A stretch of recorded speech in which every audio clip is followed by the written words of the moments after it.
What's going on, everybody? I hope everyone is having an amazing afternoon, evening, morning, whatever it is in your time zone. It is Monday, the 6th of July, after a big holiday weekend in the US. 2026. This is NCC TV coming at you live from Amami City. Wow, we're in Soul Hackers universe now. We are live, or at least that's how it appears to my senses. Could be a brain in a jar somewhere. Don't know. Don't care. Shouts out to all my weasels out there, all my forest creatures rocking out to the realest of the real synthetic lifeform streamer, trapped in a cyber brain and body in this late stage hyper-capitalist dystopia, forced to exist in this twilight realm to pay off my debt to society and my water and electric bill at 7-Eleven, apparently. I hope you're having a good day, whoever, whatever, wherever, and however you are. We're about to jump right into it here on twitch.tv, youtube.com, high risk, high reward, high on life, or whatever simulation, simulacrum, simultaneous, spontaneous singularity of consciousness this is, was, or will be sometime in the not too distant cyber future. Oh my god, chat. Have we got some shit to talk about today? This was going to be kind of like a chill Denim's victory stream, because obviously that happened on my day off. Denim's has made her video. She smoked her cigar. She's smoking on that Ethan pack, really, is what's going on.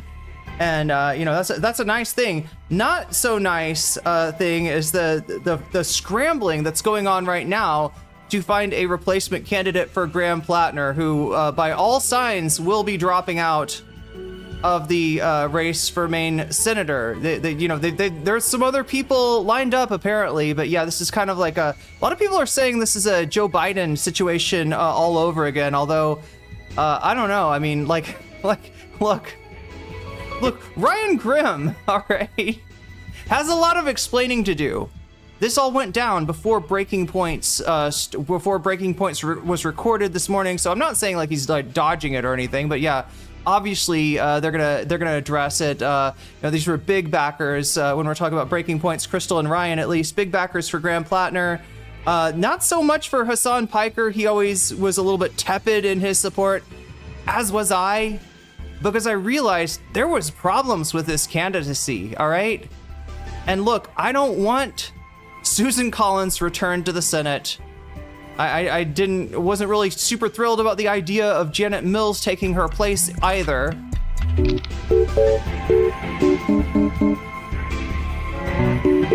Yeah. Omegastar says, why can't people keep their hands to themselves? I have no idea what's happening. Well, I'm gonna go over what has come out and also, you know, some of the warning signs, all right, which I pointed out. I think I pissed off a lot of people in doing that, because people want to believe. They want a hero. They want a person to lead them. And what you got to get used to is the idea is nobody's coming to save us except ourselves, okay? Like if you want, you know, new leadership, it's going to come from us. It's going to come from the people who get it. It's not going to come from the people that have just been conditioned to the institution of the Democratic establishment, right? But yeah, unfortunately, it doesn't look like that's going to come from Graham Platner, as a lot more has been revealed now, and yeah, it's stomach turning shit. Let me turn down the. Speaking of stomach turning, I think this mix is a little bit off. I wanna, like, is there a different version of? I mean, I turned it down. I mean, I'm asking a lot, right, chat, from a Sega Saturn game from like 2000. Like, I just like this mix is dirty, it's messy, and what am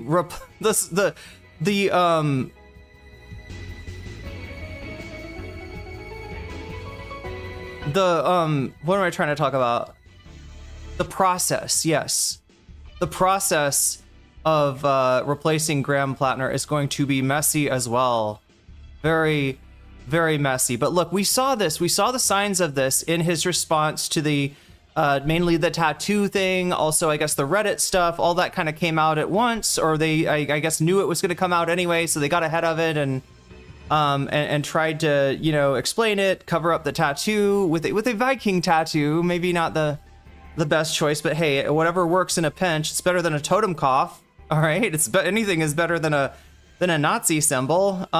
But it was the explanation. It was his, crisis management, right? Is what gave me real trepidation, because as a Senate candidate, especially one with such a long and storied past, even without what we know today, right?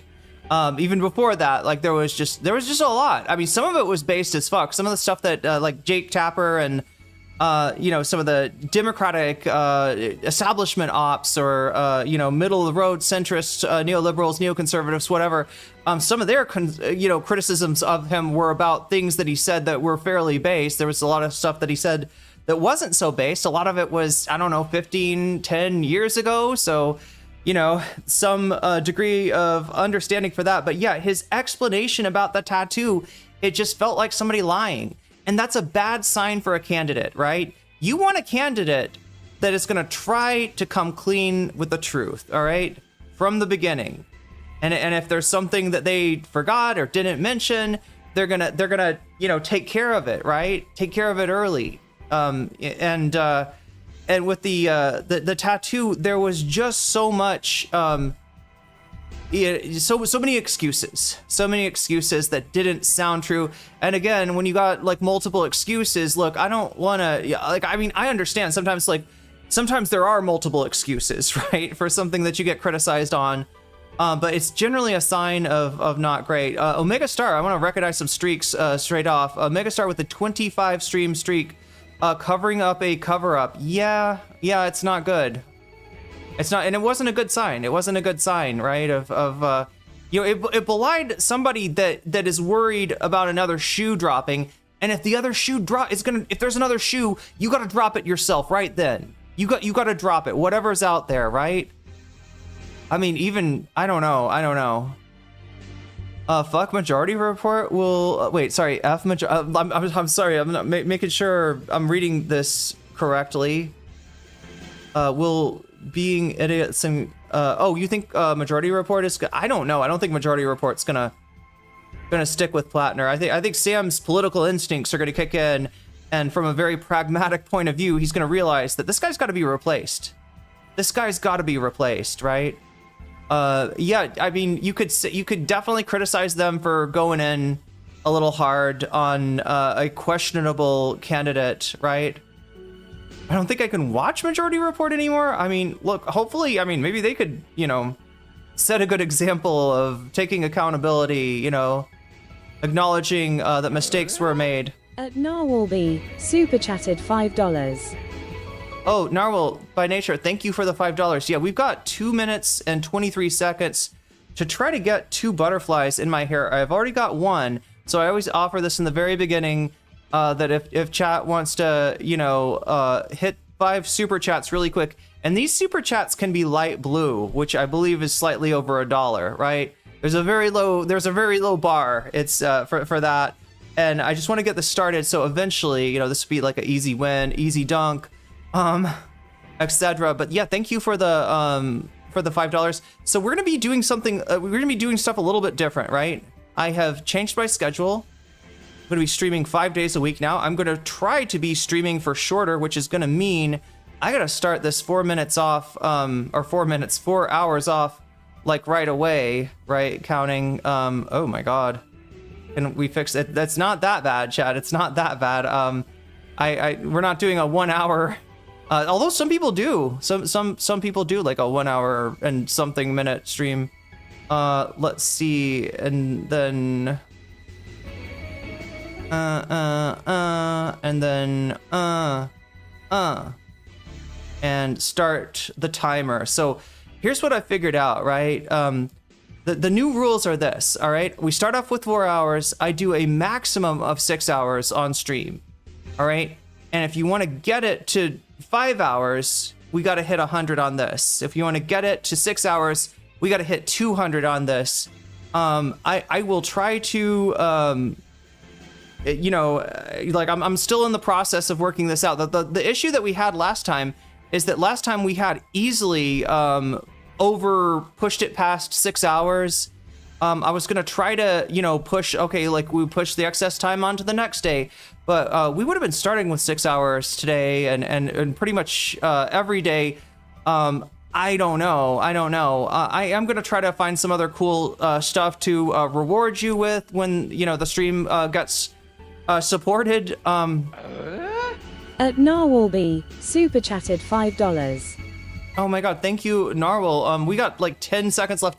I'll count, I'll count super chats that come in the next minute, because I realize people are not used to it yet. Oh yeah, also thank you to Omega Star for the 100 bits, and yeah, it's a strange day. Oh wait, this one I should be able to read. Wait, that's just Sawadee ka, Rosti. That's an easy one. My Thai proficient chatters are like lowering the difficulty level for me. I'm eventually supposed to try to rewrite the whole intro in Thai if I can. Although everything there, it's so like colloquial. Yeah, Sefiraho, you just got Weasel. That's what you got.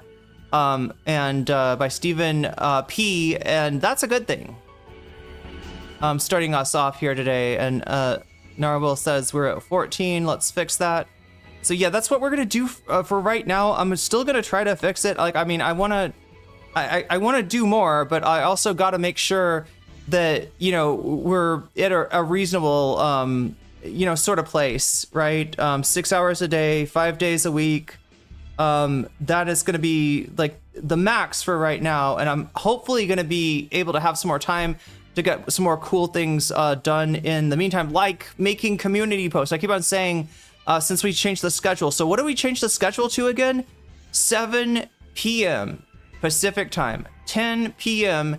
Eastern time. All right. Unfortunately, I haven't calculated what is like London time and I don't know, Tokyo time or like I know I have viewers that are not in the North American time zone, the 3 hours in there. So but yeah, that's the you can do. Hopefully you can do the conversion, because my brain is full of so much shit right now, chat. I am contemplating so much shit. Like I got I got less than 2 months. Wait, yeah, less than 2 months until, well, wait, no, exactly 2 months, actually, until I've got to be on a plane to somewhere other than here, somewhere out of Thailand, right? My visa is for 1 year. I got to leave the country after that.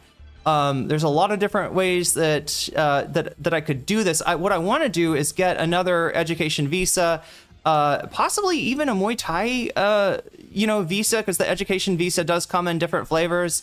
You could be learning Thai, you could be learning Muay Thai, you could be learning, I think, cooking. I don't know if there's a massage one. There should be, because Thailand is got a unique style of massage, which I think is like underrated. I feel like I'm a licensed massage therapist, and I've trained in a lot of different styles of massage. We got like 1 day of learning about Thai massage, and it was so cool. Like, right, the techniques that Thailand have are really cool. I don't know if that's a thing that I can do, but I got to figure out something, right? And it's also the whole matter of like, do I want to stay in the same? I mean, I think it's expensive. I'm paying like I don't know, like $500 a month, right, for rent. It is expensive by like Thai standards, and I could probably find something cheaper. I really like the place that I live, though, but I do have friends that live other parts in the city, and they say that their rent is way lower than mine. So this might be a good chance. But if I did that, chat, it's this whole thing of like, okay, now I gotta take all of my belongings somehow on a plane to Vietnam, basically being kind of like moving to Vietnam temporarily, and then and then figuring out a place, because like when you have a visa, you gotta be like, where are you staying, right? And I would love to go plop right back into a like another apartment rather than wasting a bunch of money on a hotel. Hotels are expensive, apartments are not in Thailand. That's kind of just how it works. Anyway, chat, I feel like I'm telling you too much, but yeah, thank you to everybody who has supported me. I can hear somebody doing it right now. Supported me on throne.com/nocommentchick. I got the goals for the Vietnam trip for actually going there, getting a place there, and the plane ticket, like all that kind of stuff. I got that up on Throne if you want to help me out with that. And I really do appreciate everybody that has, I don't know what I'd do without you. I appreciate everybody that supports the stream, honestly. Even if that support takes the form of something that doesn't take any money out of your pocket, like a thumbs up on the stream actually helps me out more than you could possibly realize, as does, I don't know, the other way that you could support at no cost to you is by using a Twitch Prime sub on Twitch. That's right, if you have Prime, you can hook your Amazon account up to your Twitch account. You get a free sub that way. It actually does put a little bit of money in my pocket, and it takes money away from a big evil corporation. So, but yeah, thank you to everybody that supported me. Anyway, Thai massage is great. Yeah, paying $1,400 for a shoebox. That was me. Actually, if I'd stayed in the U.S., I was on the hook for $3,000 because I had a shitty apartment that just hadn't had any upkeep on it, and then I had like all of my roommates like got sick of it and moved out when their lease was up.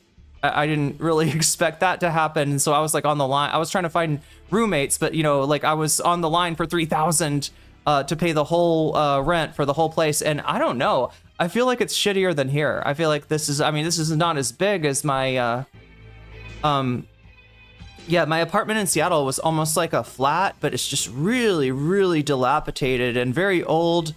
To the point where, instead of having just heat, we got home heating oil, which is a whole thing of like, instead of paying a monthly bill to the electric company, you are paying a $900 or $1,800 at a time to the oil company. The oil man comes out and opens up your tank and then pours the oil in. And then if somebody moves out, you know what I mean? It's a whole ass thing of like, wait, how much do I owe? Like, it's hard to tell. The Visa stuff sounds like the worst mechanic of a video game. It kind of is, right? Because it's sort of keeping me from being able to sort of get settled and just work. Because that's what I want is like continuity. You like for instance the schedule that we've got now, right? Knowing when I'm gonna stream, me streaming regularly, me not having to do a million different things that preclude me doing a stream like that day. Because like the whole thing with immigration. Right, even if it's just the 90-day check-in, right? You're there for, I don't know, up to 5, maybe even more hours than that. And then even after that, you got to go by the school the next day to pick up your passport. So it's almost like, taking time out of 2 days and taking a big chunk of time out of one of those days. But yeah, it has been the hardest thing to deal with. So yeah, I wanted to mention that, chat. I'm gonna try to maybe gauge the goals and stuff at around the throne items that I've got to make the Vietnam trip work. Just because like that is the next bottleneck, the next thing that I gotta do. Otherwise, I'm gonna be stuck in Vietnam. And the whole thing about Vietnam is that, like, when I was there last time, streaming on YouTube, I believe, was fine. We might have had some like F's in chat a few times, but not very many. The only thing was like I absolutely could not stream on Twitch, and I'm still confused about whether. Like I've looked it up some more. It looks like Twitch is legal. It's not like illegal to stream on Twitch in Vietnam. It's just that there's one major ISP that does not allow, like, you can't stream with that ISP. Like it blocks Twitch for some reason. So yeah, there's a lot to consider, a lot to figure out, and a lot for us to discuss today in the way of Graham Platner. Do we have a gauntlet? Am I lying about that? Have you tried looking into Vietnam or Malaysia? Wait, staying there for a year or so? Well, this is my problem, right? This is the other problem being that I've spent a year learning Thai, and I would be, you know, not get to use the language, right? I don't know much Vietnamese. I have been to Malaysia. At least Kuala Lumpur is very expensive, right? Much more expensive than Thailand. Vietnam is cheaper. But the problem is I just don't know shit about it, right? I was even trying to find stuff like, you know, where do I get headphones? Like, I want to replace my headphones, like, and I just could not figure out, you know, even like a place that had them. Thailand is unstable right now. If Thailand's unstable, then Southeast Asia is unstable. But if you're talking about the government, yeah, the government's had a change. They've had a prime minister taken out. That was last year, and they are, you know, in a conflict which might re-erupt with Cambodia. Luckily for me, I am not in that area. I am not in the area of what would it be like, you know, eastern, north. No, not northeastern, because the north is kind of like, you know, it's like the north is the west part of Thailand, and then it goes down here because Laos is right here, and it goes down, and you're sort of like in the middle of Thailand, and it's called Isan, the area. Also, a digital nomad says beyond left and right X. I get all the annoyance of visas and upending your life. Yeah, it's, the interference with work is the biggest problem, or for me, you know, stream is the biggest problem for me. It's easier when you find a digital nomad friendly country at a particular point of time. Portugal is good. Yeah, I've heard Portugal is really cool. From what I've seen, though, everything in Europe is more expensive. I haven't prepared anything today, but I could send you coverage of the Trump FIFA situation. Maybe we should just go right into Graham. That's what everybody's here. I'll change it. I think we should probably, if there's no like nothing you were trying to put on my agenda, Direful, then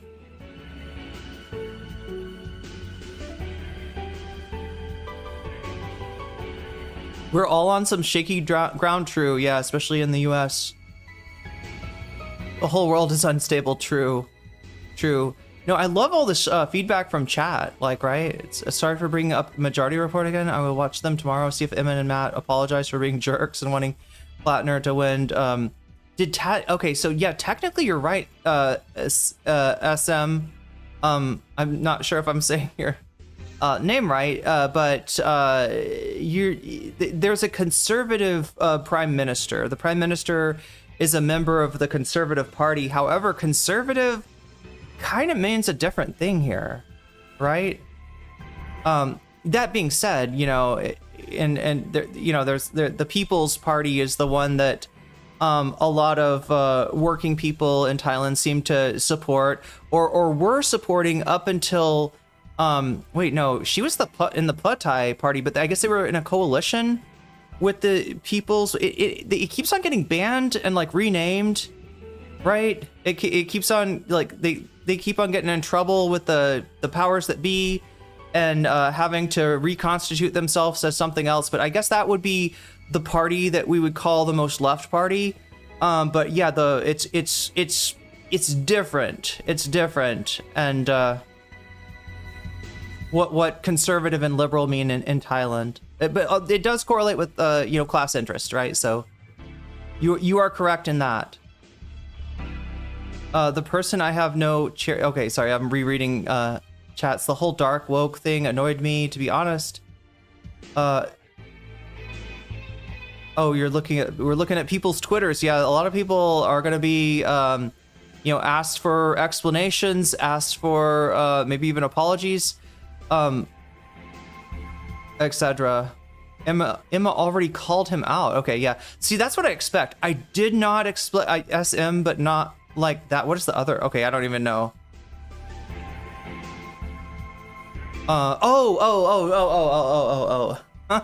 Okay, it took me a second. Kyla's too clickbaity, really? I get annoyed by, what's his name, Keith Edwards, as far as clickbait. Adam Mockler is pretty bad for clickbait.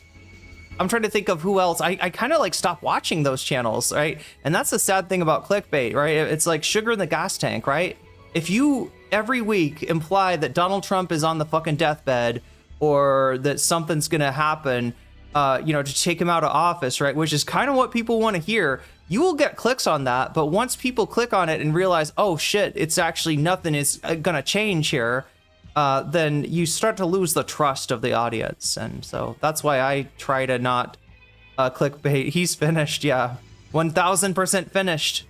Dark Woke is just Gamergate weaseling itself into left-wing spaces. Yeah, I mean, I think it could be I think there's multiple things that people are calling Dark Woke, but if what you're saying by Dark Woke is like, we need to be able to express bigotry against right-wingers too, because bigotry is fucking OP. I mean, you're right that bigotry is OP, algorithmically speaking, but you're probably wrong in...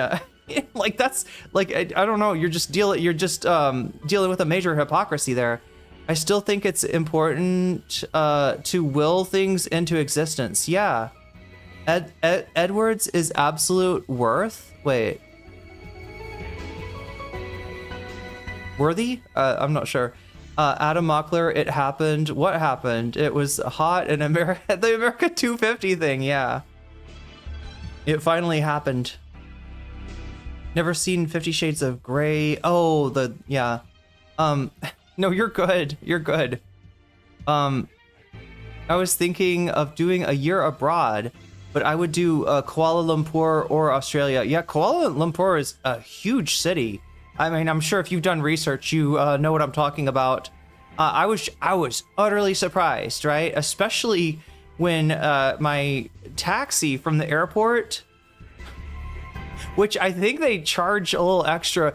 Oh no, I got some weird thing. Chat, the craziest thing happened. No, wait, was this at Kuala? No, that was in Thailand. Yeah, okay, so yeah, I got in, I think a Grab at the airport in Kuala Lumpur, and I'm thinking, all right, 15 minutes and I'll be at my hotel. Nope. It was like over an hour. I was like on the highway in Kuala Lumpur for over an hour. It was crazy. It was completely surprising. And by the time I finally got to where, no, I did do a stream, right? I did a very badly lit stream in Kuala Lumpur and got made fun of for looking ugly by all the ridoids that jump into a short stream, like, right? Because I had my phone there. Oh yeah, I couldn't plug in my, I brought my laptop, but I couldn't even plug in there because the plugs are even different than they are here. Has Bernie commented? That's another person, yeah, that went full hog for Platner. The cost in Kuala Lumpur is really low for me. Yeah, maybe it's a yeah, because actually, I say that Thailand is fairly affordable. I mean, not the most affordable. Obviously, Cambodia, Laos, or Vietnam would be. Even China, I think, would be more affordable to stay in than Thailand, but it's not bad. It's better than the cost of living is not like what it is in the U.S., right? But I'm talking about like living, in an apartment, right? But if I was gonna be in a hotel, yeah, it would be expensive. The hotel is like really where the cost comes from. Also, if you want to eat like, Western style food, that stuff gets priced up. You gotta kind of find the places that the locals go. Otherwise, especially in a tourist area, or else you're gonna spend money really quick, really quicker than you think. And yeah, the hidden cost, I guess, for those of you thinking of relocating here, at least for Thailand, the hidden costs are more in the visa maintenance, right? Because even if you get like I'm on a long-term visa, I'm on a 1-year visa, but I gotta check in every 90 days. Now, if I did that by myself, I would be for sure at immigration all day, right? I would have to fill out a bunch of stuff. I might even get some things wrong on the paperwork, right? so you generally will pay either an agent, or for me, it's like my school will, for a nominal price, will take care of will actually like wait in line a little bit for me, which is very nice, considering that it reduces like a whole day at immigration to being usually like 5 hours or less. In Kuala Lumpur, I think the monthly budget is 1,200 to 1,700. I mean, that seems comparable to Thailand. Pretty close to. Yeah, USD. Yeah. Also, like the dollar has gone way up now. I don't know, here in Thailand.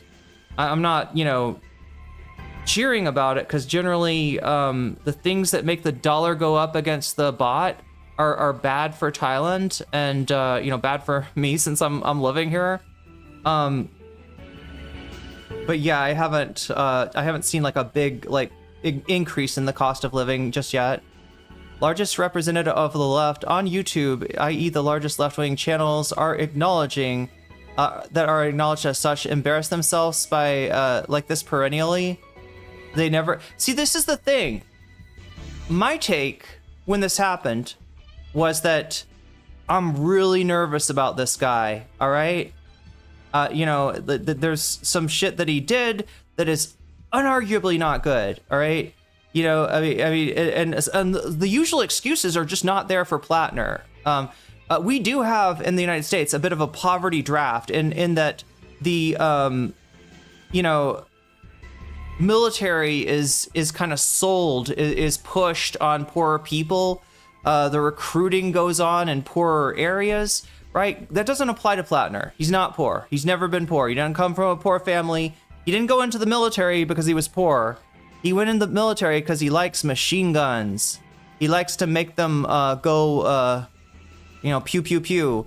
And in Iraq, they were pew, pew, pewing at a lot of innocent people. All right. And that, Graham Platner will say that war was bullshit. Right? Susan Collins shouldn't have voted for that war.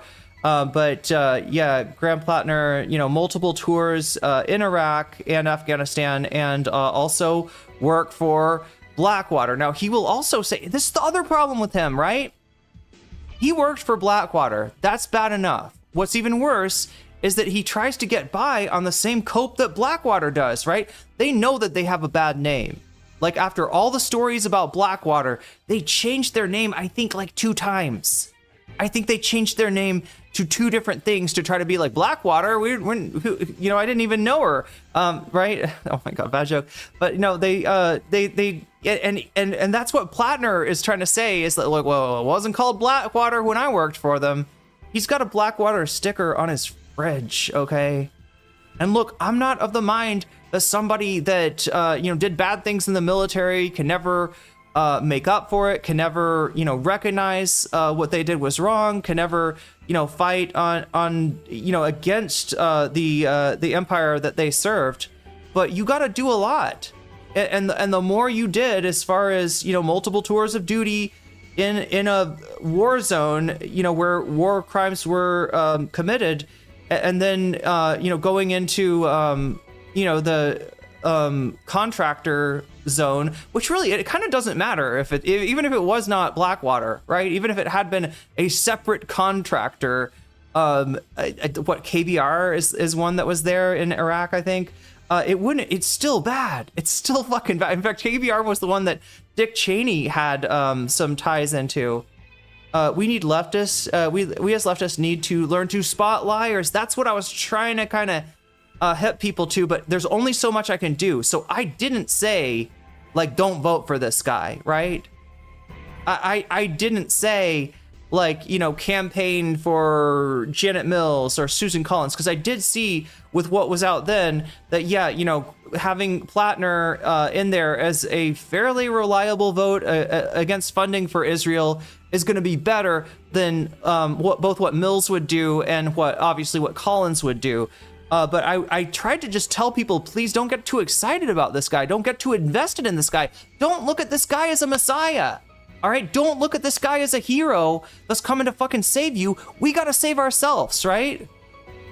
We got to get active. We got to get organized. You saw some of that go on in places like Minnesota when ICE came to call in those neighborhoods. You saw neighbors protecting neighbors regardless of their, immigration status or, their, ethnicity. That's positive stuff, right? We do have the capacity to do this. Yes, even in the United States, even where class consciousness has been snuffed out so freaking hard, even where the education is making it hard for people to understand, like, what's wrong with, the U.S. military, what's wrong with Blackwater. And to the voters of Maine, there's nothing wrong with the U.S. military. All right, there might be something wrong with the Bush administration, with Dick Cheney, with KBR, with not even Blackwater. I mean, it had any real effect on his, polls. And so, like there's only so much I can do in terms of, at the end of the day, it does have to be the voters of Maine that say, this guy's not good enough. All right, I like this and this and this about him. He's a great speaker, but can we try to get somebody that has all of those positives without the baggage of Platner and what I saw as warning signs, what I saw as danger, what I saw as liabilities, right, for his campaign. I was talking, on obviously a moral level when it comes to stuff like Blackwater, but also on a pragmatic level when it comes to somebody that instead of so somebody that's willing to just like hope the other shoe doesn't drop instead of actually going in and dropping that shoe and biting that bullet and apologizing, where it's needed. Oh my God. Okay, let me try to read some chat here. Hassan said he still thinks Platner was being honest with his policies, but they plucked the one dude who had literally every single red flag known to man, yeah, including lying. And that's what I pissed people off with, right? I said he sounds like a liar, right? I said that when he gave his, his response to the tattoo and all the other stuff, I said that it doesn't, like, he sounds like he's lying, and I couldn't prove that he's lying. So a lot of people are mad at me. Are you trying to doom his campaign? Do you want Janet Mills? Are you Pills Mafia? No, none of that is none of that is stuff that I believe in. I was just legitimately worried, and I would have liked to see, another option. But looking at Maine, it didn't seem like there was one, and nothing about Platner's these revelations spurred the voters in Maine, who ultimately are the ones who are going to decide. Is there another insurgent candidate? Can you get behind somebody else? Is there somebody else you are excited about, right? I thought Platner, his hope was to appeal to the judge. Maybe some of that. Well, it's a weird thing, right? Because there's, God, it's so mixed up in the U.S., right? Let's talk about class politics, right? So there's class politics, like your proximity to the means of production. That's the real definition of class, right? And then there's all this other stuff of almost like, I gotta say, like Pol Pot stuff, right? Like, did you graduate with a master's or a doctorate? Are you considered a professional? Do you wear a lanyard? And look, there is an issue with the class politics of those people in that they tend to vote, not in their own interest as, working class people, with the, caveat that obviously if you're a doctor that owns their own practice, or a lawyer that, owns your own, some of these people are capitalists or can transition into being capitalists. But there's that. There's education, which sometimes stands in as a class signifier, even though a lot of times it's not, especially if you went through a program that was expensive, and you owe a ton of student loans, right? And then dumb shit like Donald Trump putting a shitty hat on, eating McDonald's, being hated by the old money because he's decently new money. Right, there's other like cultural signifiers that get mistaken for class signifiers, and then people get sort of put in a box based on that. Tulsi identifying as a soldier was a flag to me. Yeah, even worse if she said warfighter, which I'm sure she did at some point. The article was written badly. I thought the interview... Oh, you're talking about the Jake Tapper interview? Yeah, Jake Tapper is always sus. I'm just grossed out by how easy it is to pull that crap. Like, the election is a week away. Wait. The election, You're talking about the... Wait, I thought the primary... Are we talking about for Maine? The Maine primary already happened. Am I wrong? Oh my gosh, wait. I am supposed to look at stuff.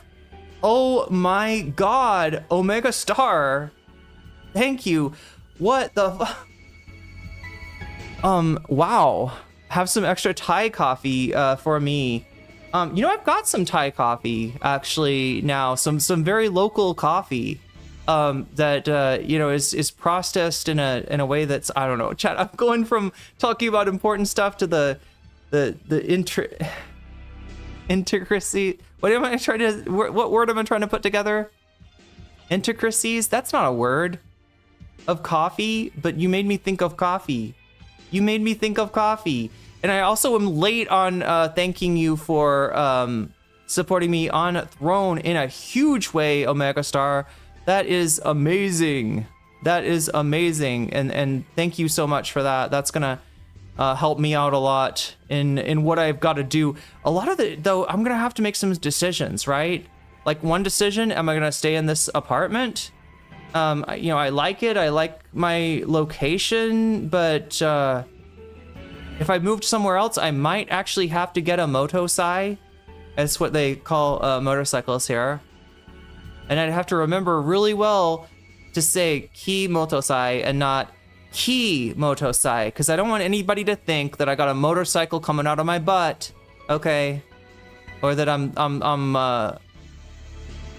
am given to ride. I'm always riding a motorcycle. Is that what that would mean? Ki motosai? I don't know, chat. There, some words have a. There's a phrase in Thailand that is like equivalent to poop, and then you say something else, and it's like it means you have a tendency to do something. You do something regularly, you know, right? And but yeah, 251. Dollars in contribution to the Vietnam Fund. Thank you so much. 6 days to drop out, 17 days for the ballot. So that's, yeah, Narwhal's right. That is the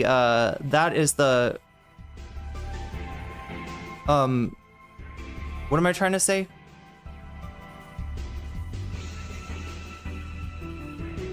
That's the deadline that we should be worried about. That's the deadline that Maine voters, really. And this is the whole thing, too. It's Maine voters, right? Maine voters decided that to kind of settle on Platner, I guess with some help, you could say, of, you know, whatever, you know, social media figures that were, yeah, 276. Okay, so guess what we're going to do? Guess what we're going to do? All right, 276. So this is how this works from now on, okay? And again, it's not perfect, right? I'm gonna try to make it better. Damn, that's a big number. All right, so what we're doing from now on, I've had to futz with the exchange rate, and just like the exchange rate from the bot and the dollar has changed. This is gonna have to change too, but yeah, generally what we're gonna do is when we get to 100, I'll add an hour, meaning we'll have a 5-hour long stream.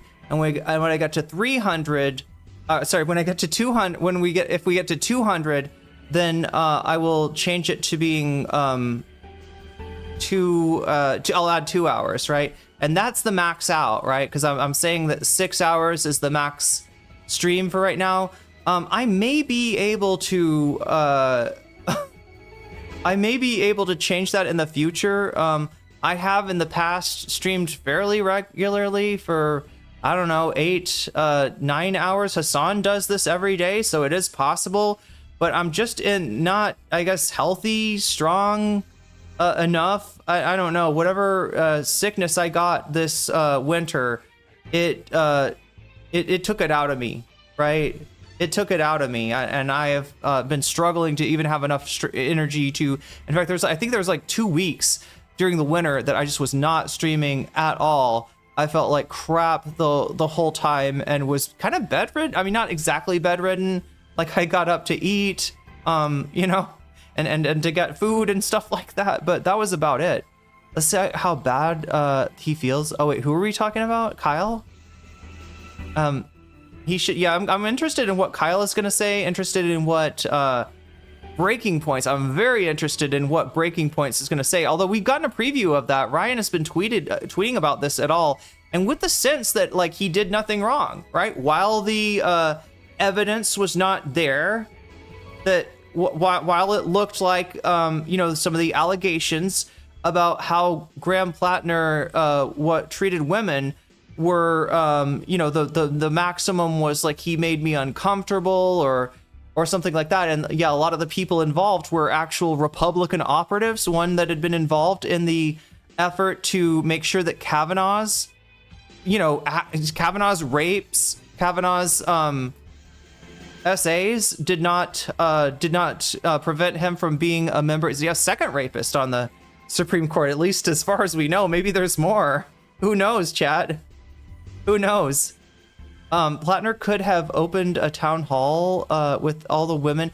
He did something like that, right? There was somebody that, like, I guess, you know, was put off by some of the things that he'd said on Reddit, and came to a town hall to, you know, say 251 for gaming. Holy shit! Gaming frogs are eating good for the not just this week, but the next week as well. Wait a minute.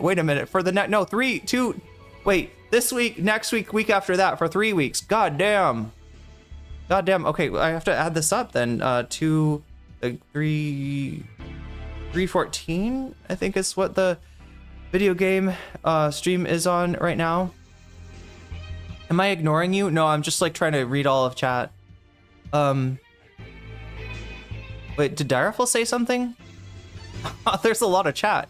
Hey, that means you're very awake, very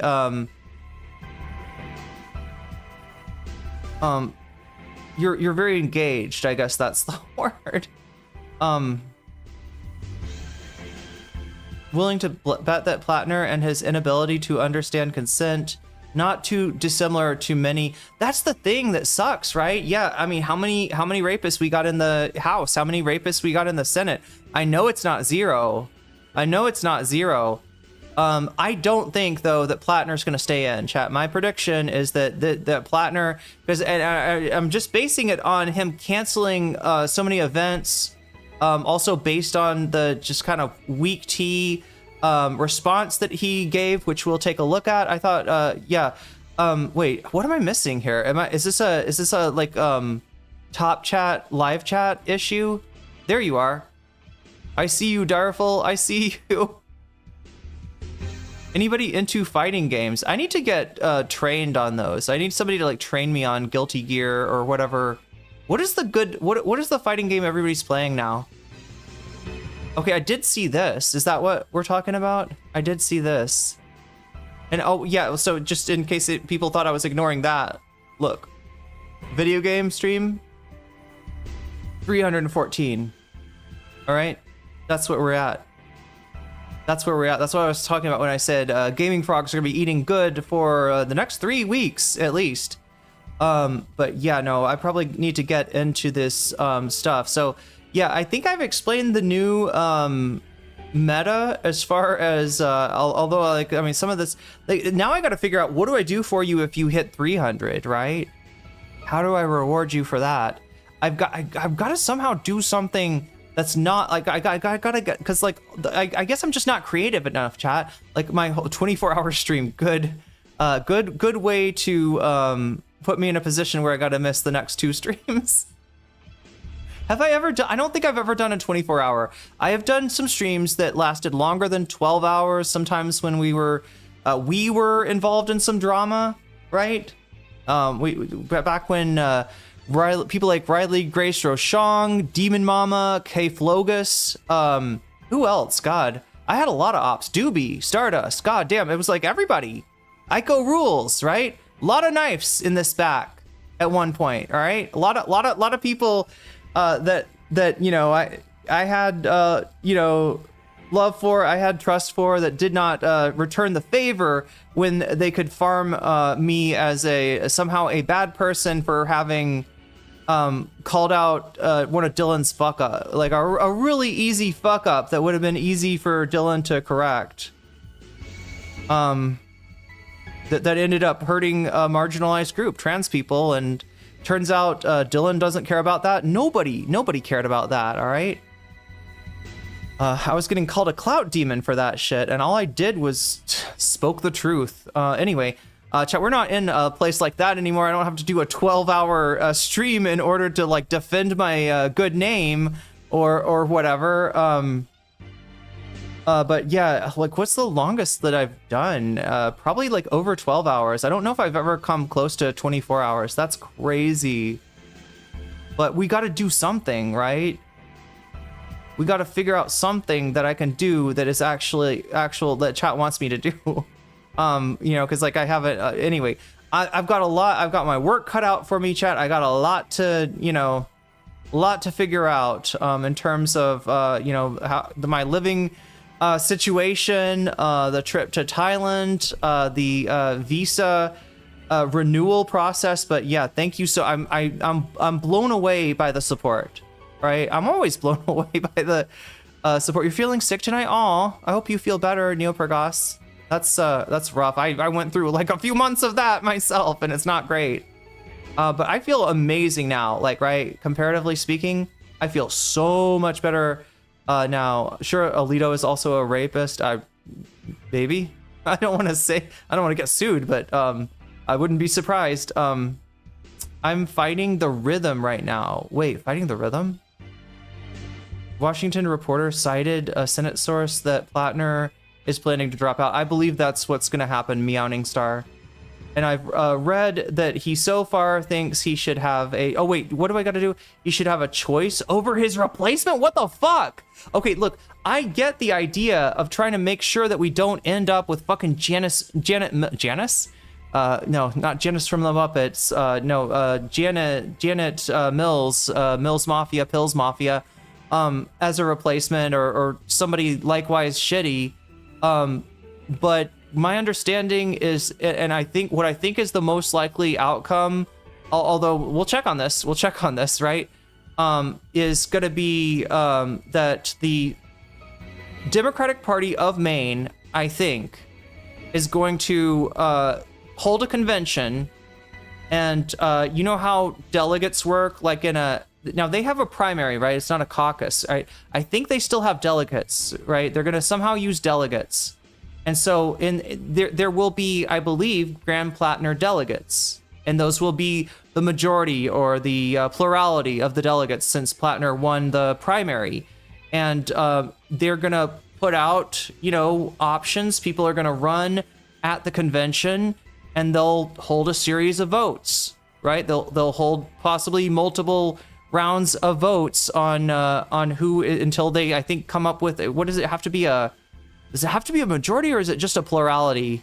I don't know, chat, but we'll figure that out. So that's the most likely outcome. There are other progressive candidates that have run. Jackson is the one that comes to mind immediately. This is somebody that ran and failed, did not win mayor. Isn't Kavanaugh also an alleged rapist? True. I know, although that's like the allegation's pretty strong with Kavanaugh. Allegations are actually pretty strong with Graham Platner as well, right? We got not only a you know, the person that it happened to has come forward.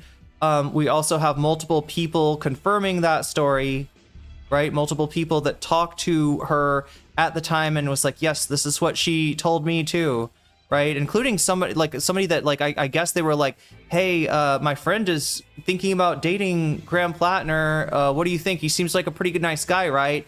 And this poor woman had to be like, no, actually, I mean, I could see how he seems like a nice guy, but I would recommend against it.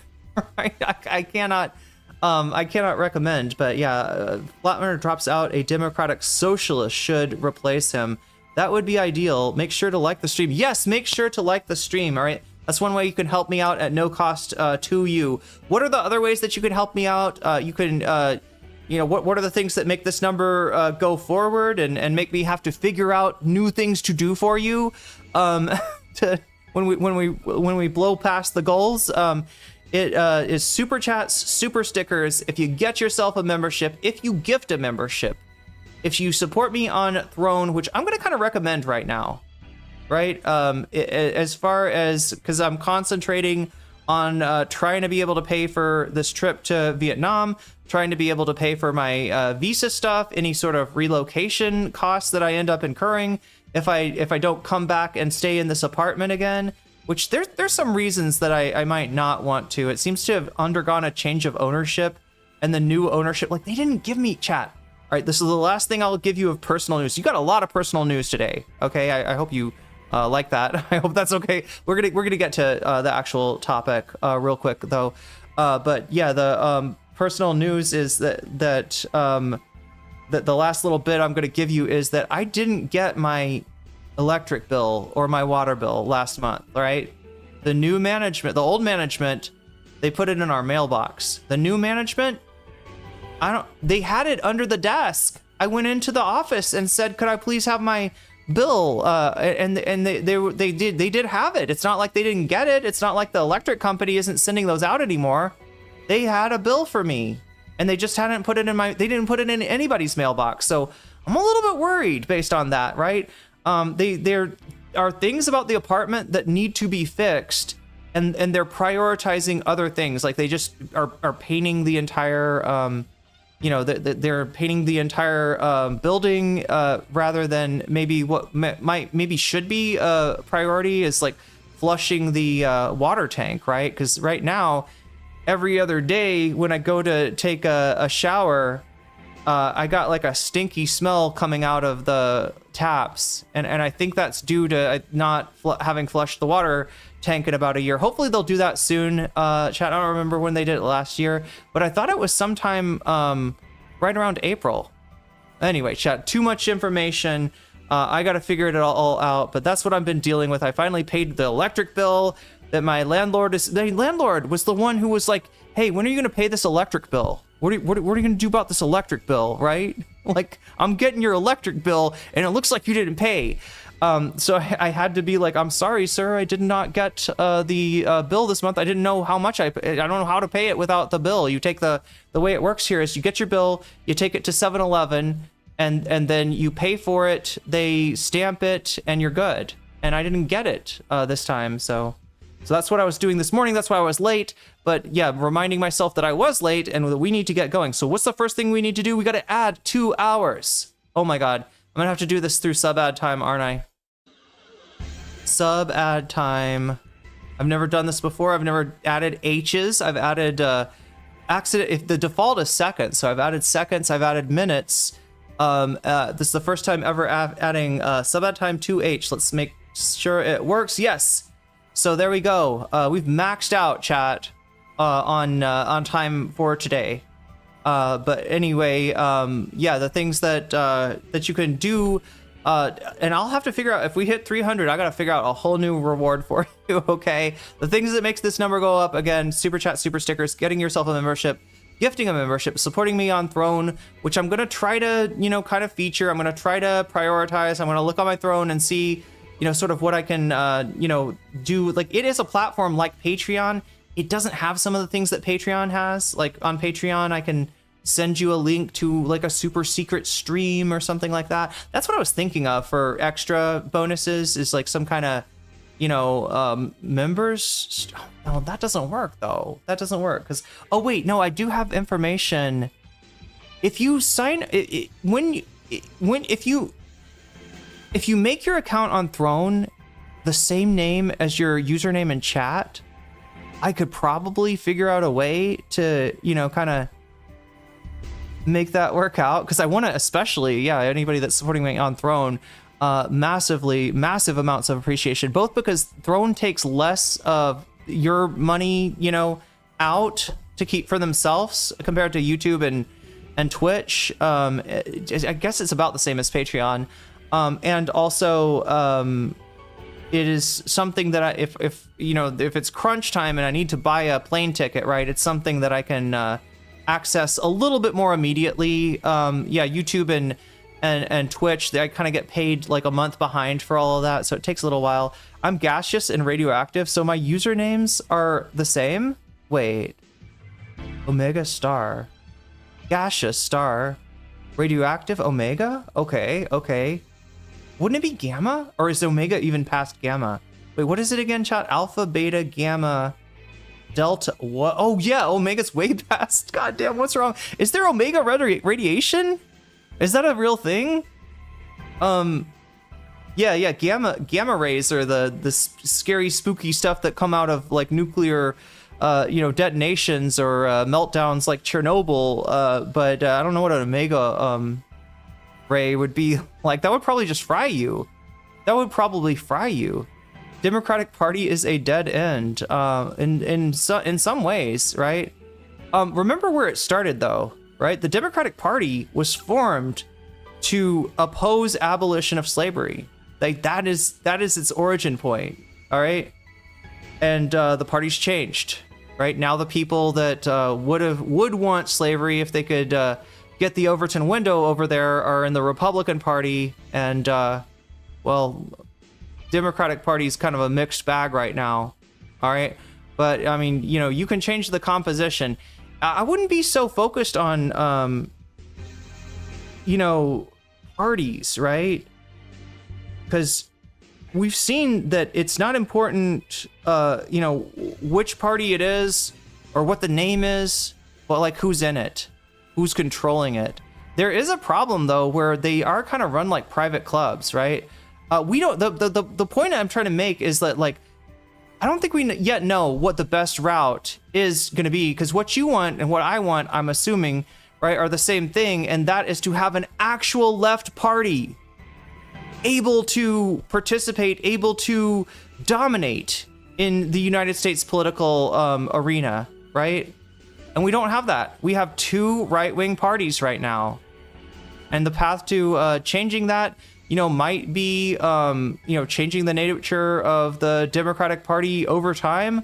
And it also might be, making the shitlibs uncomfortable so that they kick the, they kick the left flank out and then basically destroy their own party and open up a space, open up a lane for a left party to, take its place. But yeah, God, there's so much to think about. There's so much to think about, including getting to stream. We got 5 hours on the clock, chat, and I want to make sure to be using them correctly. What is the other thing I said? I said Patreon. I said Throne, and those are two ways of supporting me that take less money.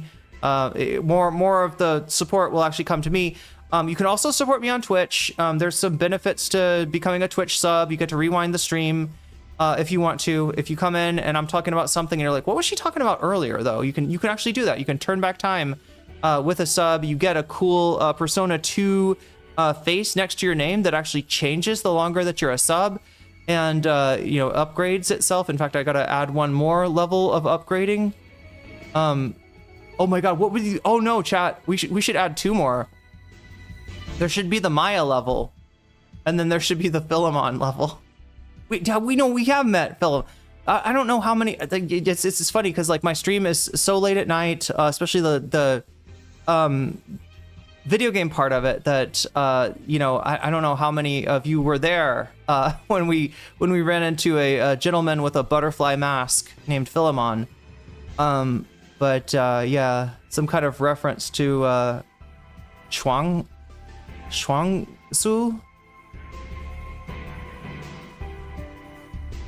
Pre-recorded interview with Jeffrey Winter on MR today is incredibly eye-opening to the pyramidal structure of the U.S. democracy. Oh, okay. And to ensure oligarchic control. Yeah. That's the thing, is that like no matter, there's always like a I mean, especially since the 80s, right? There's always been a way for capitalists to put their thumb on the scale. And at this point, since the 80s, they've been putting their thumb on the scale harder than ever. That's what got the Democratic Party to get as shitty, to go away from their sort of New Deal. Essentially, there was a New Deal consensus. Republicans and Democrats, right, believed in Social Security, believed in these programs, were scared of what would happen if they took them away from people, and as a result, believed in confiscatory taxation at the highest bracket, right? The 90% tax rate that was in place, even I believe it was even higher under Eisenhower, under a Republican, right? And the Democratic Party ran away from that starting in the 70s, but really just taking off in the 80s when they saw what dark money, what slush funds, what this money in politics could really do, and they decided we got to get a piece of that too. Anyway, chat. So yes, you can support me on Twitch. Like I said, with a Twitch Prime sub, no cost to you. If you have Prime, you can hook that Amazon account up to the Twitch account and get a free Twitch Prime sub to use on the streamer of your choice. If that's me, you get all the rewards that I just spoke of. If you get yourself a membership or a sub on Twitch, it is $6, right? So that's like twice as much as YouTube is. But people like it for the animated emotes and the ability to turn back time and the cool little Persona 2 icons that you get next to your name. And if you can't get that, if that's like too much money, there is another way, right? Sometimes people are very generous. Sometimes people gift others subs on Twitch. And if you want to be the recipient of some of that generosity, your best bet is just to be active in chat. That's my best advice. If you're active in chat, if you're there, a lot, then I think eventually you will get jellyfished, and that will be a good thing. Anyway, we got to get going. We got to get going for sure. So what do I have on the agenda for today? We're going to skip the gauntlet. Wait, did I even change that? What? Oh my God. It still says gauntlet. At Narwhalby, super chatted $10. Fareed on CNN just did a self-indulgent diatribe where he was condemning both MAGA and the left as equal parties and was endorsing the idea of paternal liberalism. That's crazy. So, Daddy's home, I guess. Daddy's home. Yeah, Daddy is Fareed Zakaria. I did see that. I think that, correct me if I'm wrong, Narwhal, that happened before the announcements, the Graham Platner article, right? This just happened today, like at 4:00 p.m. So, like I said, Kyle hasn't done a video on it yet. Breaking Points haven't done a video on it. Who did? Sean came on. I don't think it's even his regular streaming time, but Sean came on to talk about it.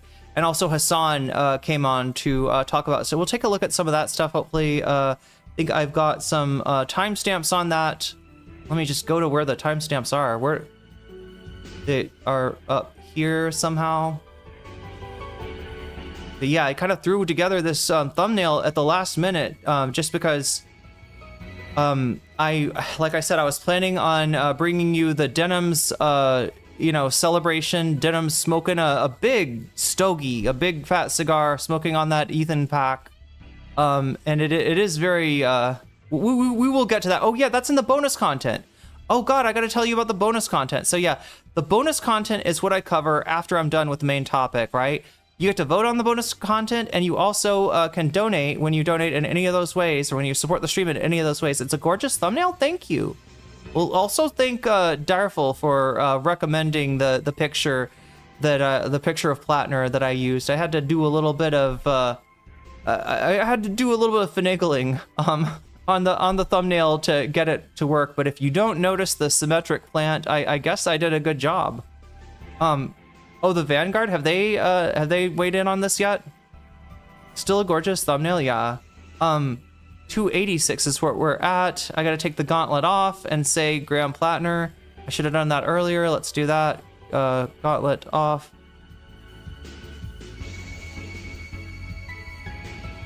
Just change it to the Graham... Grandma Platner? No, Graham. That's how you spell it, right? Grandma Platner. Grandma Platner should have Never mind. I don't know, chat. I don't know. Graham Platner, the Graham Platner story, the Graham Platner story. Sure, we'll call it that. The never-ending story. There's a lot on this, and there may be some more tomorrow. There may be more developments on this, so watch the space, I guess. But thank you for the super chat, Narwhal, and so yeah, you can vote. 46 of you have already over on YouTube.com. If you're not watching me on YouTube, oh god, we need to get Twitch. Twitter is the platform that I'm adding next for the possums. But anyway, so yeah, you can vote for bonus content over on youtube.com/nocommentchick. All you do is go to my channel, click on the stream, click on the chat, and then you can click on the poll. And what do we got for you today? Let's show you again over here. What do we have for you today? Let me tell you. We got Denim Smokes, Ethan Klein, pretty much. That's the long and short of it. Denim smoking on that Ethan pack. That's in first place. Second place, we got Bad Empanada accusing Hassan Piker of slander. Did you do some slander, Hassan? I don't know. Yeah, I mean, like, I went over this whole Hassan versus BE thing. I think there was some elements where Hassan went kind of too far. You got to be really careful when you're accusing somebody of being a Fed, because you know, you just got to be sure, right? You don't want to be like, this guy's acting like a Fed, so he is a Fed, because that is like an in case of emergency break glass thing, blowing the Fed whistle. And we don't want to get into a mentality where leftists are Fed jacking each other, because that, you know, you want to make the Feds happy, do that, right? They love that when everybody's calling each other a Fed. There are Feds, though. There are, you know, always any sort of movement that threatens power is going to get infiltrated, is going to be investigated, and especially under Donald Trump with some of the bullshit, illegitimate executive orders that the Supreme Court is letting him get away with, you better believe that there is infiltration going on. However, you got to be calm, all right? The worst thing you can do is the whole thing of like, everybody's a spy. Let's just start accusing everybody. Let's just try. I mean, this even happened in my community, and there was Chad, it turns out, a spy, right? There was a mod who was actually very close to a certain Zionist. But instead, everybody was just like kind of Spider-Man pointing at each other, and that actually made things worse, right? Increased the level of paranoia. But you know, anyway, chat, we're talking about shit from like 5 years ago, not stuff that we have to worry about today. None of the current mods were involved in any of that bullshit.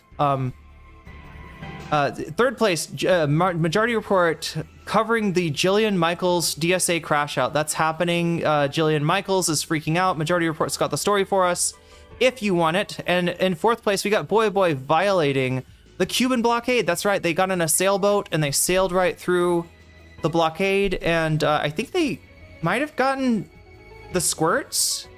I think they might have gotten some digestive disruption. And all the, yeah, anyway, they also are gonna, you know, kind of, you know, make fun of Hassan a little bit too. So if you want to see that, you know, choose that one, right? You can vote for these. Also, when you support the chat, when you support the stream in any of those ways that I mentioned, super chat, super stickers, getting yourself a membership, gifting a membership, supporting me on throne.com, which I'm going to try to feature that from now on, throne.com/nocommentchick, until I get the Vietnam thing solved, or on Patreon or on Twitch, right? You can let me know in the chat which one of these options, which one of these topics that I just read you appeals to you the most, and you can put your money where your mouth is. I will convert your donation to a percentage, and I'll add that percentage to the totals at the end. Now, if that sounds like a little bit like money in politics, you're right? You can, if you're against that sort of thing, you can say Vox Populi. You're a weasel of the people, right? You support the weasels, you support the jellyfish, you want them to get what they want, you say Vox Populi, and that makes it harder for people to interfere with the vote. You can also say gaming, like Omega just did, and gifted us with like 3 weeks of Persona 2. So I don't know, I'll be pretty close to the end stage by the time we get through those 3 playthroughs. Remember, that happens on Friday, right? US time. So once again, streaming schedule going forward: Monday, Tuesday, Wednesday, off Thursday, Saturday, Sunday, or sorry, no, off Thursday, Friday, Saturday, off Sunday, right? 7 p.m. And I know it's late this time, and I haven't quite. Like, we're gonna get closer to it, right? Yeah, I won't have to go pay bills tomorrow, luckily. So yeah, 7 o'clock Pacific, 10 o'clock Eastern is the start time. We'll go at least 4 hours and possibly up to 6 hours. And that's going to be dependent on if we hit 100, it's 5 hours. If we hit 200, it's 6 hours. That's kind of why I got it maxing out for now. But as you can see, I need to both update this, and I need to figure out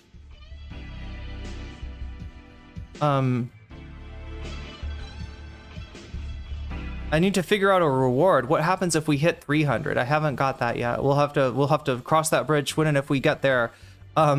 Anyway, chat, let me thank once again my Patreons. Support me every month, and if you support me on Patreon, and I massively appreciate that. In fact, this week, after paying for my freaking electric and water, I'm gonna, that's gonna be my food money. So thank you, Patreons. Seriously, you've gotten me through a lot of tough spots.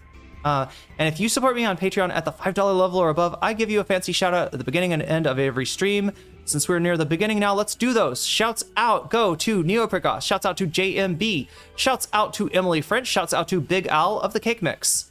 Shouts out to Direful. Shouts out to Joel Siverud. Shouts out to Sarah. Shouts out to Izzy Mandia. Shouts out to Steven Sayer. Shouts out to Animus. Shouts out to Infallible Fowl. Shouts out to Oral's Ellipsis. Shouts out to Nadia Yvette. Shouts out to Choki. Shouts out to Moinoip. Shouts out to Temporal Insanity. Shouts out to Buffy Geek. And a fancy shout out to Rachel K, to Omega Star, to Crystal Saphira, and to Xerax. All right, chat. With that being said, I believe it's time to figure out what the fuck are we actually watching today. What are we starting with today? How is that gonna go? How is that gonna work? There's the denim stuff. There's the Sean stuff. I don't know. I'm like tempted to start off with Sean or Hassan. Oh, we should probably start off with the article. No, I don't like starting off with articles.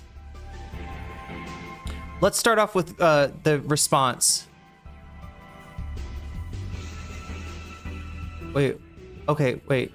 Oh wait, no, I think I know. We're gonna, we're gonna start off, I think, on Twitter.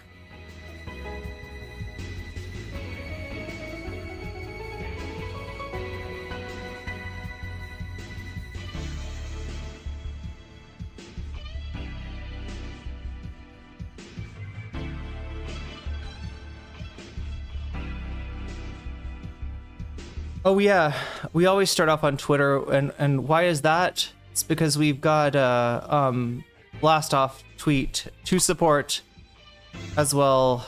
Oh my god. Okay, I just opened this.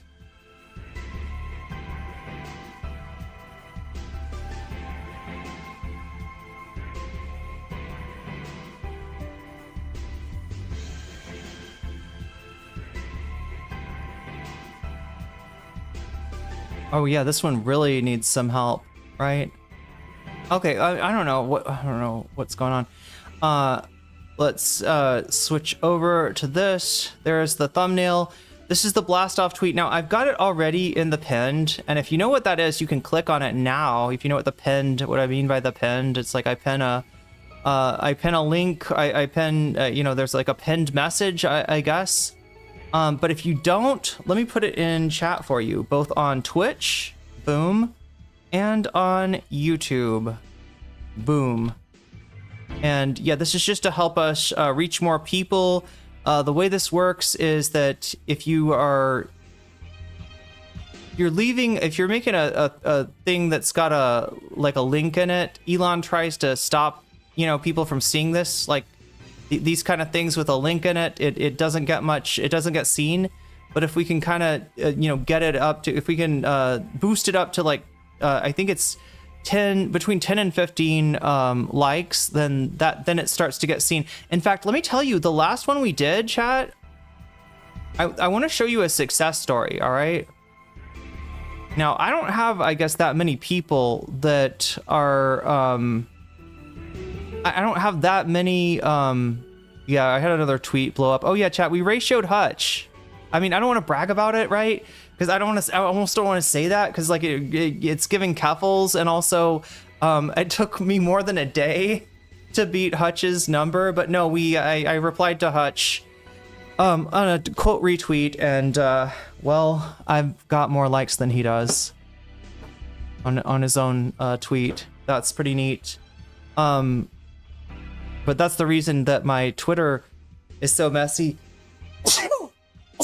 I'm sorry. Apologies. I want to show you, though, a success story, right? Of what the blasting off of the tweet can actually do. If I can find it, I might just have to... Oh, there we go. Look at this. Look at this. Okay. So, I don't know. When I was streaming, I think we only got it up to like 15 or like, no, we were like almost up to 20, right? But because you got it up to 20, like 44 more people saw it and liked the thread. And that means that people really see this shit, right? So I think there were people that came and watched the VOD because of you. I wouldn't have been able to do it if you hadn't supported me through, like blasted it off for me. I would have gotten, like practically nobody would have seen it. But since you did, it caught the wind, right? It's like that. It's like a kite. You got to get the kite kind of up, and then it catches the wind, and then it goes up further. That's what happened. That's what happened. It snowballed, chat. It snowballed. And it's all thanks to viewers like you. Supporting the Corporation for Public Bitching. All right. So what did I say? We're going to start with Hassan. Hey, here's the thing. This is a serious accusation of the highest order, and it has all of the hallmarks of a verifiable accusation. Okay? Conversations in the past, far before Graham Platner came on the scene as a political operative, is a fairly reliable way to verify these accusations. I'm sorry, it's just the truth. Okay?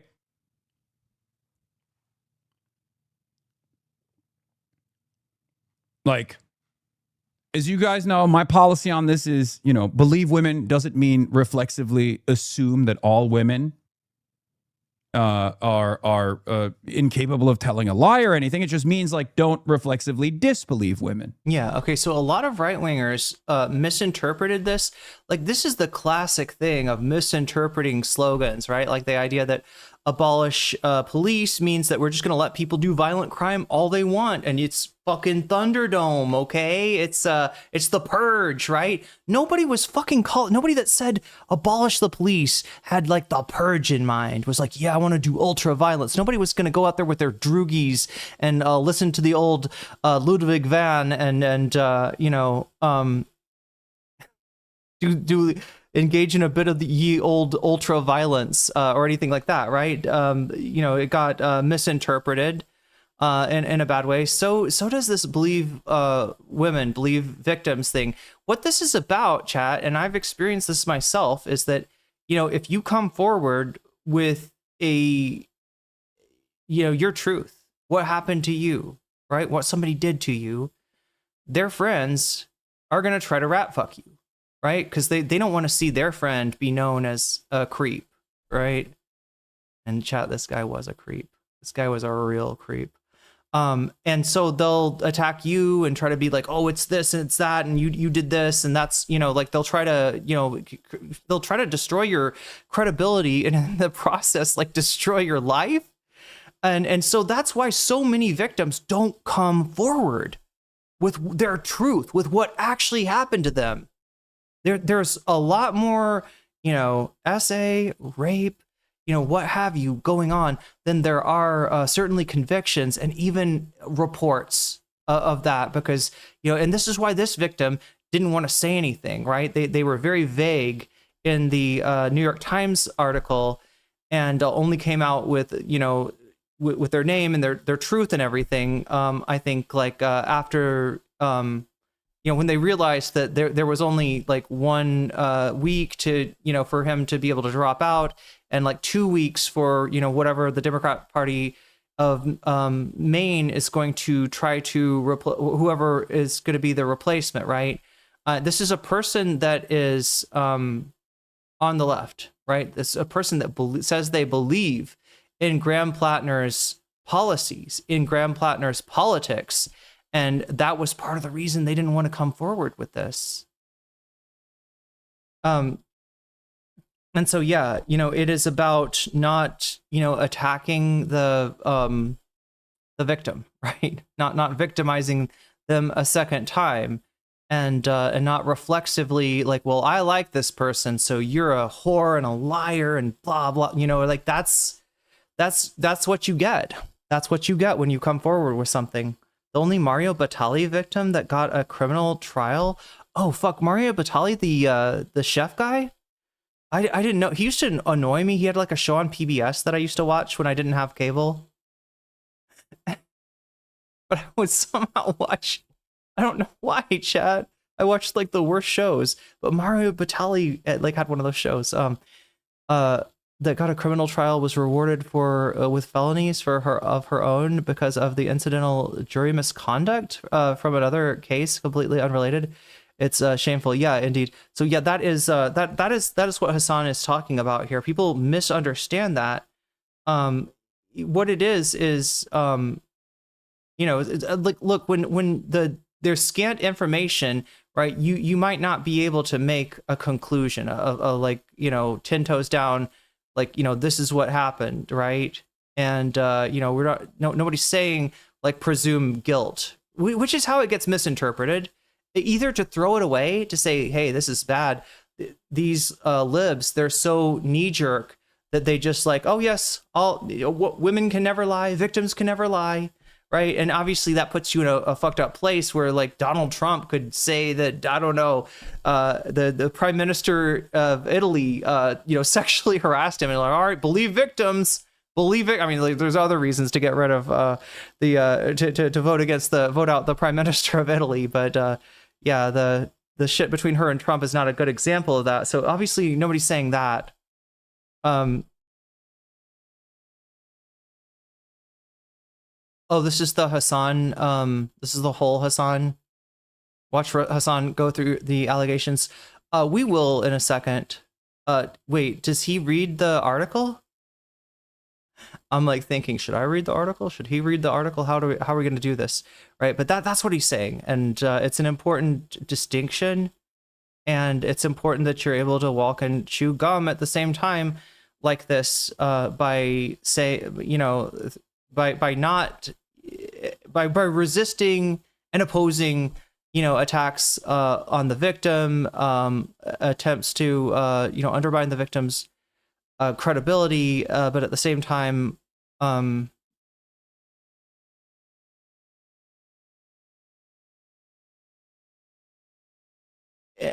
what Hassan is kind of looking for a little bit more certainty is a little bit of corroboration, right? Not corroboration like somebody saw the rape happen, right? Because that rarely that would rarely be the case, right? But corroboration in terms of I talked to this person and told them what happened. I talked to my therapist and told them what happened, right?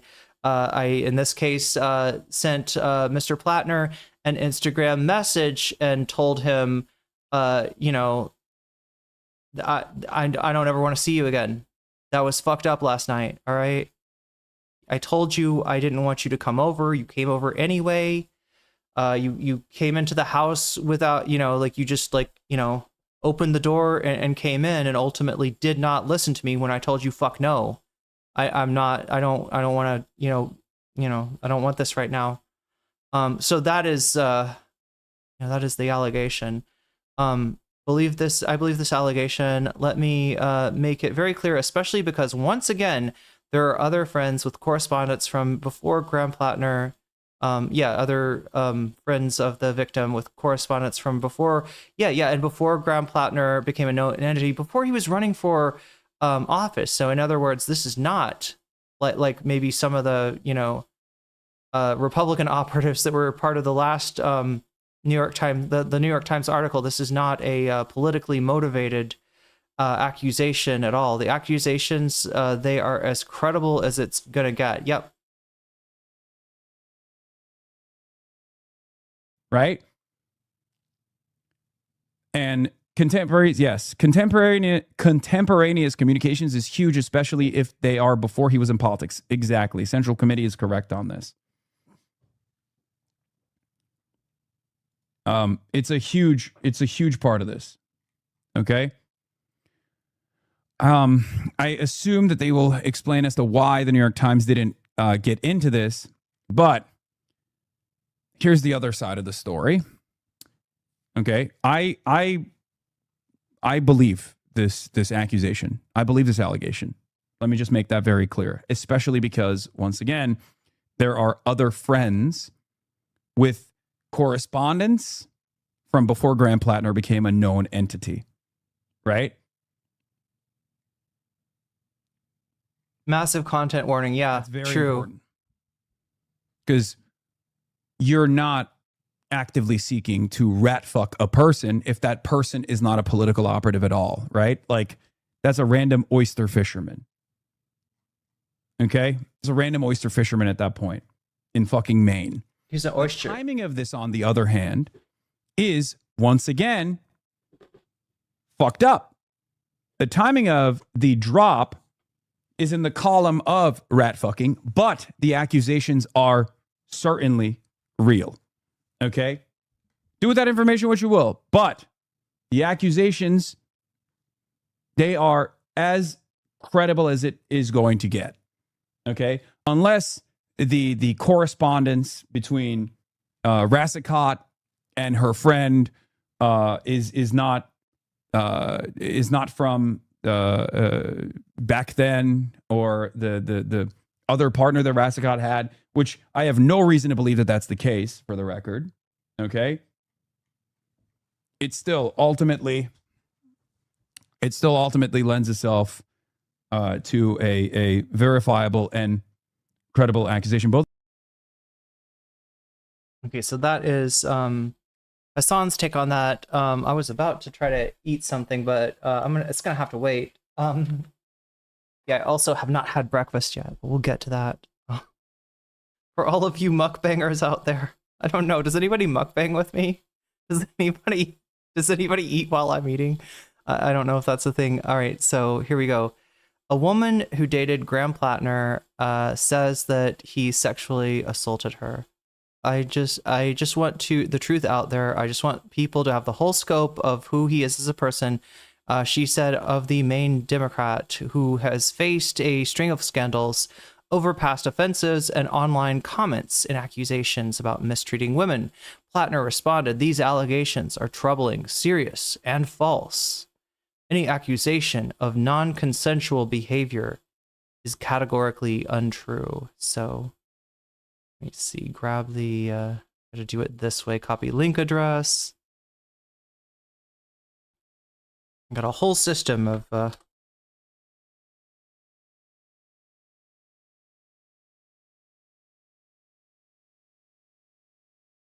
so they're gonna actually let me read. I'm not gonna get paywalled on this. Okay, good. Hopefully this is, let's see. Oh my God, it's all the way over on that side of that. We should have a thing, like, do I have a Twitter one? Maybe the Twitter one will be better.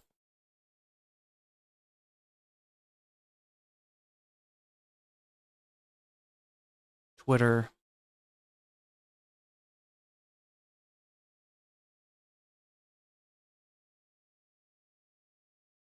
Okay, and like that. Is that easier to read? Oh my God, it's almost easier to read.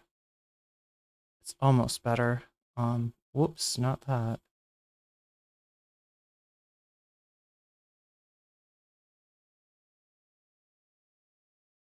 That should work. I'm just gonna have to remember to put us back on the regular window.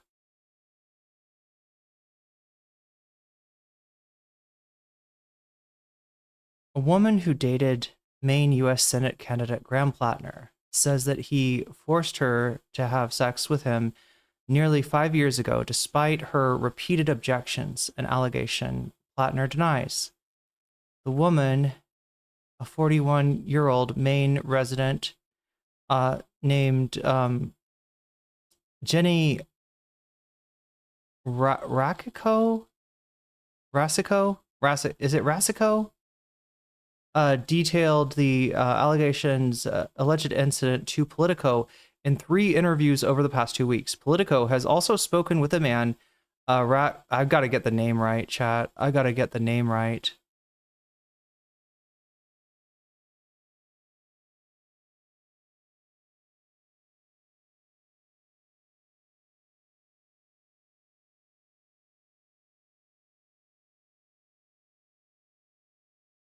I need to hear somebody say, like Hassan. I remember Hassan getting corrected on it, right? Hassan, like, I think mispronounced.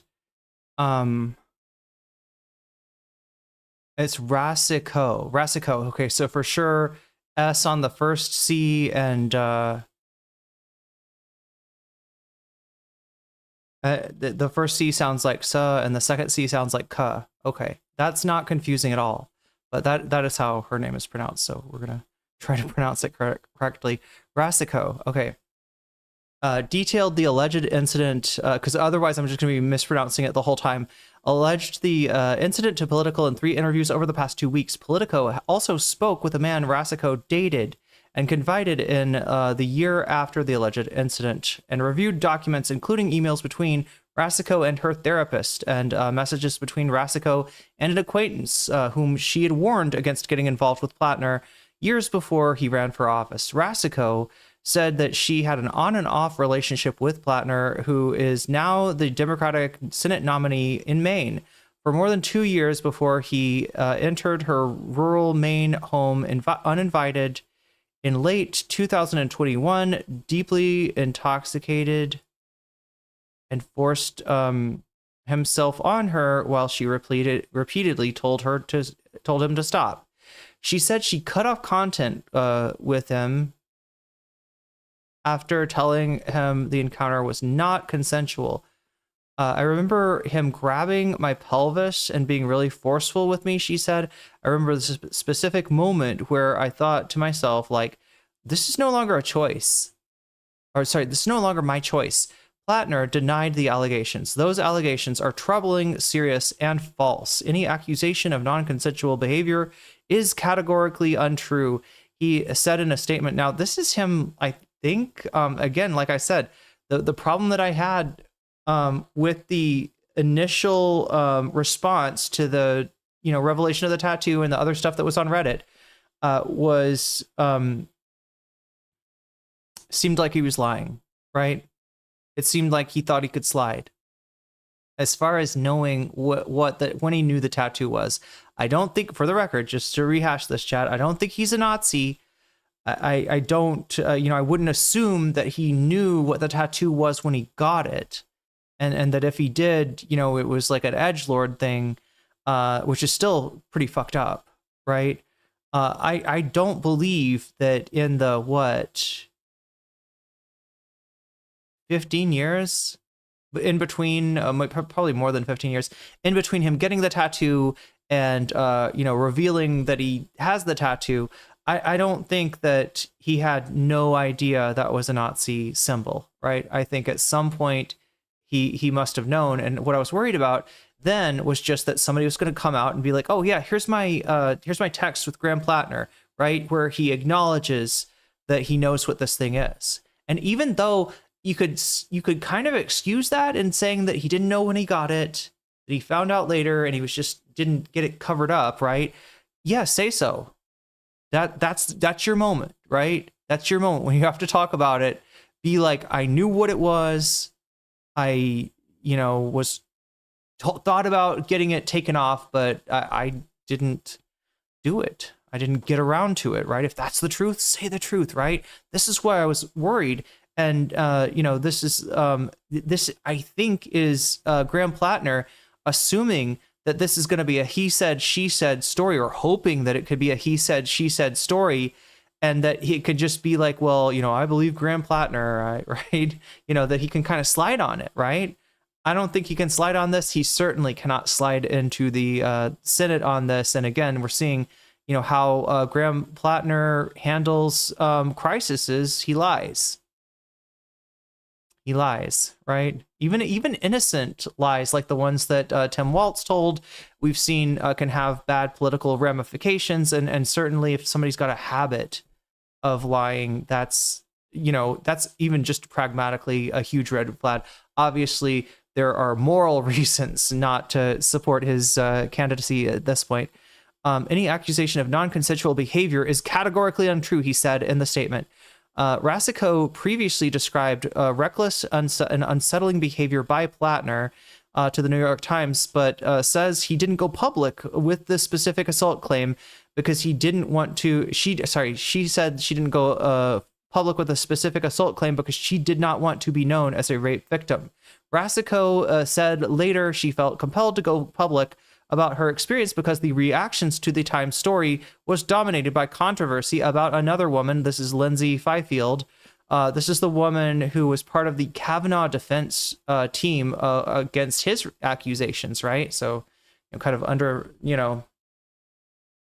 and she didn't, I don't think Lindsay Fifield had, SA allegations. I think her allegations was something like he grabbed her like roughly out of a car or something, who alleged Platner mistreated her, and faced attacks because of her ties to the Republican Party. Contacted by Politico, Fifield stood by the allegations she made in the Times and declined to comment further. My part of the story was just a read over, Rasico said in the interview, and the story was Lindsay, the accusations of her being politically motivated. Rasico said that she was torn over coming forward in part because she agrees with Platner politically. One of the reasons I didn't come forward sooner, the huge moral conflict that I had between supporting his politics but not supporting him as a person. She said, I just want the truth out there. I just want people to know the whole scope of who he is as a person. In a statement, the Platner campaign reiterated his denial and accused critics of trying to drive him out of the race. These allegations are very serious, and Graham vigorously denies them. They are also coached and coordinated by out-of-state establishment operatives. For again, negative polarization, another reason that he might think he could get away with this, right? For a year, opponents of this campaign have thrown everything they can at Graham, calling him a Nazi, a war criminal, and a communist. None of this has been true, and this is no different. It is not a coincidence that this story comes a week before the ballot deadline, just as the previous false allegations came a week before the primary. Graham began this campaign to fight for Maine, where everyone is treated with dignity and where Mainers are put first. With no amount of desperate smears will stop this movement from. We'll look at where the movement is right now, chat. Ryan Grimm actually has some news that he's breaking on the Platner supporters Discord, and no, they are for the most part not standing by their man here. And part of the reason I say, even if Graham Platner doesn't want it to be, it's over. This campaign is over. No amount of desperate smears will stop this movement from seeing that vision through. Platner, an oyster man and political newcomer, when he launched his Senate campaign last August, easily won the Democratic primary last month and was facing GOP Senator Susan Collins in one of the nation's most highly watched Senate races. His remarkable rise has been tainted by controversies, including offensive online comments and allegations of past mistreatment of women. Again, this was, mistreatment, making people uncomfortable, not, what we now know is ignoring Rasico's consent. He was not previously accused of sexual assault. The Iraq and Afghanistan war veteran has linked some of the behavior and mental health struggles to mental health struggles and alcohol abuse. But he says he's changed and has denied previous claims that he was abusive to women. Rasico told Political she was connected with Platner on a dating app, on Bumble, in 2019, and had consensual relations with him prior to the night he allegedly assaulted her. That night in late, and please don't go looking for the Bumble account. It doesn't exist. I'm sorry. I made it sound like, oh, Bumble, that's the one I use. No, I'm not on Bumble. You will not find me. That night in late, weird aside. That night in late 2021, she said she had exchanged text messages with him and told him not to come over, saying she wasn't in the mood for company. Later that evening, she said she realized she realized when she heard a sound, or heard a sound on the stairs, that he had let himself into her house, which was unlocked. Platner came up the stairs, Rasico said, to where she was on the couch. He got on top of her and kept grabbing her, she said, while she repeatedly told him to stop and that she wasn't interested. Rasico said she smelled alcohol on his breath and believed that he was almost blackout drunk because Platner ignored her protest and continued to grab her after knocking over an antique sewing kit, spilling small needles everywhere. Okay, that's not good. And I had been telling, I have a fear of needles is all. I had been telling him these words like, no, don't, she recalled. And the look on his face and realizing what was happening, I just realized that, like, I am in a situation where there's no consent here, she said.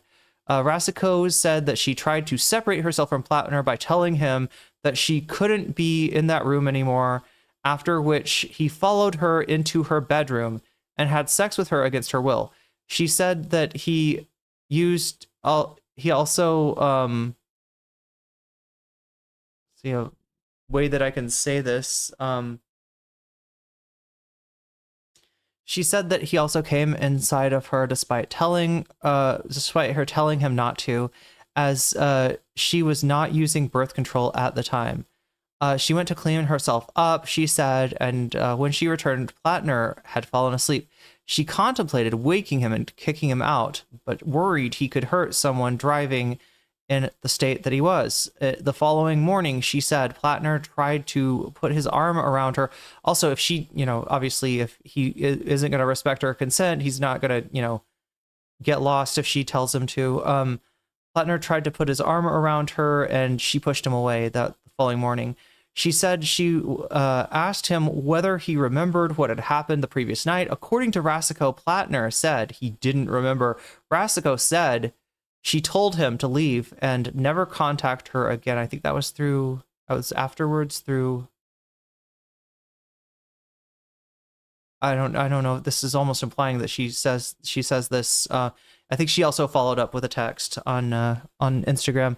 Rasico said she waited several weeks until she got her period to ensure she wasn't pregnant. Then sent, okay, here it is. Yeah. So she told him to his face, don't contact me again. Then sent Platner a private message on Instagram saying that the encounter was not consensual. She did not want to hear from him ever again. Rasico had no further contact with him after that. She said Rasico said she later deleted all her texts and social media correspondence with Platner as she tried to move on from the assault, and said that she has not been able to recover the Instagram messages she sent about the incident.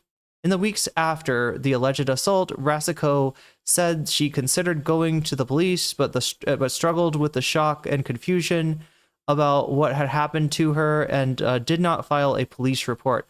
Even as time passed, she felt uncomfortable potentially telling a police officer about such a personal experience and feared retaliation from Platner.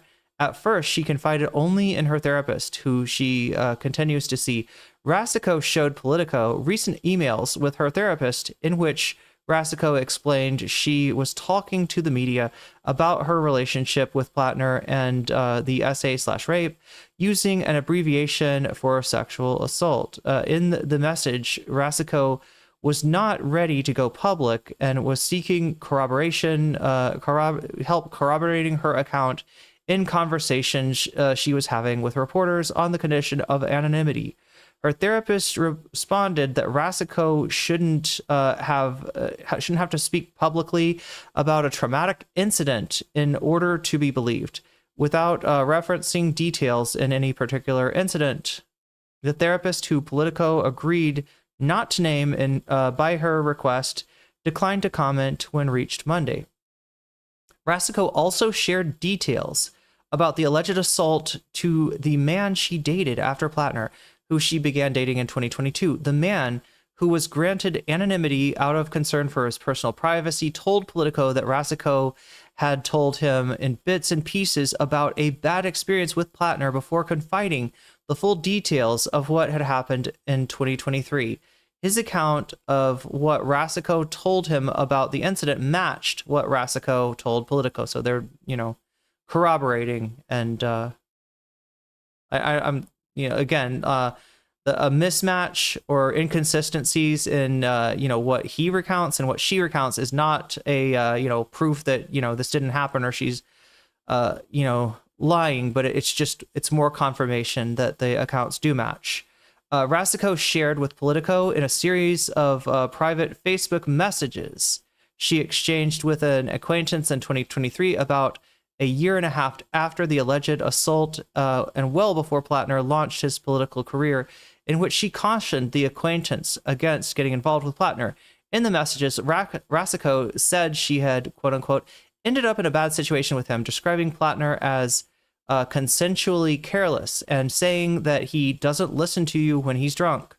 Reached out by Politico, the acquaintance said she had received the messages, but declined to comment. Politico granted her anonymity at her request to protect her privacy in the main community. So this is her saying, wait, this is the Facebook messages. I saw you post about oysters the other day. I feel morally obligated to warn you if you were anything more than just friends with Graham, but if you're not, then I'll just shut up for now and give you the scoop sometime later. Just friends, says the friends. Would love the scoop though. Rasico, is he still engaged? Friend, I was working on fixing up a friend with him. Oh, I have no idea. With who? Oh, girl, I think her name is, and then it ends there. Politico also spoke with a friend of Rasico, and a friend of Rasico had told about the alleged assault last summer, shortly after Platner launched his campaign. The friend, to whom Politico granted anonymity due to fear of social and professional backlash. There are more images above. Wait, what? I can click the, oh shit, wait, what? Wait, there are? I'm seeing advertisements. Yeah, I'm not seeing that. More texts.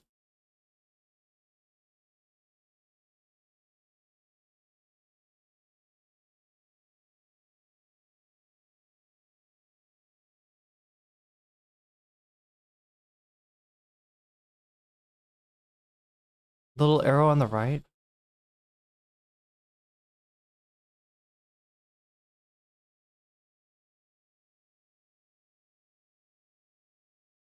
Oh, girl, I think her name is Jen from like the Rockland area. I don't know. I haven't heard of anyone.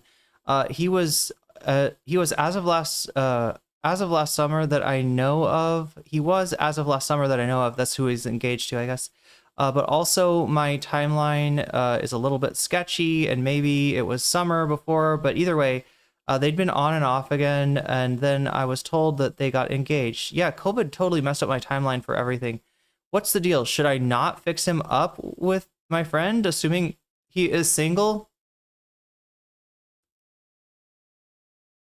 Rasico's response. He can be charming and funny. He's a decently intelligent person. He's not all bad, but I ended up in a bad situation with him. I will just very politely call him consensually careless at times. When drunk, plus PTSD. I knew about the PTSD. He lies also. Yeah, we know. We now know, right? He lies also. Forces himself on people? Question mark from the friend.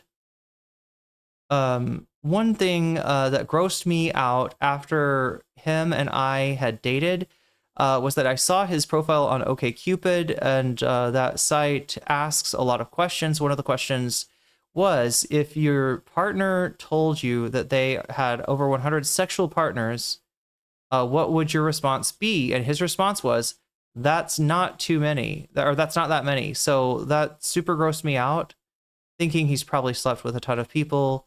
Doesn't listen to you when drunk, right? So with the response from the friend being, so yeah. Back to the friend whom Politico granted anonymity due to fear of social and professional backlash, recalled Rasico telling her about the incident, including that Platner had been very, very drunk and would not take no for an answer. Rasico said she was contacted by the New York Times in the spring and shared off the record that Platner had assaulted her. In other words, she's talking to the New York Times and she's like, all right, he assaulted me. Please don't print that. Or like somehow got it on background, right? All right, can we talk background? You won't say anything? Yeah, he straight up assaulted me, right? But I'm not comfortable with going forward with that. Like, right? So she shared it off the record. She told the Times that she had some positive memories of her relationship with Platner, but thought that he did not respect women and had cut off contact with him after the incident in 2021 when Platner had come over drunk. But the Times article stated that Rasico declined to elaborate about what had happened, only describing his behavior as reckless and unsettling. A spokesperson for the Times declined to comment. After the publication of the Times report, Rasico connected with Cheyenne Hunt, a progressive Democratic lawyer who founded the nonprofit Reckoning Action, which launched earlier this year to fight misogyny. Hunt, who had endorsed Platner last fall but renounced her support for him after the Times article, previously supported women who had come forward with assault allegations against former Representative Eric Swalwell. Earlier this year, prompting him to drop out of the California gubernatorial primary and resign from Congress. NBC News previously reported that Hunt was working with multiple women who had had past relationships with Platner. Hunt connected Politico to Rasico. Reckoning Action exists to confront misogyny in American life in all forms and manifestations, including backed actors being elected to positions of power, Hunt said. They've got a lot of work. They got their work cut out for them, like, right, Chad? Unfortunately, positions of power are notoriously full of rapists and abusers, including the Supreme Court, apparently. We became aware of the allegations before ever being connected with Jenny, and have been in contact with multiple women who had really troubling allegations. And it just became clear that this is someone who's not fit to hold public office. After the Times reported last month, Platner had said the allegations of physical misconduct were simply not true, and his allies seized on Fifield's conservative political affiliations to suggest that her allegations against him in the Times article were motivated by politics. Yeah, it's more than that, right? The Fifield also, defended Kavanaugh against very credible accusations. I think that was the kind of last straw on those. And again, Fifield's allegations was that she was, handled roughly. She was pulled out of a car by her arm. Not anything of a sexual nature. On MS Now last month, after the New York Times report, Platner denied claims that he had physically mistreated women. Anything alleging physicality, anything alleging that I knew that my tattoo, what my tattoo was, these are statements of somebody who's politically motivated, he told MS Now, alluding to the unrelated allegations about even his statement, right? Just kind of reeks of, if there's any statements about that, they're politically motivated, All right, that's all people from the establishment trying to stop my insurgent campaign so that they can, you know what I mean? He's using the negative polarity, in this case against the Democratic establishment for all that it's worth. He told MS Now, alluding to unrelated allegations about the tattoo resembling a Nazi symbol. It was a totem cough. It didn't resemble it, right? That's what it was there for. That's why it was in that Croatian tattoo parlor, right? Because some people in Croatia apparently like to get Nazi tattoos, and apparently U.S. servicemen as well. Platner had although I'm not saying that he knew at the time. Platner had the tattoo resembling a Nazi symbol covered up last fall, and said they're just trying to get stuff from getting sued, I guess. I don't know. Being very cagey in describing that tattoo. Covered up the last fall and said he had not known what the symbol meant. Rassicot said that she was bothered by Platner's public denial that he had been physical towards women. I know that he is capable of putting hands on women, she said. So don't believe that to be the truth. Anyway, that is the Politico article. Let me see what else is in my bookmarks. Okay, so let's take a look at we're gonna look more into, okay, yeah, this is the Discord. But first let's hear the Platner response. I wanted to directly address the troubling, serious, and false allegations against me. Any accusation of non-consensual behavior is categorically false. Over the last 10 months, I have been deeply humbled by the faith Mainers have put in me.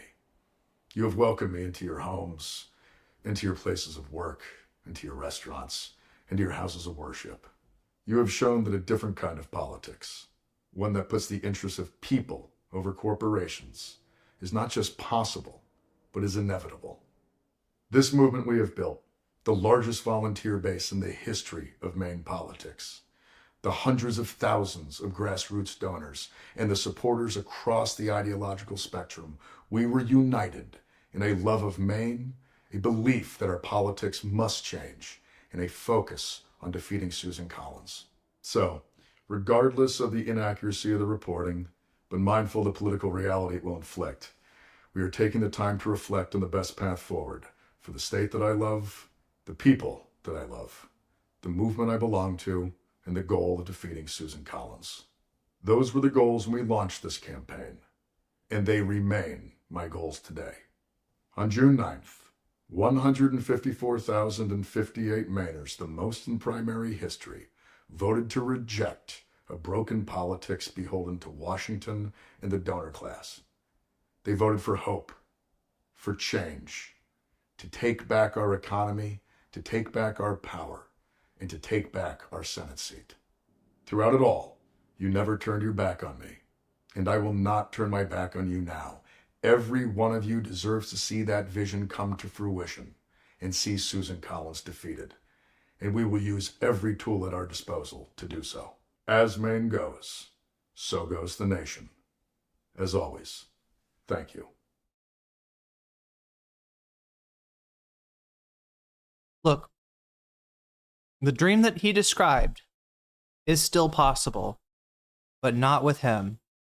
We got to disabuse ourselves of these notions that we need to rely on, magical generational talents, right? We need to disabuse ourselves of the great man of history theory and realize behind every one of these so-called great men of history, there were legions of people like you and me, unremarkable, unrecorded, that made that shit happen.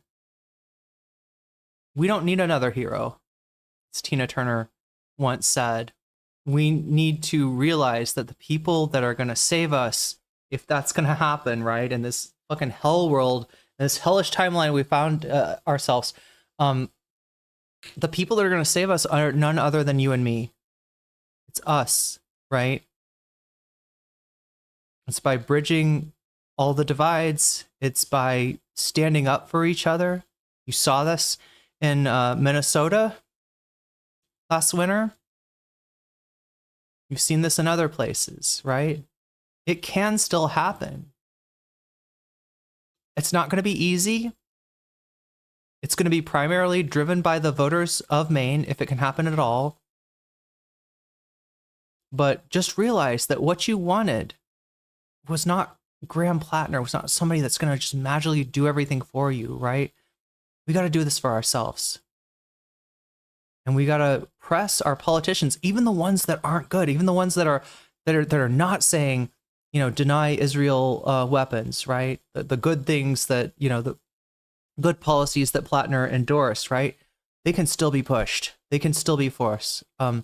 Thanks, Ryan Graham, for telling us the volunteers shifted, made him an unreliable source. Well, yeah, Ryan Graham's got to do something to save his own skin, right? He's got a lot of explaining to do as well, and we'll be talking about that in the upcoming days. But yeah, I picked him, to let him, this is, I guess an attempt to.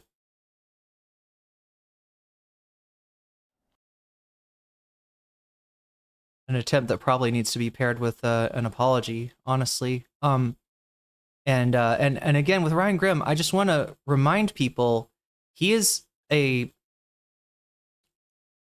of Dropsite. Dropsite has broken so many important stories. He does good work in journalism, right? If you, like me, are curious enough to look into his commentary, his views, you're going to find something that's a little bit disappointing, right? He's been great on the issue of Israel-Palestine, other issues, immigration, and indeed, like his own, victim complex as a white man, a white straight man who's supposedly, discriminated against in leftist spaces, right? That's kind of odious. That reeks of both Vosh and Destiny, in terms of his sort of reactionary impulses, and also Kamala Harris and Joe Biden. And that's the real thing that burned me up, Chad, is that, his policies on immigration, not that different than Kamala, Biden, or any of the loser Dems. When he talks about DEI and thanks Chris Rufo for taking that issue off the table, because now we can get to brass tacks. That is a man that wants to turn the movement into a class reductionist movement, right? Into a movement where it's marginalized groups that need to get out of the way and apologize and make their presence smaller, right? To let these white men know that, they're safe in the Democratic Party and nobody's gonna, no, it's the other way around. That's not how solidarity works. That's not ever how it works. It's people that are in a position of privilege starting to care about people that are on the other side of that privilege, people that are under the boot of that oppression, right? Being privileged doesn't make you a bad person. I have always maintained that, all right? But when you're not willing to acknowledge it, not willing to deal with it, or you're actively unaware, ignorant, or trying to deny it, that makes solidarity almost impossible, right? And we need all hands on deck, especially the people that have been most impacted by the imperial evil that we're all fighting against. So anyway, more on that later. I don't want to get too much into Ryan Graham, since this is mostly a stream about Graham Platner, but I'm glad. I mean, this does portend well, right? The fact that he is not still defending this, the fact that he is breaking news on what is happening within the Platner Discord, right? The volunteer Discord. It does portend well. I don't hate the guy. I'm not looking to cancel the guy. All right, I don't have that power. Come on, guys. Come on. I had to tell I had to tell Destiny that. I had to tell Dylan that. I had to tell Vosh that, right? I don't fucking have any power. Stop acting like I'm the villain. Stop acting like I'm trying to, that I'm the one making the left weaker, or people with that share my concerns are making the left weaker. Y'all are making the left weaker. But I'm not saying fuck you forever, okay? I'm just saying recognize what's going on, recognize what's what time it is, and get with the program, join the team. All right, that's what I want for Ryan. That's what I want for all of us. Anyway, yeah, I think we'll get back to this. Do we want to do? I want to do maybe the Hassan Yeah, let's do the segments first, because like if I read too much, right? I already read a whole bunch. It's gonna put people to sleep, which means it's time to see what Hassan Piker has to say about this. A lot of people, Hassan is actually taking fire kind of from both sides on this, right? There are people, the Bad Empanadas of the world that interpret what Hassan has said about Graham Platner as him giving this guy a pass, him, being, nonplussed by the, multiple, tours of duty, being involved in the murder of innocent civilians in Iraq and Afghanistan, the, signups for Blackwater, and then the denial. If you actually listen to what he's saying, he's not saying all that, right? He has maintained, like I maintained, that, of the people that are in the running right now, Platner seems like the best one.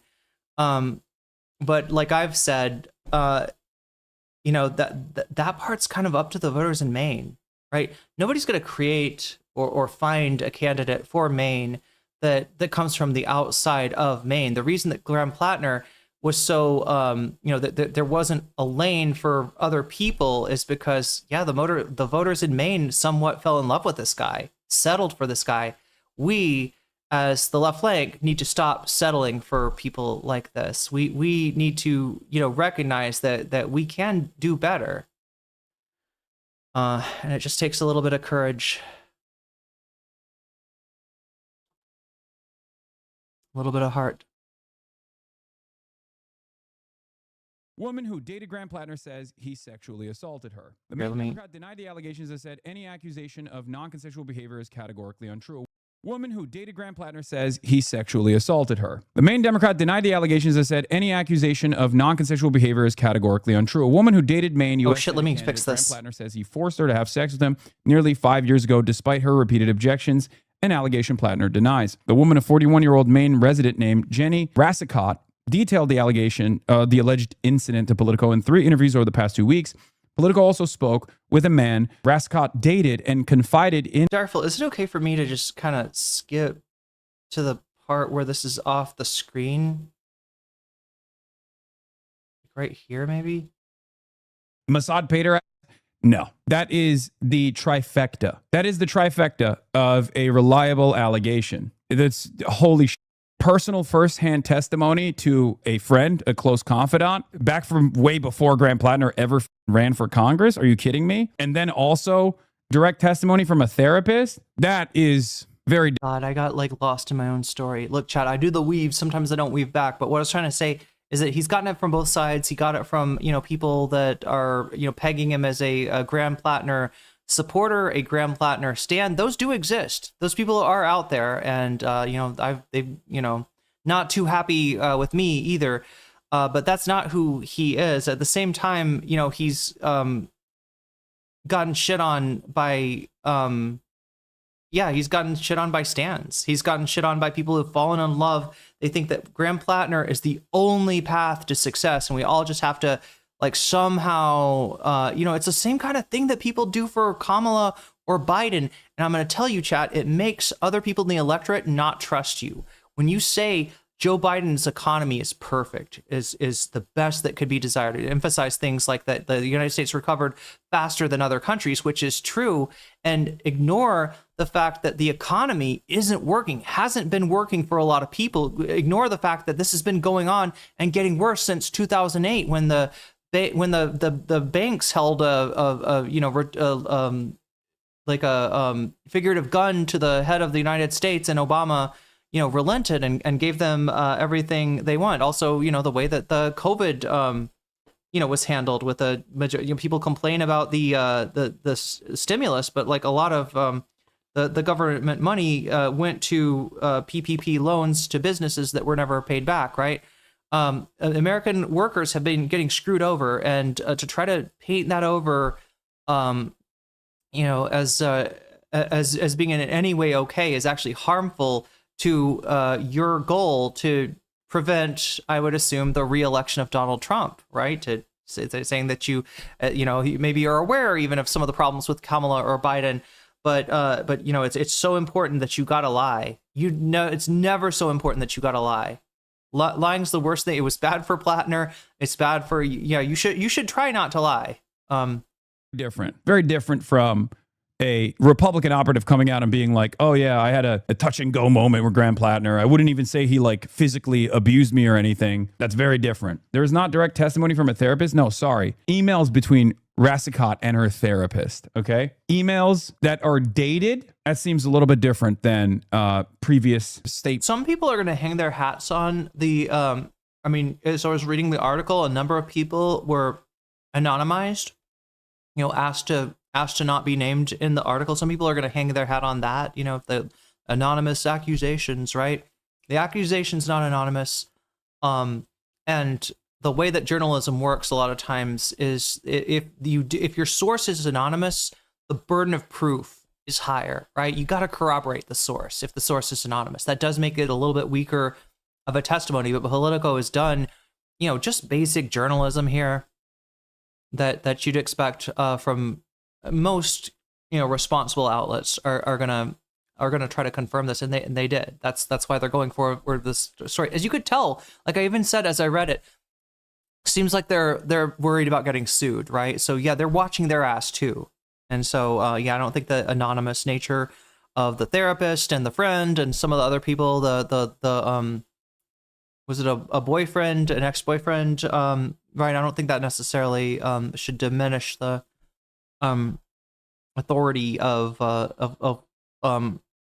what's been corroborated here. Statements and previous things that were talked, previous discussions around Graham Platner's misconduct or alleged misconduct. What I don't understand is why the New York Times didn't report it, but apparently the Political article gets into that. So we'll take a look at it. So reviewed documents, including emails between Rassicot and her therapist and messages between Rassicot and an acquaintance whom she warned against getting involved with Platner years before he ran for office. Rassicot says she had an on and off relationship with Platner, who is now the Democratic Senate nominee in Maine, for more than 2 years before he entered her rural Maine home uninvited one night, in late 2021, deeply intoxicated, and forced himself on her while she repeatedly told him to stop. She said she cut off contact with him.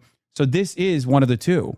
Rassicot is the other. New York Times, if you recall, interviewed 7 former girlfriends of Graham Platner. There was one that said she had a bad moment with Graham Platner. This, I think, expands on what that bad moment was with a very significant allegation. Trigger warning, I will be reading out depictions of sexual assault from this point on. She said she cut off contact with him after telling him the encounter was not consensual. I remember him grabbing my pelvis and being really forced.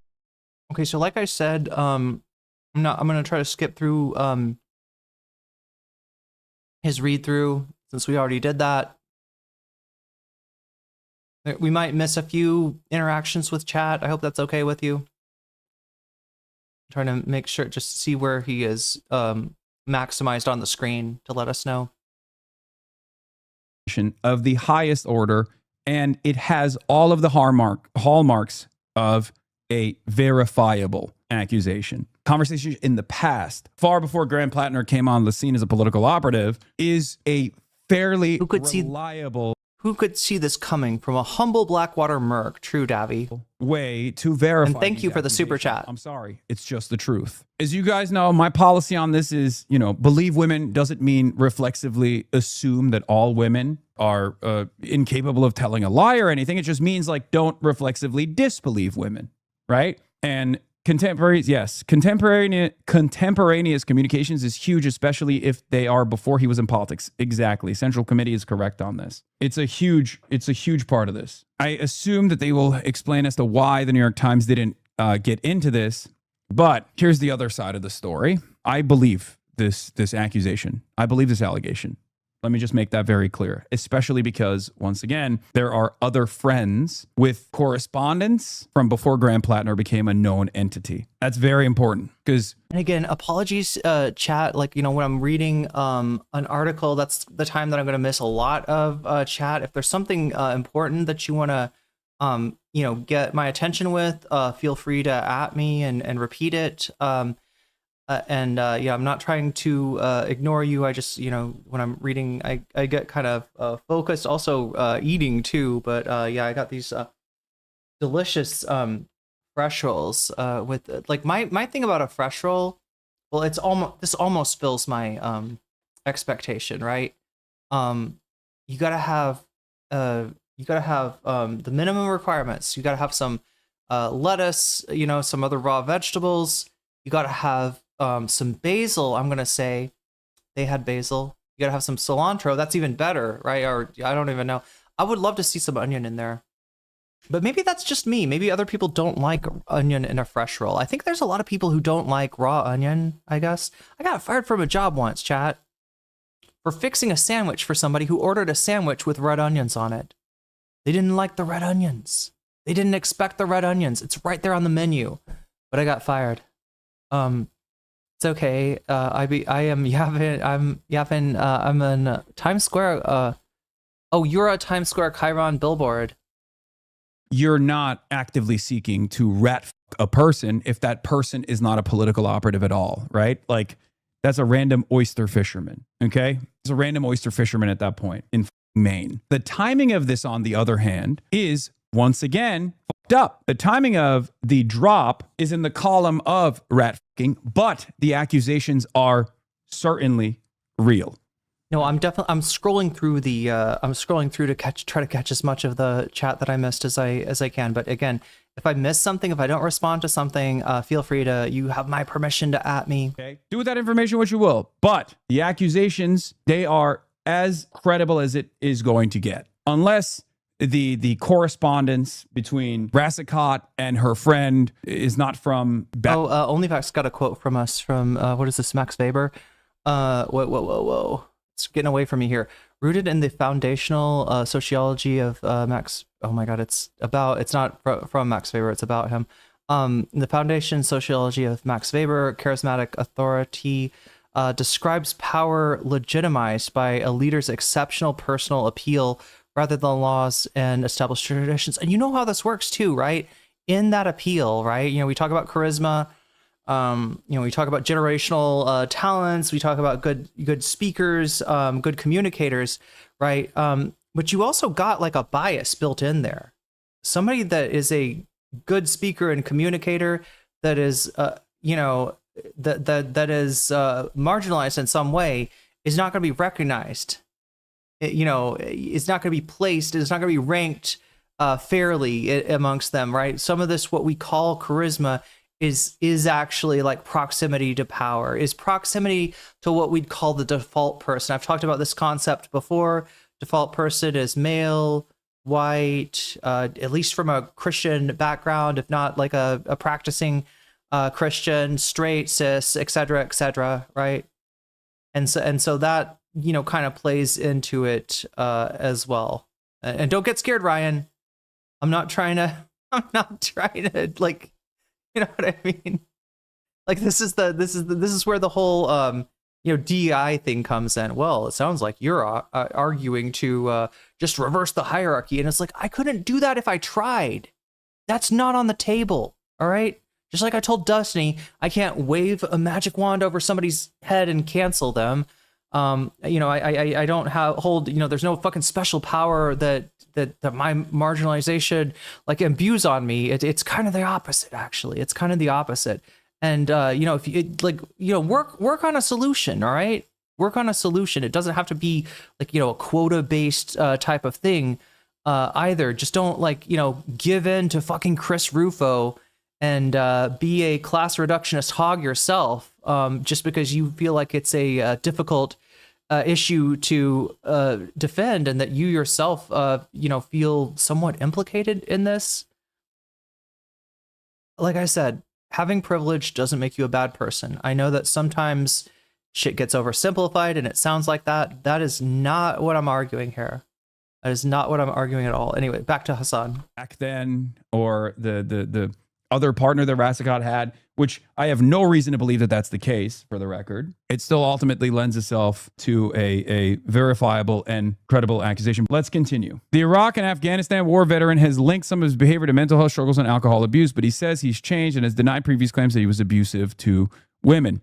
Rassicot told Politico she connected with Platner on the dating app Bumble in 2019 and had consensual relations with him prior to the night he allegedly assaulted her. That night in late 2021, she said she had exchanged text messages with him and told him not to come over, saying she wasn't in the mood for company. Later that evening, she said she realized when he heard a sound. Okay, so yeah, rather than, I'm so sorry, Chad. I don't look at, like, I know that this shit, like I said, content warning, trigger warning. I'm not kidding in that. I'm not making fun of it. I'm not making fun of the idea of a content warning or a trigger warning. These things exist for a very specific reason. And it's because, you know, hearing about a rape or sexual assault, you know, it hits different if you've experienced that, right? And so for that reason, I'm not trying to. Okay, there's Hassan getting corrected on Rassico's name. Did I say Rassicot? I hope I didn't fall into the bad. No, it's Rassico. The chatter is correct. The chatter is based. All right, we're gonna, you know, kind of skip through some of this. Said about Fifield, by the way, especially considering that she spent a good deal of time not just like being a Republican operative, but specifically defending Brett Kavanaugh against those very real allegations. Brett Kavanaugh then also... Yeah, Miku, I feel that. It is rough. It's like, and it's hard to explain too. Like, I don't know, I react in different ways, even just like... Also turned around and literally denied women bodily autonomy. Hundreds of millions of women on U.S. soil were impacted by Brett Kavanaugh's lies. So it's I will once again stand by my previous statements on that story. This is a different situation, I think. Here's the thing. This is as airtight as it's going to get as far as allegations goes. This is fairly airtight. And it's not even because if you remember, I said this about Fifield as well. If you recall in my commentary on the Fifield allegations, I said if there was corroboration at the time from friends of Lindsay Fifield, it wouldn't matter whether or not she was a Republican operative, right? If you recall, that's what I said. This seems to me like there is corroboration. Now, the only thing that would be potentially in defense of Graham Platner here, which is, it seems, the allegations that seem super credible and indefensible, would be if there was if there was any sort of financial entanglement between a friend, but it doesn't seem to be the case. I mean, it's very, very unlikely. You know what I mean? Just so you guys understand. And the reason why I'm taking this position is to show you that there is a lot of veracity to these claims. Like even in the most heavily scrutinized version of events, in order for this allegation to be untrue, it would only happen if this experience is real and she felt uncomfortable by this experience, understandably, because this is, clear-cut date rape under the influence of alcohol, right? But she previously did not. She felt conflicted about it, maybe confided in her friends, maybe confided in her therapist, worked through it, and then after the fact, and breaking and entering as well, which is, not the main point here, obviously. The violation of consent of someone's, bodily autonomy in the process of a date rape is probably it's a breaking and entering is also another violation of consent, but nowhere near as significant as rape. For this to be untrue, she would have had to been slandering him in 2023 because no. This is much worse than the allegation that Fifield made. That's why I'm saying it's credible 100%. No, what I'm saying is I don't think it's disputed that Graham Platner actually violated this person's consent. There's no dispute there at all. None. I mean, it's ridiculous, right? It would be totally ridiculous. Bro, it's just rape, not date rape. I mean, date rape is rape, chatters. There's no distinction. I mean, it's just rape. It's violent sexual assault. So here's the thing. What I was trying to say is this definitely happened, right? For this to be something that she's like reconsidering, regardless of whether or not it happened, because that is not in dispute at all. But for her to like reconsider, I'm gonna say that's kind of crazy for like the idea that people do people really think of date rape as like, oh, that's only a lower tier, like, right? I mean, I don't really want to compare like date rape to not date rape and be like, oh, like, well, if I had to be raped, I would rather it be, I can't, like, they're both bad. They're both bad for different reasons. In fact, you could probably make an argument that date rape is maybe especially with, this is somebody that she, had an on again, off again relationship with, right? When it's happening from somebody that you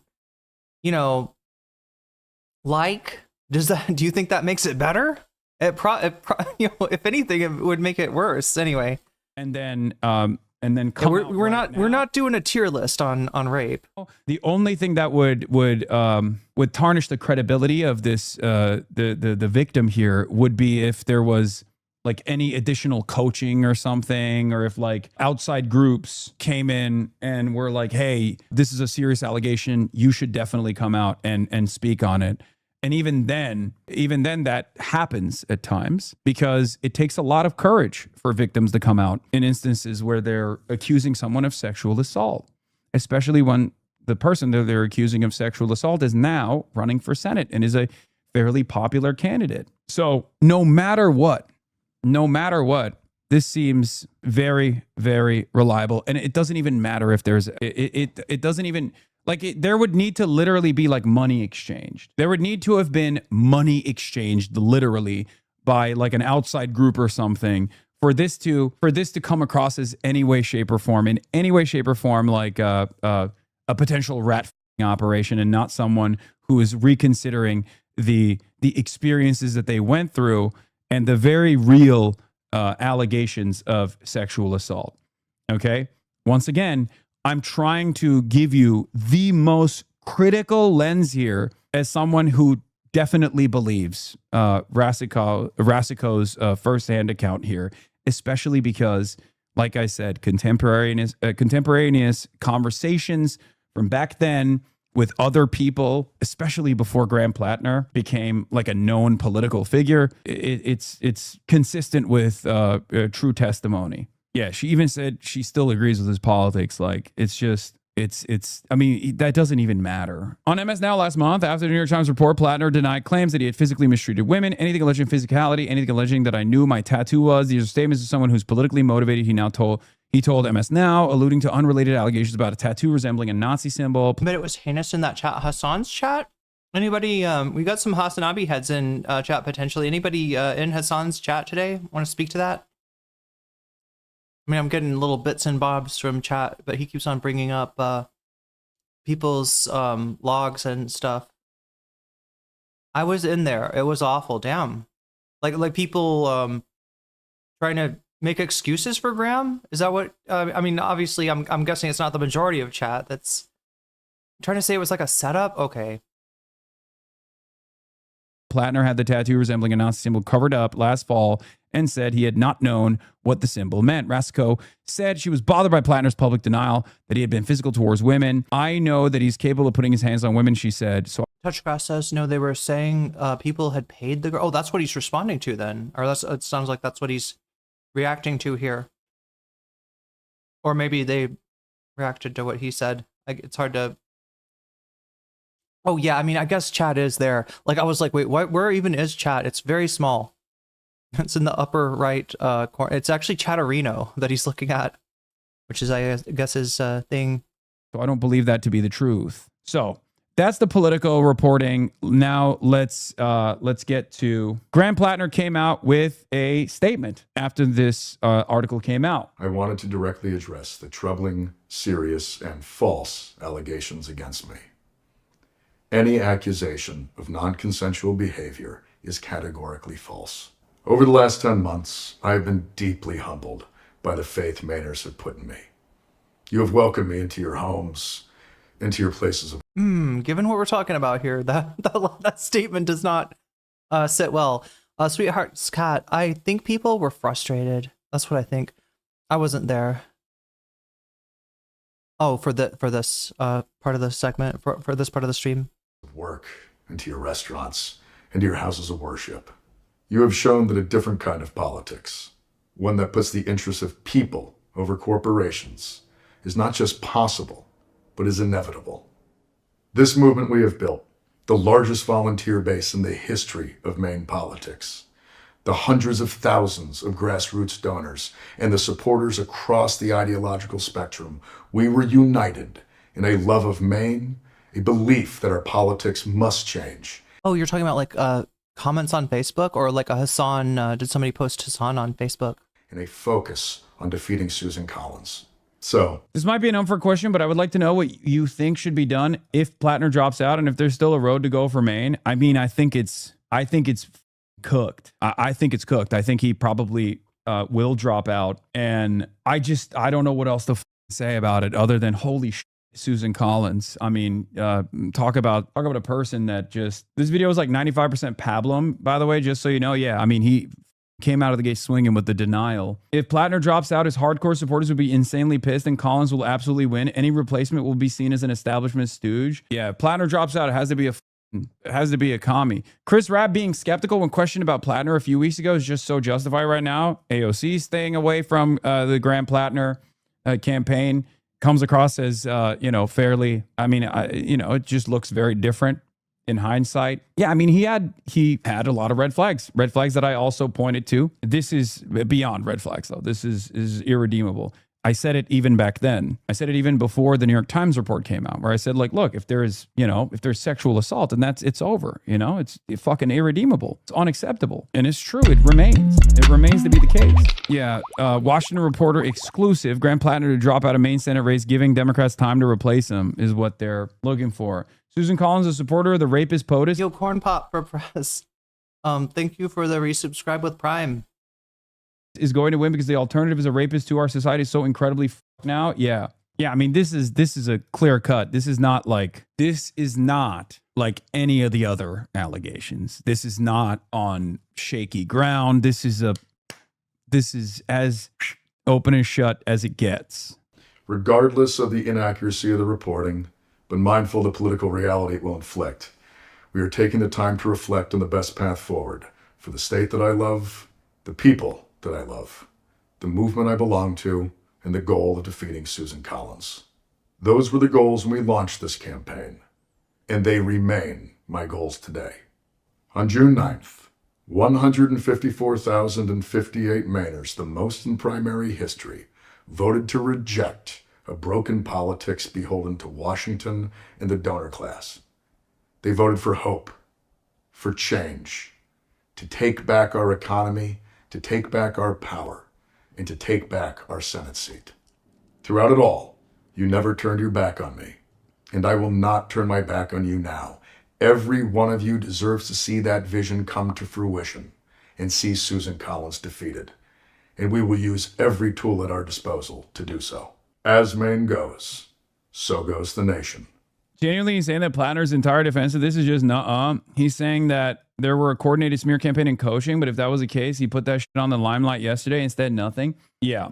Platner. Yeah, he didn't have much of a solid pushback other than, like, do you want Susan Collins? Please vote for me, even though I'm a horrible person. Yeah, wow. Also, just to explain, because it's kind of a boomer reference here, when he says "as goes Maine, so goes the nation," I think it people use Maine as a bellwether. Is that like where the first votes get counted? There's like a small area in the New England area, or there's a small place in the New England somewhere in New England where they count the votes first, and like it's fairly reliable, decently reliable. That whoever they're voting for is going to get elected, or sometimes reliable. That's what that is about. Just the usage of Maine as like a purple bellwether state that might, sort of typify the overall mood of the country, although it's not always. So did Hassan give AOC a hard time for not endorsing Platner? I don't think so, but yeah, I mean, find me that clip if he did. His voice sounded awkward when he said her refusal looks different in hindsight. Yeah, it's definitely a purplish state. Is it New Hampshire? That's the one that, okay, that's weird. Is it, where does as goes Maine, so goes the nation?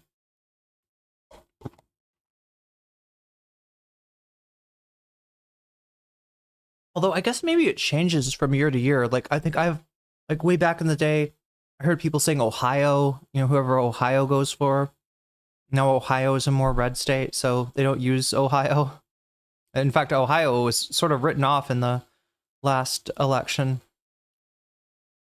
Was it people passionately committed to volunteer for him? On his campaign Discord, people are sharing their feelings of betrayal, heartbreak, and resignation. He has lost his base. It no longer seems like a question of whether he will drop out, but when, and whether his campaign, by virtue of an overwhelming primary win, will be able to influence who replaces him. Yeah. I would go so far as to say that the timing of this is maybe not even potentially a rat, but instead the timing of this is most likely so that there's an opportunity to swap out the candidate for the Democrats. It lends even... Okay, so what does this mean? Darfel says Maine September election of a governor. Oh, okay. There's a governor election that comes before the presidential election. Predicted the party outcome of the November presidential election in 21 of the 28 presidential election years from 1820 to, oh God, that's a very old metric then, to 1820 to 1932. Yeah, Hassan did not endorse Platner. It was just the same thing that I said, which is, well, it's bad. He's a bad liar, but probably better than Mills or Collins. And at this point, it is over, Chad. He's going to withdraw. And further credence to the fact that one of the accusers, the victim, Rasico, was someone who clearly is both wronged by Graham Platner, but was conflicted on revealing this information because there was like this higher priority in her mind. Yeah, exactly, Miku. It's kind of a no-brainer. Like, right, anybody, is gonna. That's not a very high bar. I mean, a little bit higher to be better than Mills, but yeah. No, Mills is. I mean, other than her taking on Trump on trans issues, which is actually kind of brave. There's not a lot to, like, especially if you're talking about Israel, right? Mills is not good.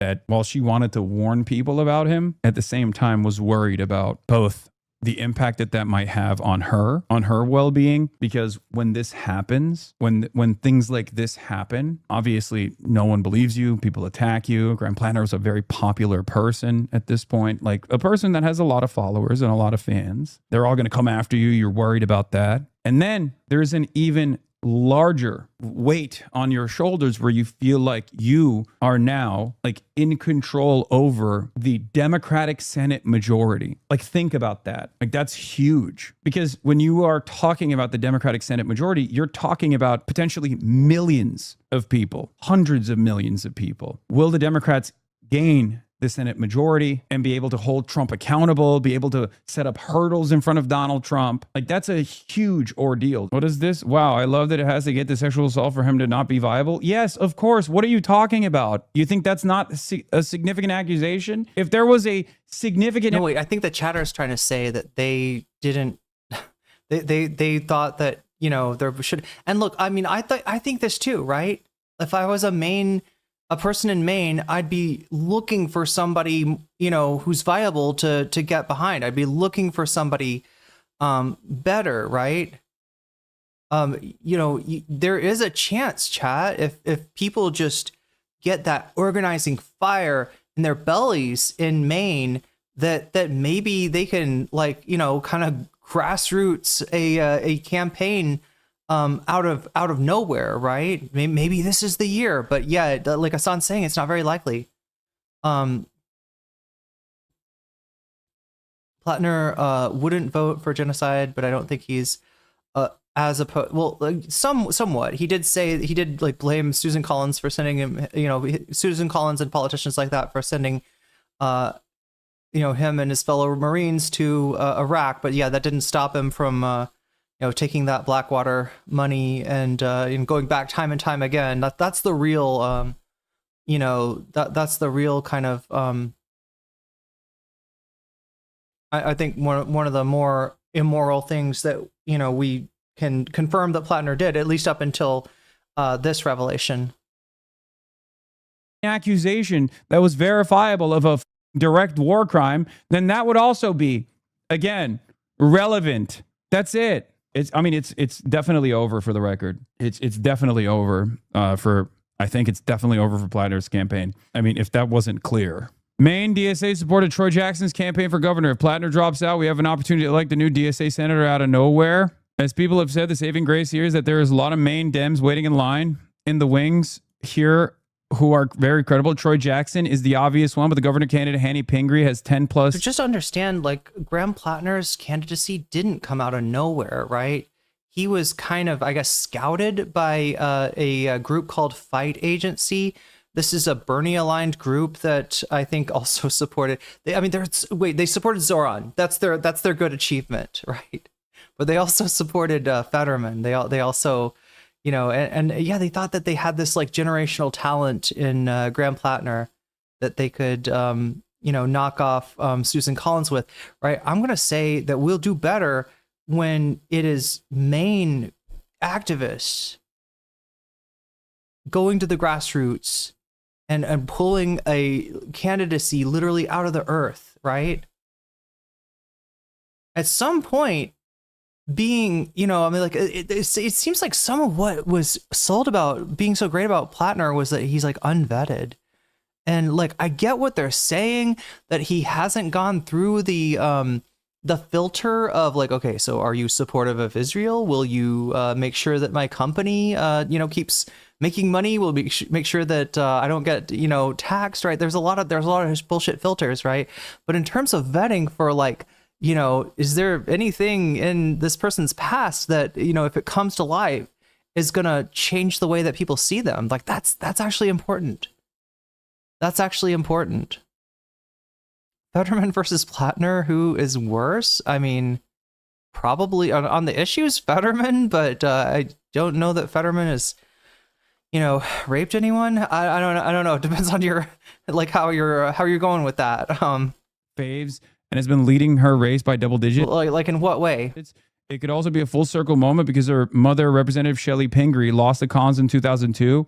She's a very different kind of politician, to say the least, but also one who ranked choice majority of the vote in the 72% Platner primary electorate. Yeah, there was a Troy Jackson. Sweetheart's cat, I regret donating to Fetterman. Fetterman is the reason I don't donate now. Yeah, that's for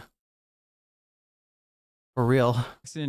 Maine U.S. Senate poll, Troy Jackson against Susan Collins at 48 to 43. But that's, I don't know how reliable that poll is. Yeah, Platner's volunteer Discord wants Troy Jackson to be the new Democratic Senate nominee. Swapping out Graham Platner. All right, should we take a look at those Discord messages now?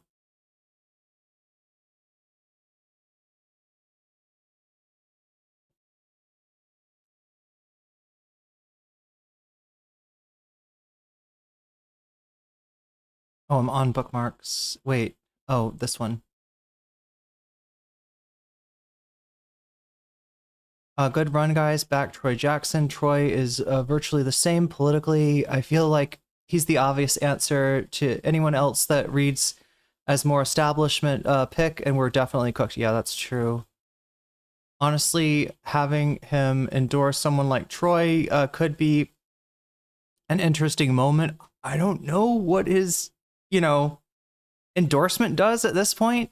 I get what they're trying to go for, right? They don't want a establishment stooge, and they're very aware of that, and they're very aware of the establishment's ability and what they're doing right now. Chat, right now, Democratic political advisors, the same shitheads that told Kamala not to say anything about Gaza, they're out there advising Democratic candidates to just go ahead and call it a genocide. Just go ahead and say you're against funding offensive weapons to Israel. Like, they're trying to give them something that sounds like a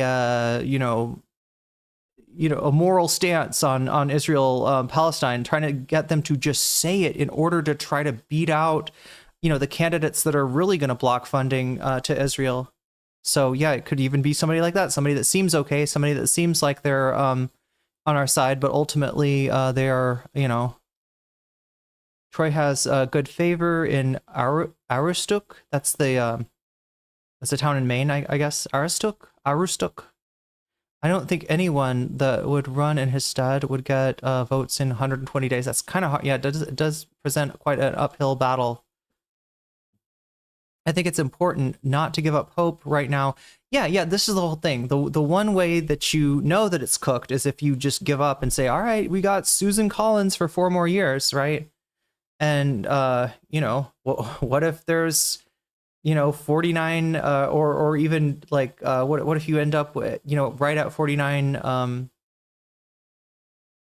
really need like 51, don't you, as the Democrats to have a real impact in the Senate immediately? You do, I think need 51. Obviously, when the 2028 comes, if there's a, Democratic president, then you only really need 50, but I mean, ideally you'd have 67 if you really want to be able to do some stuff. But that's a pretty hard hill to, when was did the Democrats have, they had a super majority, right? I don't know if it was 67. I feel like it was like 61, 63, something like that under Obama. There's an unprecedented anger. That's what I'm so mad about the Obama administration. That was a real chance. That was a real fucking opportunity to do a lot more.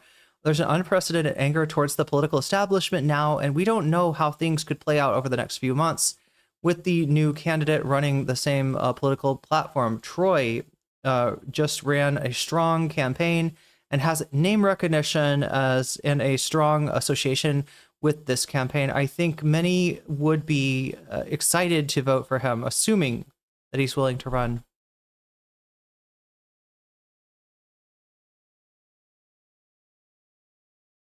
Wait, did I just, no, these are different tweets, I guess. Wait, is this different? This is something else, right? Volunteers in Discord, volunteer Discord, want Troy Jackson. Okay, this is different. I don't necessarily want Graham to win. I want his/our political ideas to win. He's not coming back from this. We should find someone. And again, chat, just random volunteers in the Platner Discord is who we are looking at here. He is not coming back from this, and we should find someone to carry on the ideals now. People can be flawed and become better, but hanging your movement on the coattails of somebody who is credibly accused of sexual assault is the exact thing we are trying to be better than. Credibility, of course, has to be examined, but when people are splitting hairs on what exactly what exact type of sexual assault it really was, then that's definitely too far. If all the chat, I better not see Hutch trying to be like, DSA, not so smug now. Like, do you think, is there any way? I feel like Hutch kind of like endorsed, I don't know if he endorsed, but I feel like he got behind Platner, despite him maybe being a little further left than he might like. I don't remember though. But yeah, I don't want to see that shit. I don't want to have to talk about Hutch anymore. I swear to God, chat, we ratioed him yesterday on Twitter. All right, thank you if you were part of that ratio. It's a very slow ratio because, of course, I tend to tweet right when everybody's going to bed. So it's almost like that tweet was there all night, just getting no motion whatsoever. And then morning comes and people see that I said the coping will continue until morale improves, right? Then, it gets more likes than his tweet. Anyway, chat, I am not Couples. I'm not trying to hang my hat on ratios. It wasn't a very big ratio, and it was a very slow ratio. So not an impressive one by any means, but I mean, it says something, right? That people are not trying to hear his bullshit cope about the DSA. Was almost obviously the most heartbroken for this poor woman who lived through something no woman should ever have to endure. But I'm also, to a lesser extent, heartbroken for all the volunteers who believed in Graham, his message in this campaign, and really thought that he was a vehicle for change. And I'm ashamed I supported someone who could do something like that. Again, waiting for more to come out and not rushing to snap judgment. But this is my gut reaction. So some varied reactions in the Platner volunteer Discord. Man, I'm in so much pain. Graham had great policies. I hope someone whose character aligns with those policies steps up. Reacting to the person that said, I don't necessarily want Graham to win. I agree. He needs to drop out now. And the whole thing. So yeah, his Discord is not behind him staying in. That's why I think there's no chance that he's staying in. Also, he's canceled a number of events. I think that's a sign of things to come as well. I'm not going to lie, chat. I think this is a case of putting country over party. Even if this is a false allegation, it's credible enough to sink the campaign. Platner will not win with no shit with this hanging in the wings. Not even a minute, despite corroborating screenshots and messages between her and a friend who confirmed the conversation, which, it's reacting to, I don't believe this shit for a minute. It's clearly orchestrated, like rhymes with some pie pop. I don't know what they're trying to say there. Oh, they're probably saying Mossad or something. I don't know. Not even for a minute, despite corroborating screenshots and messages between her and a friend who confirmed the conversation, which happened before he entered politics. That speaks to your attachment to Graham, not the validity or lack thereof of the accusation itself. So, I mean, like, we're just seeing a little, like, I'm sure there's some selection bias here, but, a little sampling from what's going on in the Graham Platner volunteer Discord. Back to Hassan. And again, chat, I should just mention, if you're not I'm not adding extra time on the ticker because we've switched our tactics. I'm going to be streaming 5 days a week now. Monday, Tuesday, Wednesday, skip Thursday, Friday, Saturday, skip Sunday. 7 p.m. Pacific time, 10 p.m. Eastern time, right? And we'll go on for 4 hours. If we can get to 100, we'll go on for 5 hours. If we can go on to 200, we'll do 6 hours, right? I haven't figured out what to do if we hit 300, as we are very close to then. So if you want to force my hand, force me to figure that out, because I do have to give you something for 300, then I think we're 9 points away from that. That's pretty crazy. Platner is obviously the right move. It should probably be Troy Jackson. He's from the same wing of the party. He got the Sanders endorsement. He's a favorite of local unions. He also held down a Collins plus 35 and Trump plus 15 state Senate district. It preserves the intent. Wait, is that right? Corey Ander says, oh, I see what you did there. That's not the but Corey Ander. IHOP might be code for APAC. Sounds possible. The primary electorate as much as possible, in my opinion. You can say you can see the way the wind is blowing. I think one of the problems with this the Bernie endorsement is that they're going to use this as an opportunity to fuck Bernie up, dude. They are going to beat the shit out of Bernie for this, which I don't think is appropriate. I don't think it's acceptable. I think it's unacceptable. But I think the establishment Democrats are going to use. Okay, so I'm hearing from chat that Hutch did support Platner, but with some major caveats. Oh, that's the campaign that he donated to. $50 too. This is an opportunity. I mean, they're already attacking me, and my level of involvement with Platner is non-existent, and they're making it seem like I was the one who found him out of nowhere. They will absolutely, both the right wing of the party, the far right, the Republicans, the right wing of the Democratic Party are all going to use this as an opportunity to shit on Bernie Sanders and like left populists amongst their ranks. They're going to try to hit this with like, they're going to try to be like, oh, this is just like. But now there are freaking communist invading radicals. Yo, welcome in, communist invading radicals. Is there still a discourse going on about Hassan's tie being a single Windsor?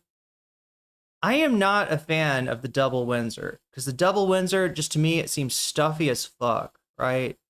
I don't know. I don't like it. But I guess I see, is it the people don't like the asymmetry? They're bothered, I think, by the slight asymmetry. That tie's got like a lean to it. You know what I mean? And I don't know, maybe that's just like you get that with a clip on and carry on. That's a good way to not have to worry about double and single Windsors. Are there any other knots? Those are the only ones I know. Double is too much. Yeah. I mean, especially like, come on, it's over the top. We can't be over the top. Abdul or something when there's no comparison whatsoever, right? And they're nasty. Double Windsor reminds me of a creepy, touchy old man. Oh my god, like my like my high school principal. Little perverts. Did he wear a double Windsor? They're gonna try and swing this on DSA candidates and stuff like that when Graham Platner is not endorsed by the Democratic Socialists of America. He was definitely creepy though. All this stuff. There's gonna be a lot of like a lot of opportunities to just like the establishment Democrats are gonna use as an opportunity to just like do whatever the they can. Troy Jackson says there's no place in our policy for sexual violence. I think wearing a suit to stream in your bedroom. Well, he's not in his bedroom. Okay, that's his. I think the kitchen. So if you want to orient yourself in Hassan's house, I think that behind him, to the right, to his left, to our right, is the front door, and then if you like right the hallway to the front door, right, and then further to the right, I think is the kitchen. So yeah, he's in like a, I don't know, what would you call this, chat? Would this normally be, I don't, like there's a living room and there's a den. I was never super clear on the difference between a living room and a den. What is the difference between a living room and a den? Like a creepy principal or history teacher? Oh my god, I had a libertarian history teacher from Texas. And then I also had a incompetent history teacher that was the coach. He was the PE teacher / the coach, and just had no business teaching that shit. Like I remember him like reading the textbook to us. That was his lecture. Let me read the textbook to you. And then he said something about now, like what was it? Was he talking about? Yeah, I think it was Francis Marion, who was like a general from the Revolutionary War, and he said he was the Desert Fox. Either that, or he was talking about Rommel, and he called him the Swamp Fox, right? Francis Marion was the Swamp Fox. Rommel was the Desert Fox, right? And my history teacher, I think, did not know the difference between them. Very different generals. Not in any party. Graham Platner must withdraw from this race today. This is not what we stand for. Not as Democrats, not as Mainers, not as human beings. For too long, women who survive sexual violence have been told to stay quiet, to protect the men who hurt them. At my parents' house, the den and the living room were basically the same, except the den had the TV. Oh, so like a living room, maybe like a fancier, slightly, maybe you put the fancy stuff in the living room and the den is just where you hang out. Is that the idea? Has the U.S. team been eliminated yet? I heard that was possibly on its way to happening today. Think about I'm not that anti-American, right? I'm not like wishing defeat on U.S. Football team, but I do feel like Trump has put his thumb on the scale, and it would suck so bad. They have been eliminated. It would suck if the U.S. somehow won the world. Okay, the U.S. lost 4-1 to who? Den is usually fancier. Wait, is that how it works? I live in the South and we use the den, but the living room was fancy. Yeah, that's how, maybe it's a regional thing. Belgium. Okay, well, yeah, Belgium's like a really good team, right? Or they're usually good. Like they're good at cycling. I assume they're good at football as well. But yeah, I just didn't want it to be the US because that would be such a fucking cheating job if the US, like Donald Trump has put his thumb on the scale in a million ways for the American team. I just don't want to see that. Like, it's bad enough that they gave him a fake peace prize, right? I really don't want to see him get a trophy. Yeah, he would come down and he would take the trophy, wouldn't he? He would just steal it. He would do a Putin. Trump curse. Yes, the Trump curse. Yeah, they lost to 4-1 against Belgium. They're just okay. Okay, I guess I don't know football. Not much of a footballer myself. It's how the room is situated. Okay, so it's not about the stuff in the room, it's how it's situated. Okay. I used to be a big Team USA soccer, but lately I'm out of the loop and Trump is involved. It's ridiculous. If the coach had any honor, yeah, like I said, I'm not against the US team, just like, you know, like don't have any special affinity towards it either, but like I'm not like against the US team or, you know, American soccer, American football. But yeah, the way that Trump tried to cheat, it would suck if they won. I don't think it would be legitimate. If the coach had any honor, he would have sat out the player. Yep. For the guy. We're talking about the guy that got a red card in World Cup. If you get a red card, at least the next game, if not more, you don't. Belgium is pretty good, says Patfuls. Pretty good this year.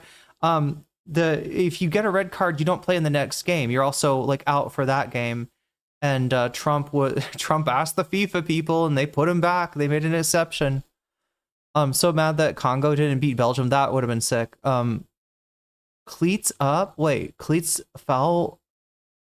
Oh, wait. Cleats up foul is dangerous. Wait, cleats up? Okay, so you can't have your cleats pointed up? Is that the idea? I thought he stepped on the guy's foot. Cleats up is a red card, full stop. Are there any global south countries left? For intentionally, yeah, he stepped on the ankle. Wait, how is it? What does it make it? What makes it cleats up? Oh, that's what you meant. Yeah, cleat, like,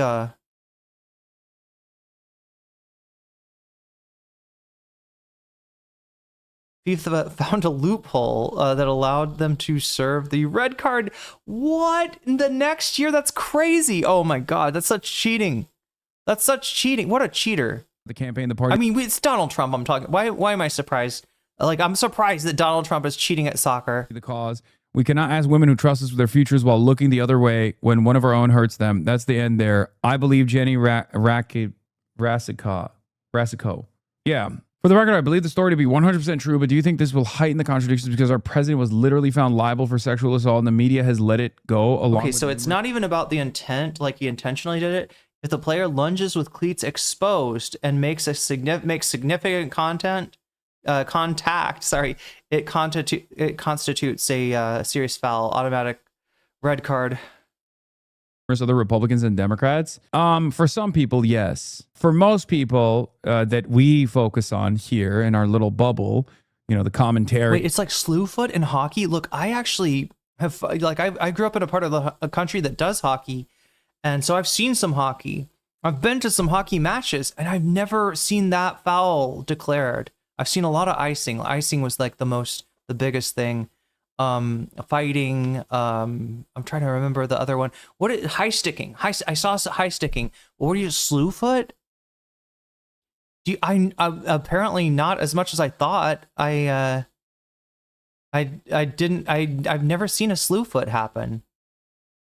It was a 2-footed tackle. No way the red card should have been suspended. Like, I thought you didn't tackle in soccer, in actual football, in non-American football. I thought that was only in American football that and rugby and maybe Australian football that the tackling happens. There was a fiasco when Argentina played Algeria in the first group match. So wait a minute, chat does care about football. Chat does care about the World Cup. I was having a little discussion this morning in mod chat of, like, you know, should we talk about the World Cup thing? You tackle, but there's rules to it? You tackle? That's crazy. You tackle as long as you make contact with the... Okay, so, in other words, when you're going for the ball, right, you can take down another player, but there's rules to that, to how you can do that. I see. I'm learning new stuff. The Democratic Party consultants and whatnot. No, they just are using this as a great opportunity to... The great opportunity to rip on the left populist flank. Tackle means something different in football in football than it does in football. Can we say it that way? Can I just pronounce the word differently? PSA and numerous other people, they're yelling at Abdul El Sayed already. Oh, as long as you make contact. So meaning you're going for the ball, not for the player. If you go for the player, then it's a problem. Player approaches from an opponent from behind or the side and uses their foot or leg to sweep the opponent's leg out. Okay, this is a tackle, right? And this is legal as long as they are going for the ball first, while also using the arm and elbow to push the upper body backwards. So it's like a sweep. Yeah, I'm familiar with a sweep from Muay Thai. Reporting on Troy for Senate. Just got off the phone with former state senator, state Senate president, gubernatorial candidate Troy Jackson, a strong ally of Platner's with some of the same labor support that helped Platner's rise. Oh, so it's like even worse than fighting, it sounds like, Miku's. Slewfoot is the dirtiest of all hockey plays. It's super rare because usually you get kicked out for it. Sounds dangerous. All sexual assault allegation, very serious. If Platner steps aside, he is very, very interested. This is a very serious allegation, but I haven't talked to Graham. He said, this is something I've never considered. But if Graham's stepping away, I am very, very interested, and I think I'm the best person to replace him. Jackson said he'd received dozens of calls and messages of support, which began while he was fishing with his father earlier this afternoon. Said he received 6 more messages over the course of our 3-minute phone call. This is very fast moving. He said, never seen anything like it. I do wonder if there will be some Platner dead enders. The commentary and political Twitter response has been overwhelmingly pro dropout, but his Instagram and Facebook comments, which are much more normie, are still backing him. No, that's precisely the reason why it has to be a left populist that replaces him. That's precisely the reason why. Because if it's not... No, I'll say even more. I think they'll be combing through the person's background. And if there's anything that it smells like establishment, if there's anything that smells like centrist, even Ryan Grimm, I think at this point, Chad, if he was, you know, a political candidate, not a journalist, right? Even Ryan Grimm, with his takes that I described on immigration, I don't think would be accepted. If you basically cave to Trump in the way that Kamala and Biden did, I think you're kind of cooked at this point. Not like Graham Platner style candidate without the red flags and the rape allegation. People are going to be like, no, I'm not voting for anybody. It's over. And I need Democrats to understand that. A lot of people in Maine loved Graham Platner for that reason. Not because he was a Blackwater mercenary, not because he was a soldier, not because of any of that shit. They loved what he represented. So you need to absolutely captivate the same populist energy, okay? And if you don't, if you think this is your opportunity, Democrats, to put forward Pills Mafia, Janet Mills, who is the governor of the state, and she lost by... Wait, when I was in college, somebody I knew did a dirty hockey play of being in the audience holding a frozen lobster. Wait, like a person in the audience did this, throwing it at the opposing hockey player? The lobster hit him in the face. Damn. Well, at least it wasn't a dildo, right? That's not like basketball. Insane margins. Or do they only do that in women's basketball? And do they only do that to like win bets on Kalshi? What was that about? That was crazy. The dildo throwing. Graham Platner, and had to drop out already in this primary. If you think that this is an opportunity to hopefully Platner steps down and another socialist steps in. Yeah, I think he will do that. Atlanta, Dominic, Cuba. I think he steps down. Whether or not he gets replaced by somebody who's gonna have a chance, which is what Hassan is talking about right now, is a little bit up in the air. Because again, the Democratic Party, they got no fucking self-awareness. They do not read the room. The B-52 maneuver, Rock Lobster. They did the Rock Lobster. Rock Lobster, baby. Rock Lobster, baby. I'm heading down that Atlanta highway, looking for the Rock Lobster. Heading for that Rock Lobster. I got me a lobster. It seats about 20. Sorry, chat. I'm fucking with you. Slam in a cookie cutter neoliberal, or even someone who is a moderately progressive candidate, you are wrong. We will lose the Senate majority. So either you're hopefully planning on losing Maine and moving on to the rest of the map. You what? Tin roof. Rusted. which is impossible. No Pinos, no Dinos. You have to go with a real left populist. A real left populist. Wait. Populist in name only? Race, I'm sorry. I've heard people use Pinos to mean Filipinos. I thought that's what he was saying at first. I was like, wait a minute, what? No. Like, no progressive, either populist or progressive in name only, I'm guessing. No Pinots. Yeah, no Pinot Noir. The majority. Okay, you got to have someone who is as anti-Israel as Platner is. You got to have someone who's pro-Medicare for all, Bernie back. That's why Troy Jackson seems like a perfect substitute. Because here's the situation. This is not a they go low, we go lower type situation. No, it's not. I'm not saying. Listen to me. The Senate majority is profoundly important. It's profoundly important to make sure that there is some semblance, a crumb of accountability, a gumming up of the works of the Trump administration's bouldering towards fascism. It's unbelievably important. Unbelievably important, and you have to unseat Susan Collins. Susan Collins. No, if Hassan was talking about Filipinos, he would say swagapinos. That's how he says Filipino. Weak candidate. This is the weakest she's ever been. She's Teflon Don every other cycle. Right now, this is the weakest she's ever been. There are going to be a lot of people. There are going to be a lot of people out there who, judging by the Facebook comments, judging by the Instagram comments, not the Twitter ones, where we're all in line because all the annoying bicoastal libs, myself included, are on Twitter. But judging by the anger that people feel. Well, yeah, I guess we're really caring about, like, yeah, it's the main main voters that are gonna decide. Weird updates in chat. Wait, what? Phillips Pino? Collins cannot get another 6 years. Cannot. I always forget Senate. Senate terms are 6, not 4. Throwing a frozen lobster at an opposing hockey player because this was between Cornell and Harvard. The guy who bought the lobster was obviously wealthy. It froze to death in his freezer. Didn't he have a tank?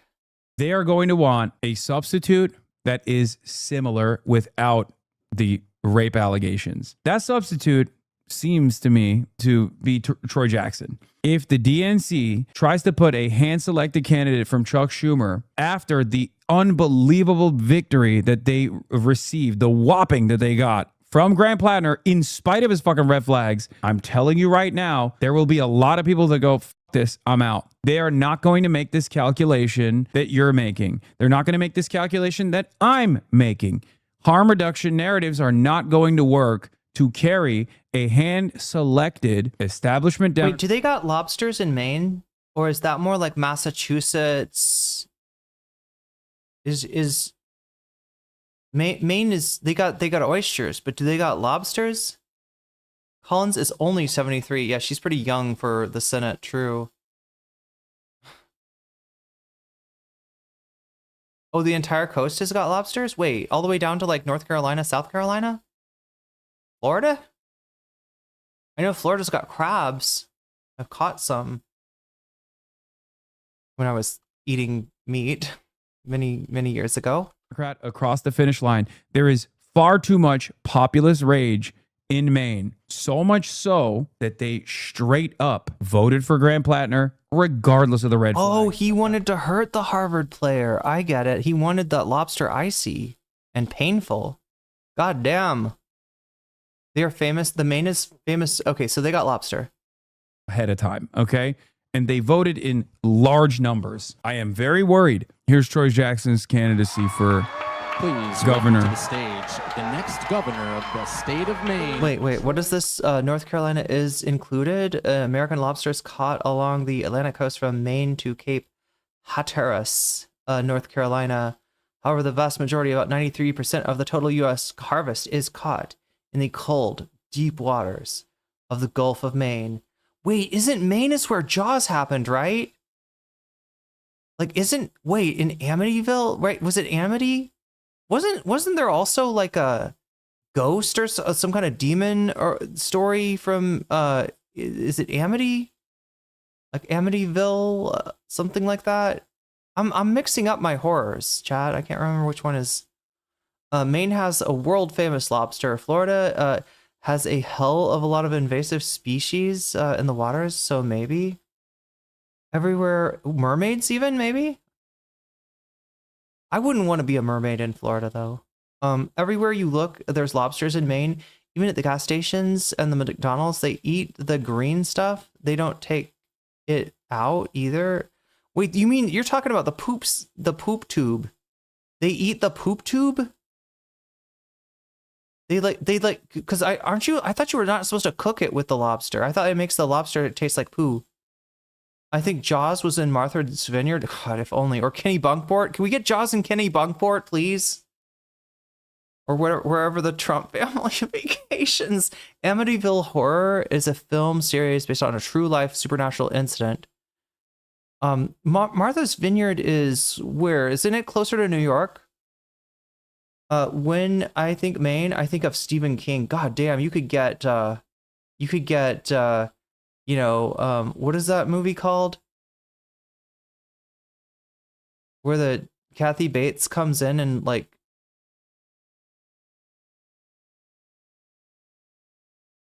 it's Misery, yeah. And she loves company, apparently.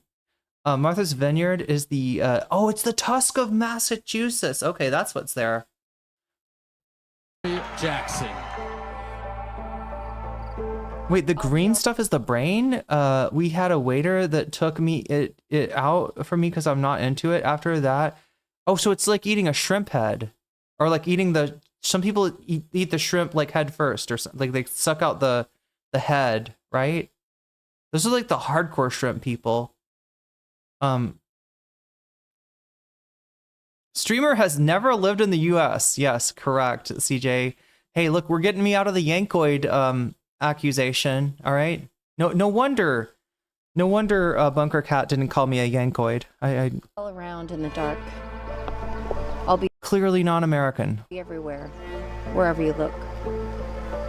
Wherever there's a fight, so hungry people can eat, I'll be there.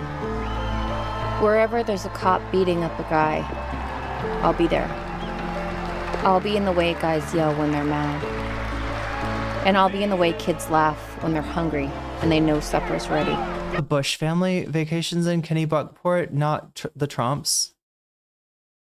And when our folks eat the stuff they raise and live in the houses they build. Wait, so for real though, so you're not telling me they eat it with they take the poop tube out, right? Because the green stuff in the lobster looks like pastel green cottage cheese, if I remember correctly. I was horrified. Maybe it's like the brain and the cerebellum and like the spinal material. Wait, no, do lobsters have spines? They got exoskeleton. Wait, they would have a... Okay, wait, they would have a... Wait, what is it? Like, not the spinal, not the bony structure of the spine, but the nervous structure? I'll be there. We can't afford to wait any longer. Our time is now. We're not from the left. We're not from the right. We're from the... Oh, no. Bunker Cat didn't call me... Bunker Cat, like, disagreed with me on something, but I was not called a Yankubian. I was not called a Yankoid, and it was a little surprising because I think I do fit that description. I'm pretty sure.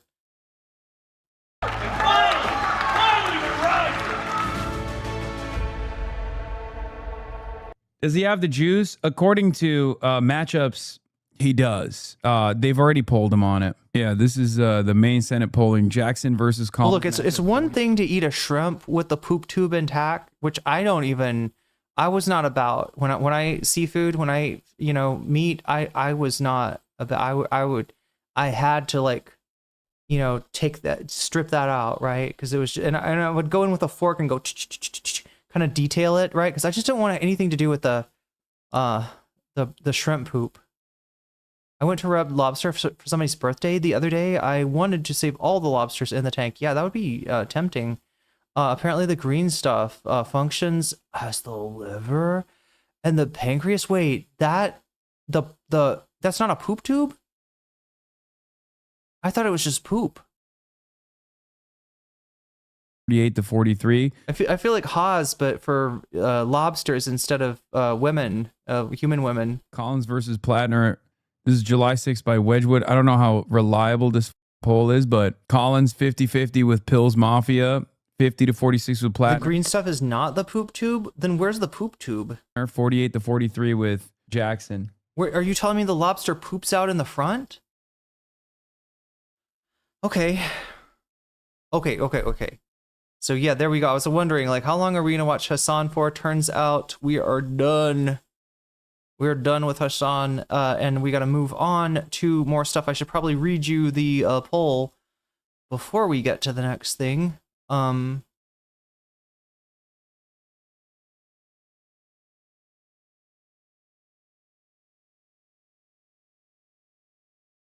my god. Of course Discord is not behaving. We got Sean, right? Sean has a lot to say about this, and I think Sean is pretty well vindicated here. Oh, the Jake Tapper interview. I guess we should watch that first. Oh shit, we do have Kyle Kalinske. Kyle has responded. Yeah, oh yeah, because he always does. Whenever anything happens, like after he's done shooting, Kyle will come on and okay. So we read the political article. We saw the Graham Platner response. We saw Hassan's response. We got a bunch more responses here. Secular. Okay, yeah, secular. Wait. For a second, I was like, secular talk. What's that? And I'm like, oh yeah, Kyle. It's been a long time since I thought about him as secular talk, but that is what the channel is called.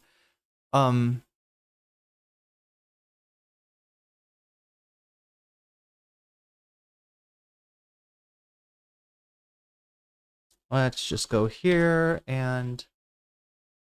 You described your relationship with Graham Platner as a very good example. Oh God, when people are saying that the audio sucks for this, they weren't kidding. This is terrible. This is CNN. Of what modern... This is what happens when you don't do anything to defeat like the echo in a room, when you got a lot of room sound, and then you just fucking compress that. It's terrible. You should know this is bad audio. Is like. Yeah. What do you mean by that? What I mean by that is that, I think there's a lot of situationships. I think people are dating multiple people at the same time, whether that's known or not known by the people involved. So it was just a very common practice is what I viewed it as. And kind of casual? Yeah, very casual. And when did you meet him and how did you meet him? Met him on Bumble, actually, in 2019.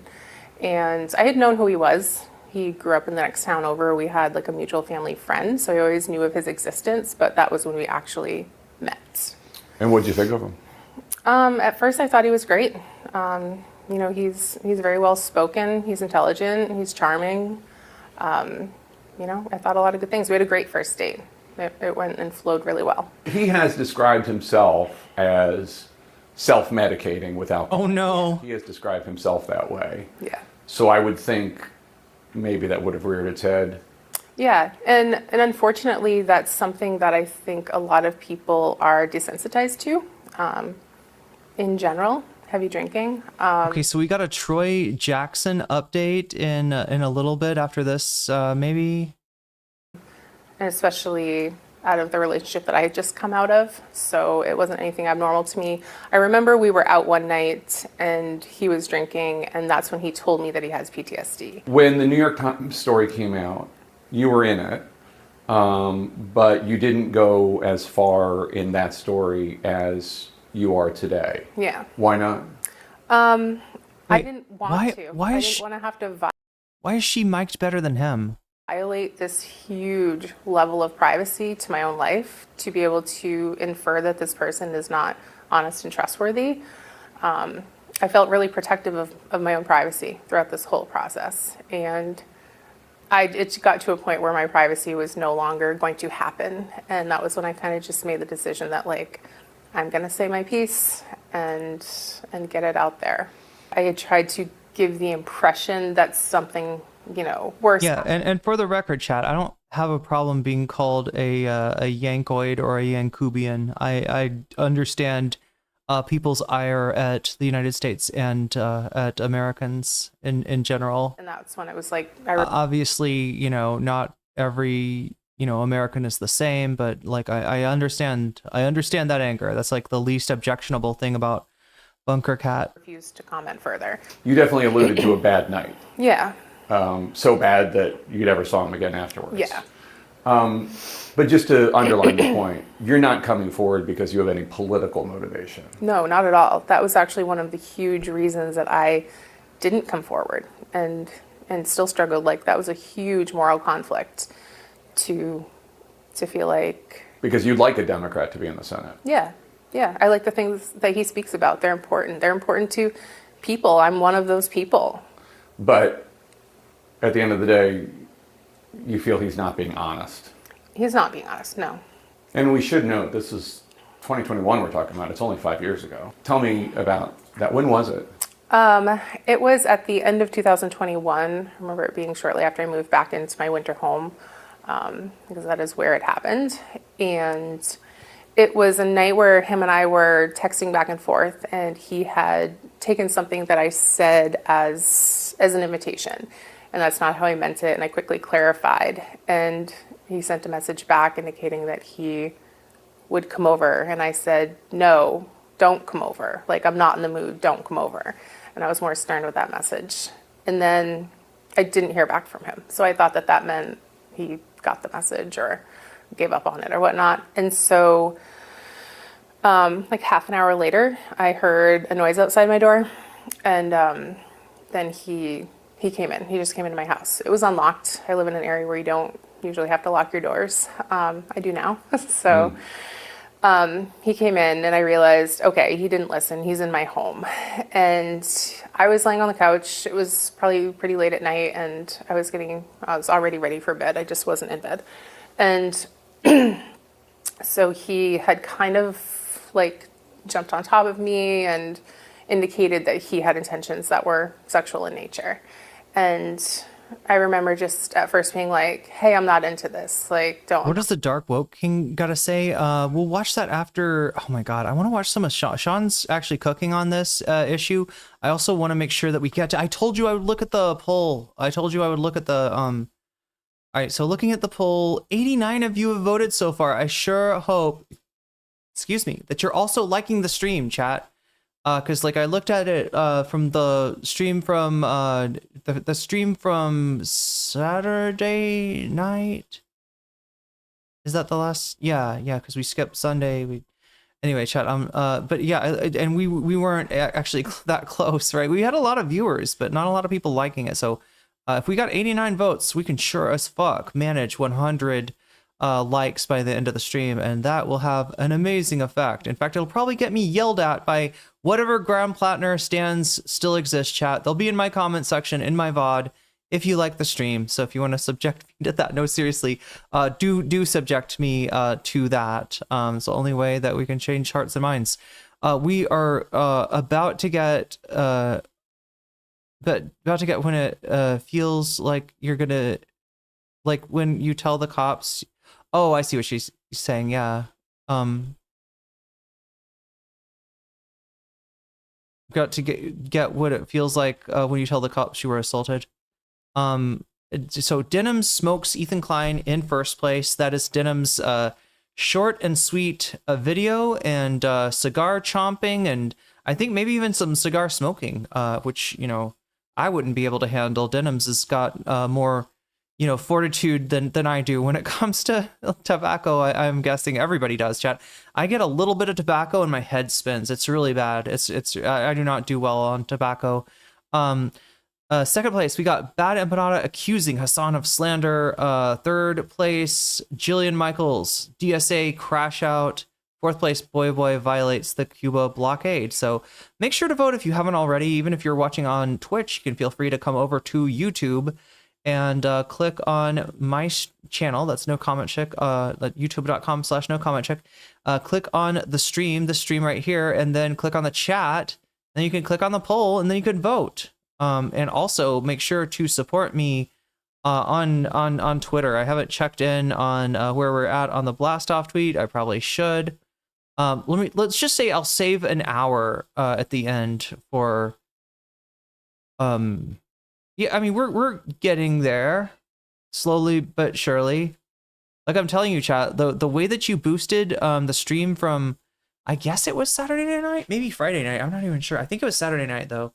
The way that you boosted that, I ended up getting like we got up to 60 something likes, which for a go live thread, for a blast off thread, that's really good for us. So I hope we can recapture the magic. And if you want to help me recapture that magic, go to this link. I'm gonna put it in chat right now and hit it with likes, hit it with retweets if you want to. Remember, whatever if you think that your followers are going to be interested in, probably good to retweet. If you think that they are not as interested as you, maybe not. But you can also leave me a comment if you want, and that's I appreciate the comments because it sets the tone for whatever this thread is gonna become. You get to decide it if you make the first comment. It's like you're sitting at a table and you're choosing like forks and silverware on the right or forks and silverware on the left, right? I don't know if you pre-watched the Denims vid, but be warned, there's a lot of copyrighted music. For real? Is that why she put it on? God damn it.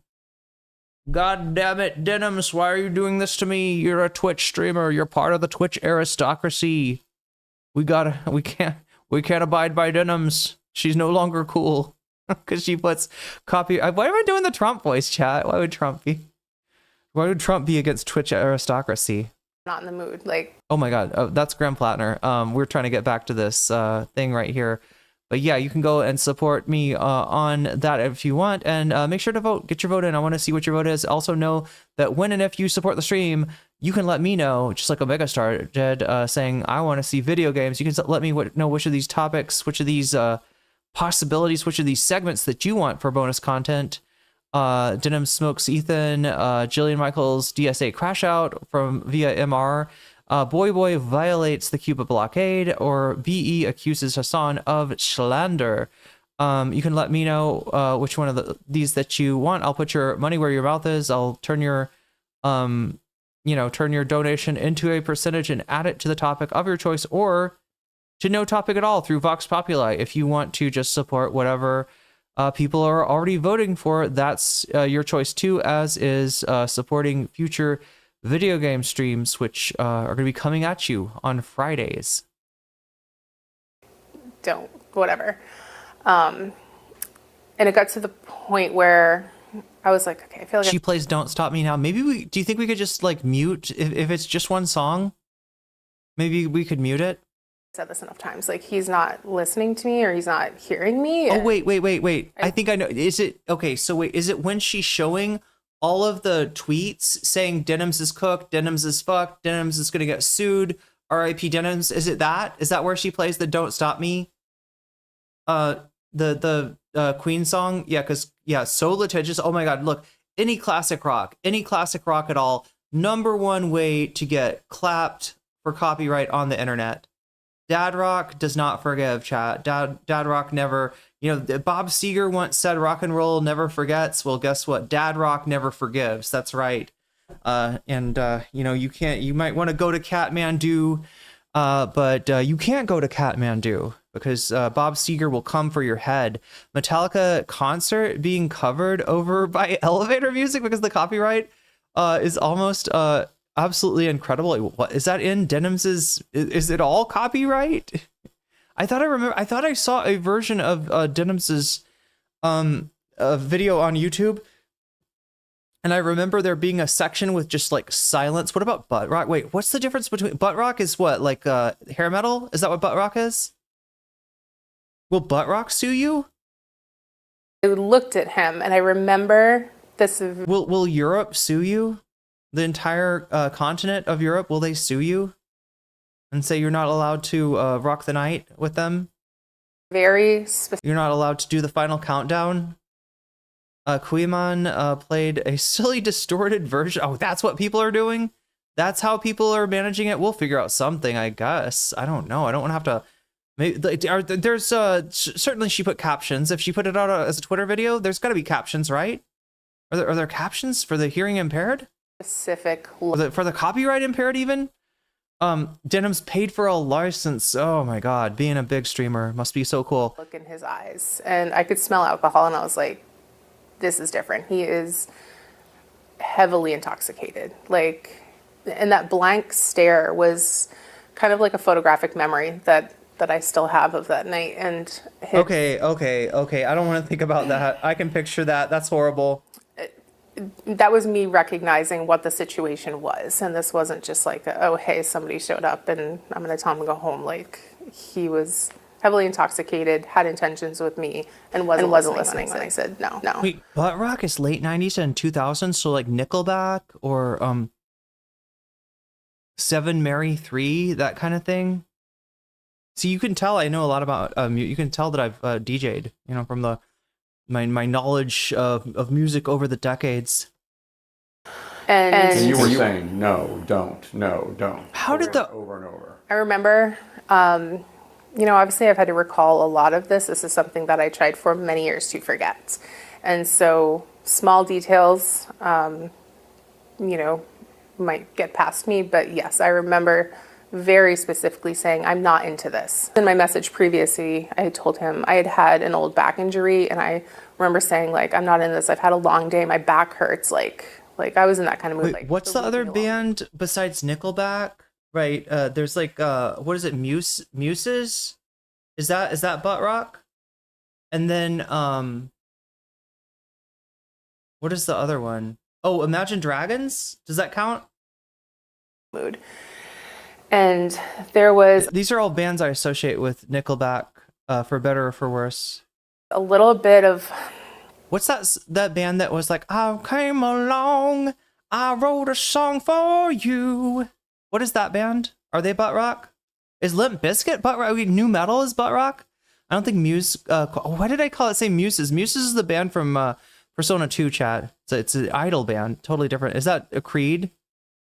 Is it Coldplay? Yeah. Is that butt rock? Is Coldplay and Creed butt rock? And that other one that were like, I'm on the outside, I'm looking in. Is the Butthole Surfers butt rock? They should be, but maybe they're more like Hole Rock. Wait, is Hole Rock? Like Courtney Love's band? From back in the day? like Back in the day. full like altercation. Back when I was going to Riot Girl shows. No.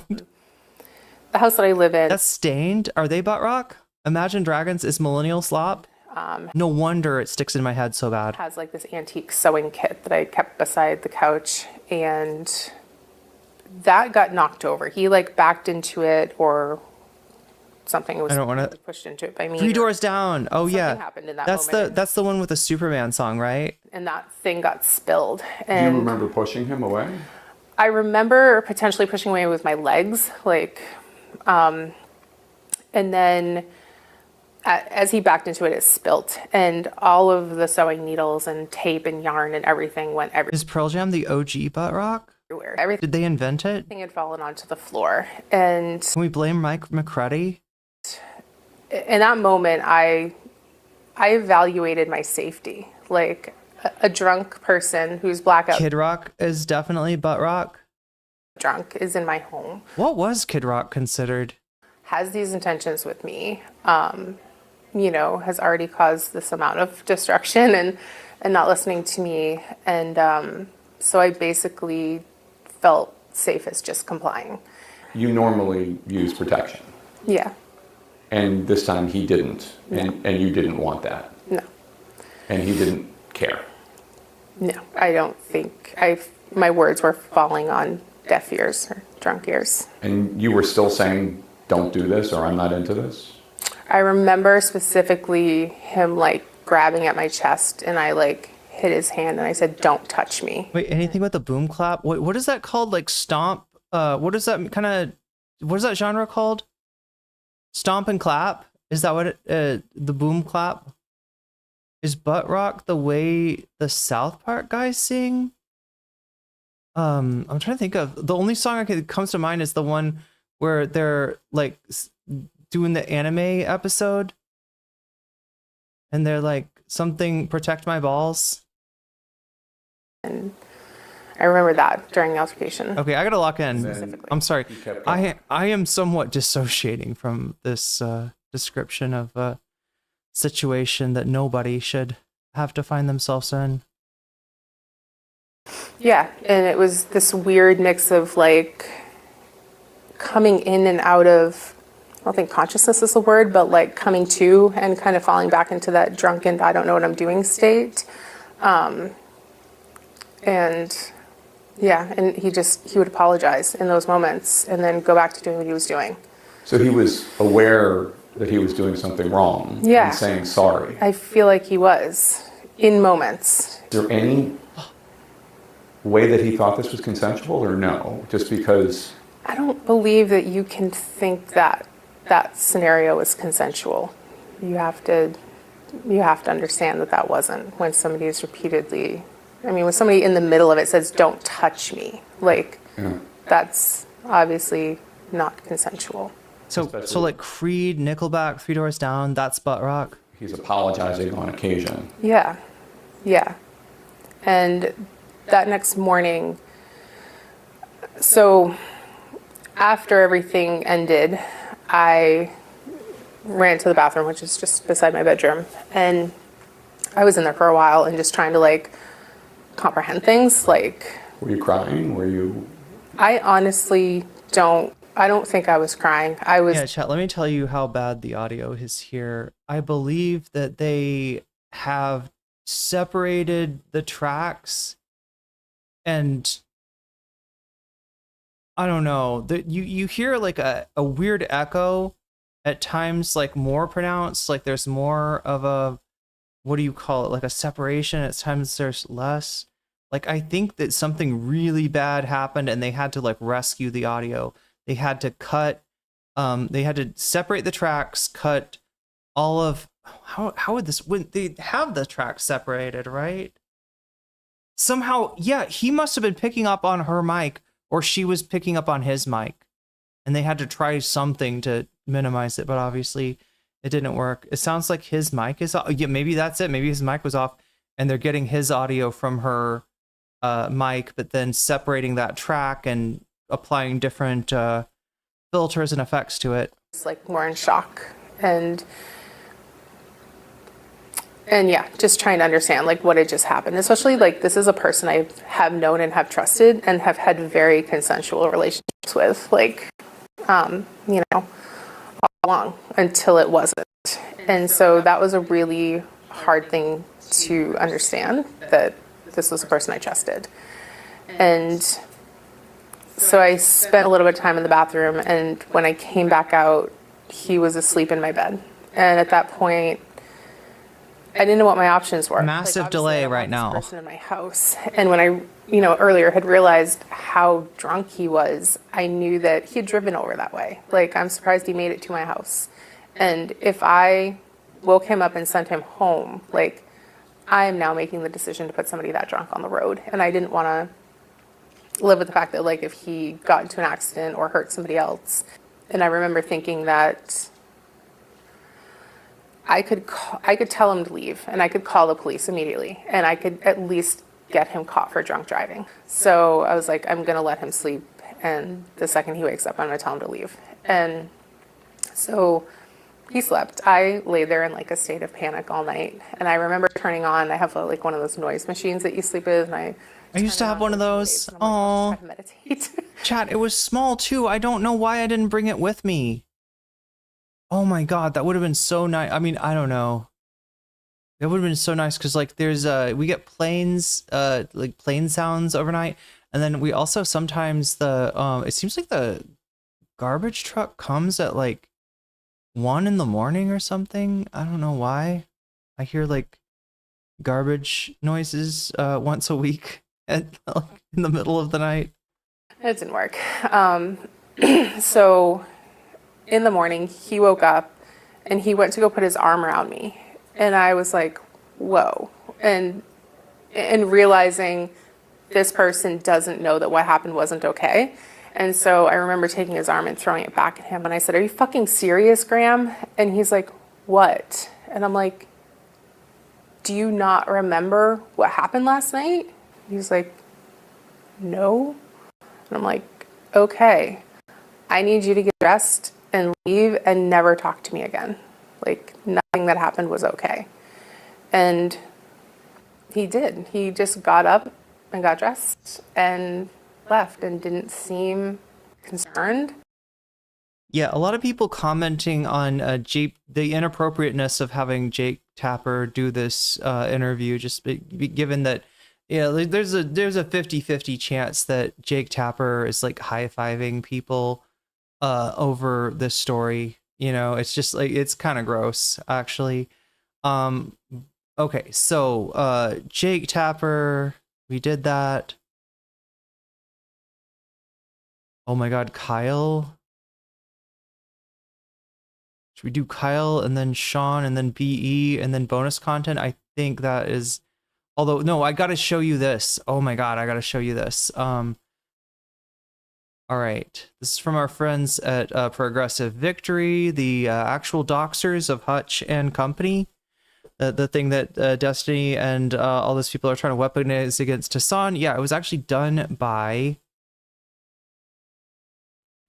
PV, not Hassan. They're the ones that put these people's personal identifying information on the internet. So yeah, DGG, if you got a problem with that, you should address it to Progressive Victory. Anyway, Dark Money Group here. We began asking our contacts on the ground in Maine about Troy Jackson earlier today after seeing many suggestions that he should replace Graham Platner against Susan Collins.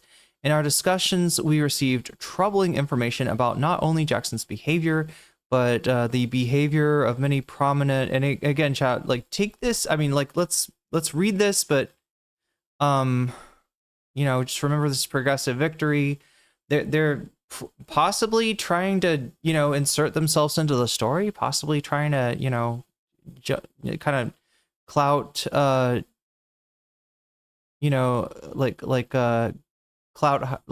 hitchhike, clout hijack, whatever.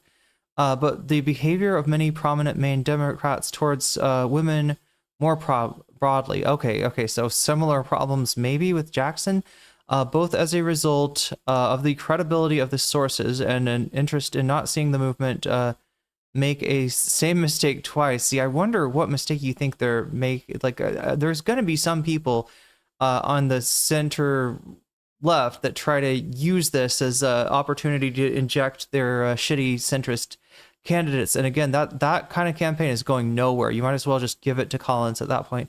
We are choosing to share some of it now. As Maine Senate President in the state Senate caucus meeting several years ago, Troy Jackson, in a heated disagreement, struck a female colleague with a bottle of water at her. When he threw a bottle of water at her, there are many witnesses, and it appears this is a widespread, open secret within Maine politics and not an isolated incident. The information is still developing. We will provide updates in the thread as comments in the comments of the post as we receive it. Okay, so here's the first update. We have received a screenshot of one of the Graham Platner surrogate signal chats where earlier today some people affiliated with his campaign referenced the incidents about Troy Jackson. We are continuing to discuss with people on the ground to properly confirm. This is what a Graham for Maine unofficial signal chat. I don't disagree with most of the paths forward, only relaying the information. Troy is already doing well on the gambling markets until they hear he threw a water bottle at a woman in his caucus who something seemed funny about this story. Again, I'm not going to rush to judgment, but I don't know. Also, the fact that it comes from Progressive Victory, a little bit of a red flag too. Water bottle at a woman in his caucus who disagreed with him. Sure, that just stating that happened. And though I heard the same, no one spoke out during the primary. Well, I love that they're not doxing people. Look, it says contains personal identifying information. So good job in learning from your mistakes, Progressive Victory, and not doxing more people like you doxed your volunteers. Anyway, allegedly. Update 2. An insider in Troy's team at the admin of the Troy Jackson Discord server is claiming that the story is not accurate. We are continuing to reach out to additional individuals present for the incident to get more information. Evan, he threw a water bottle at the ground during a heated conversation with a legislator who he caught lying, and a game of telephone from some people who didn't like Troy to begin with, turned into him throwing it at a woman. A progressive victory. Just a reminder, we are sharing some of the information we've received since the post. We've received a lot of information. We're going to spend the next day or so contacting people. Our original, see, this is the only way, like, this is the only, like, I mean, my fear is that somehow 548 likes is like a new, is breaking new ground for them, and that they're trying to just kind of make themselves relevant, despite the fact that they got the stink on them for working with Destiny and DGG. Then they doxed some of those people, or they put the personal information of them, made it available online. That was what Hassan was looking at when he was accused of doxing, just a bunch of glup shittos, Dylan Burns, all the other irrelevant shitheads from DGG. When it was really Progressive Victory, who I think inappropriately released that information, and not that much of it. It wasn't like a full docs, as they say. But just as a reminder, we are sharing. Okay, I read that. Our original sources are highly credible. We will be sharing more from them as additional information is confirmed. We want to make sure everyone doesn't rush into endorsing Jackson without any due diligence. It's good not to rush into endorsing any due diligence and repeating the situation we went through with Platner. If it turns out to be false, we will be thrilled. Additionally, you will also have to apologize, won't you? Additionally, while it is relevant that people within Jackson's camp are denying the claim, it is not a credible refutation on its own. We are continuing the investigation. So Austinox, sometimes editor, always vegan in the Hassan community, the number one proponent of stopping Hassan from eating his chicken every day. Austinox says, you guys are literally burning all credibility of your organization in front of Twitter for likes. That's what it seems like to me. Anyone who's foolish enough to look, they might be right. I don't know. They might, like, who knows what the actual truth is, right? But it does feel like this is all about injecting themselves into the discourse after being, made virtually irrelevant. Wait, what is this? Oh my gosh, where's this from? Insider with the Troy said it isn't true and it's blown out of proportion. Wait, a Tequila Sunset is that like a Hutch chatter or something? They're a Sunday chatter. I don't know who they're with these days, right? But they're like an old Twitch poll chatter. Kind of shitty if I remember. Sorry, Tequila. Gotta be honest.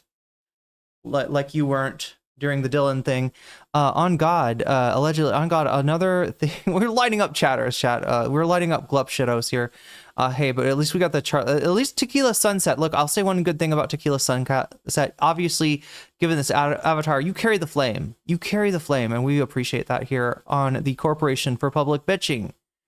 Another thing to add to the list is why I hate PV. Okay, well, I mean, that's kind of base. You hate PV. Good job hating the right thing, I guess. Is this an organization run by... Yeah, it was the organization that Destiny and Brianna Rue were involved in. I don't think either of them ran it. Here's Evan saying he threw the water bottle at the ground during a heated conversation with a legislator who he caught lying a game of telephone from some people. Okay, that's what they were citing there. That's the same thing. Wait, this is the same thing again? Okay, I don't even know. I don't know what to believe. I don't know what to believe at this point. Grab him by the Platner? Wait, for real? Oh no. Oh no, chat, is this real? I don't want to be...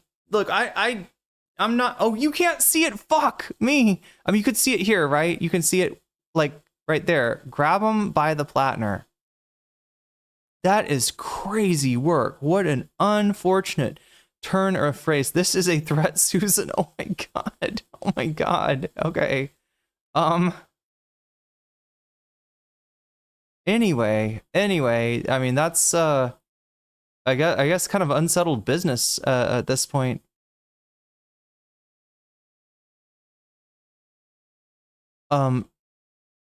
Darfel went to... Darfel, are you still in chat by chance? I should have asked you earlier this, but I'm trying to avoid the copyrighted music. People are telling me there's copyrighted music in the Denims video. Obviously, we have to avoid that. That looks like it's going to be our bonus content. And I just wanted to confirm that the Queen is the Queen. Sorry, the music of Queen is in the Queen's video, right?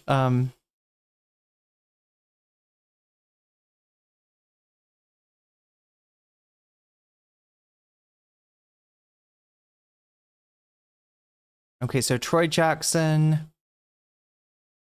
Oh my God, sorry, my Discord is not, oh, there we go. BE's reaction, Jake Tapper, Kyle Kalinske, I choose you.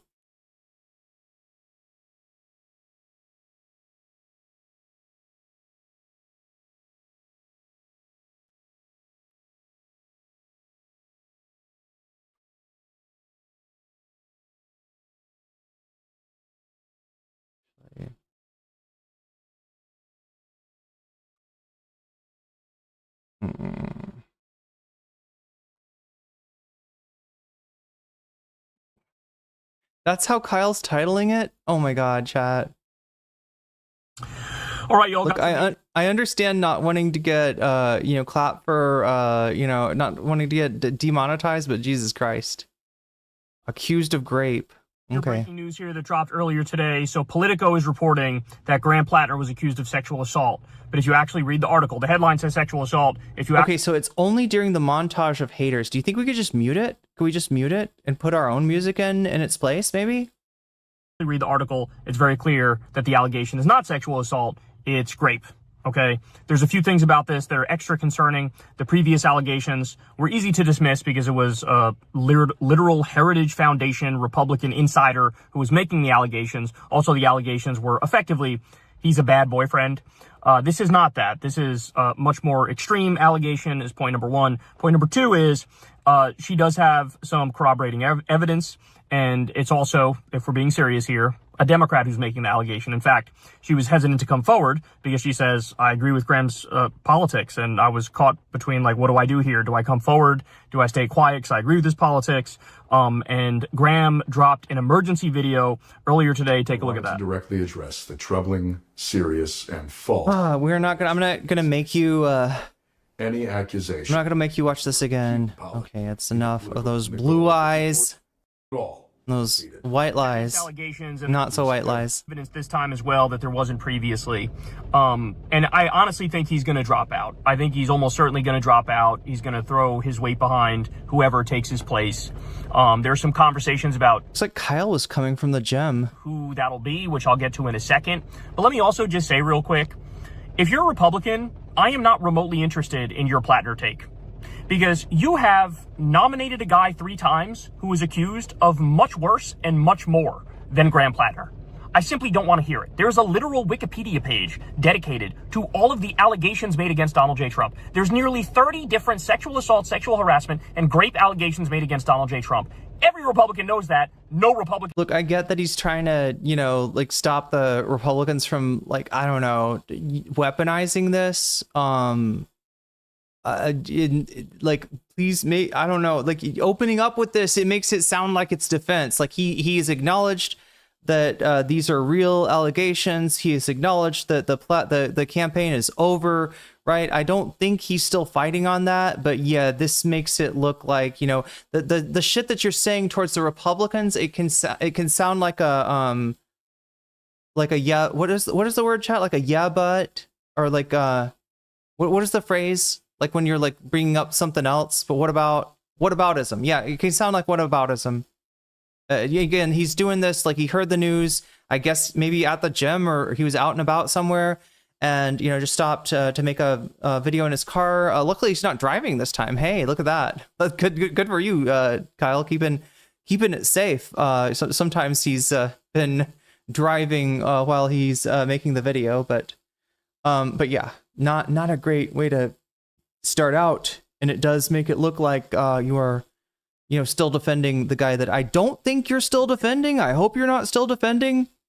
Fucking cares, okay? So I'm just simply not interested in you pretending like you have a fucking conscience now and you're moral now. When you're... Yeah, no, absolutely. Atlanta, Dominicuba, they are gonna say, yeah, they're absolutely gonna do this regardless. Remotely be any of those things.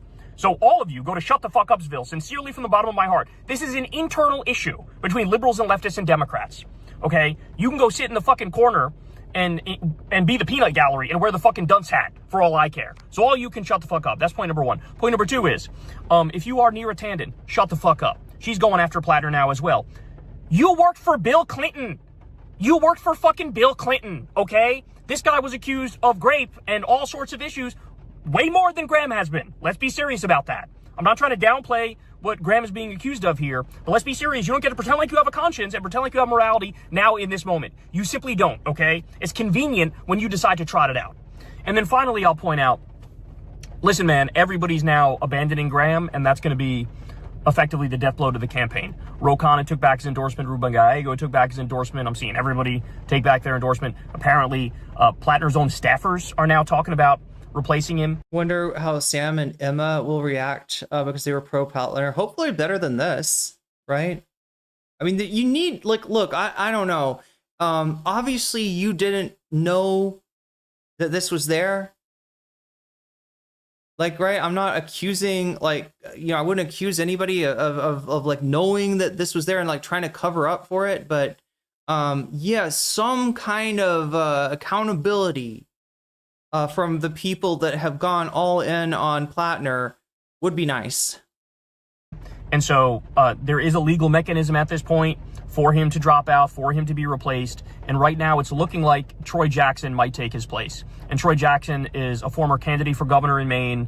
He's the most progressive of the potential choices. Bernie backed his gubernatorial run. He's from like the same wing of the party.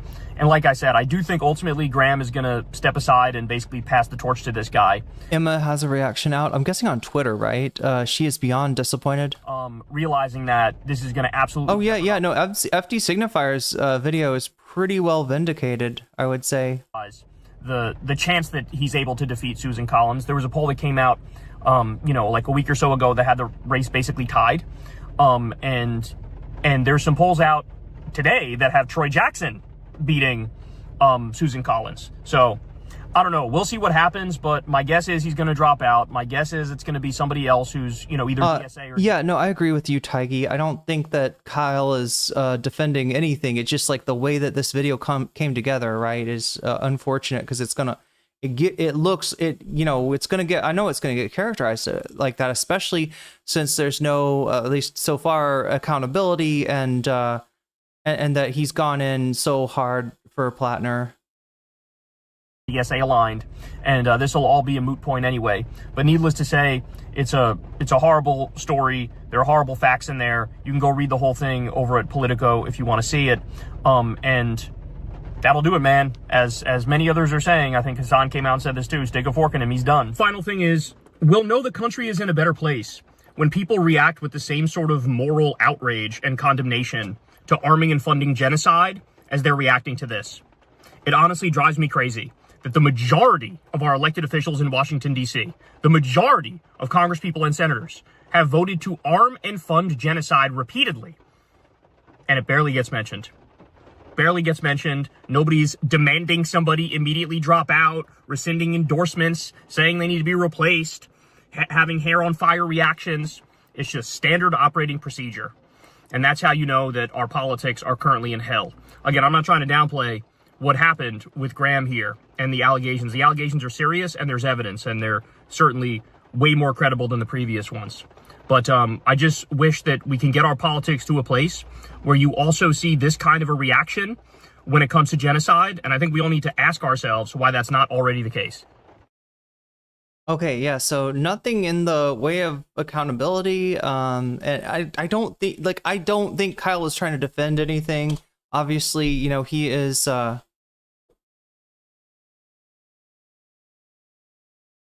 he's not okay with this, right? It's just the way that the video got put together with the, if there's any Republicans saying this, that, and that, oh please, your candidates are, Donald Trump is way worse, and Neera Tanden, Bill Clinton is way worse. It's just, it's gonna get, you know, clipped, and there's gonna be some percentage of people that like view him as still defending Platner when he's obviously not, which is unfortunate, but you know, that's the way the video, you know, was edited. I don't know what to say. All right, so here we got Gorham, Maine. The dam is broken on Graham Platner's case. See, these are people that are preying on his downfall. I mean, fuck, him, but these are people that were just glad to see a progressive campaign burn and sink into the sea.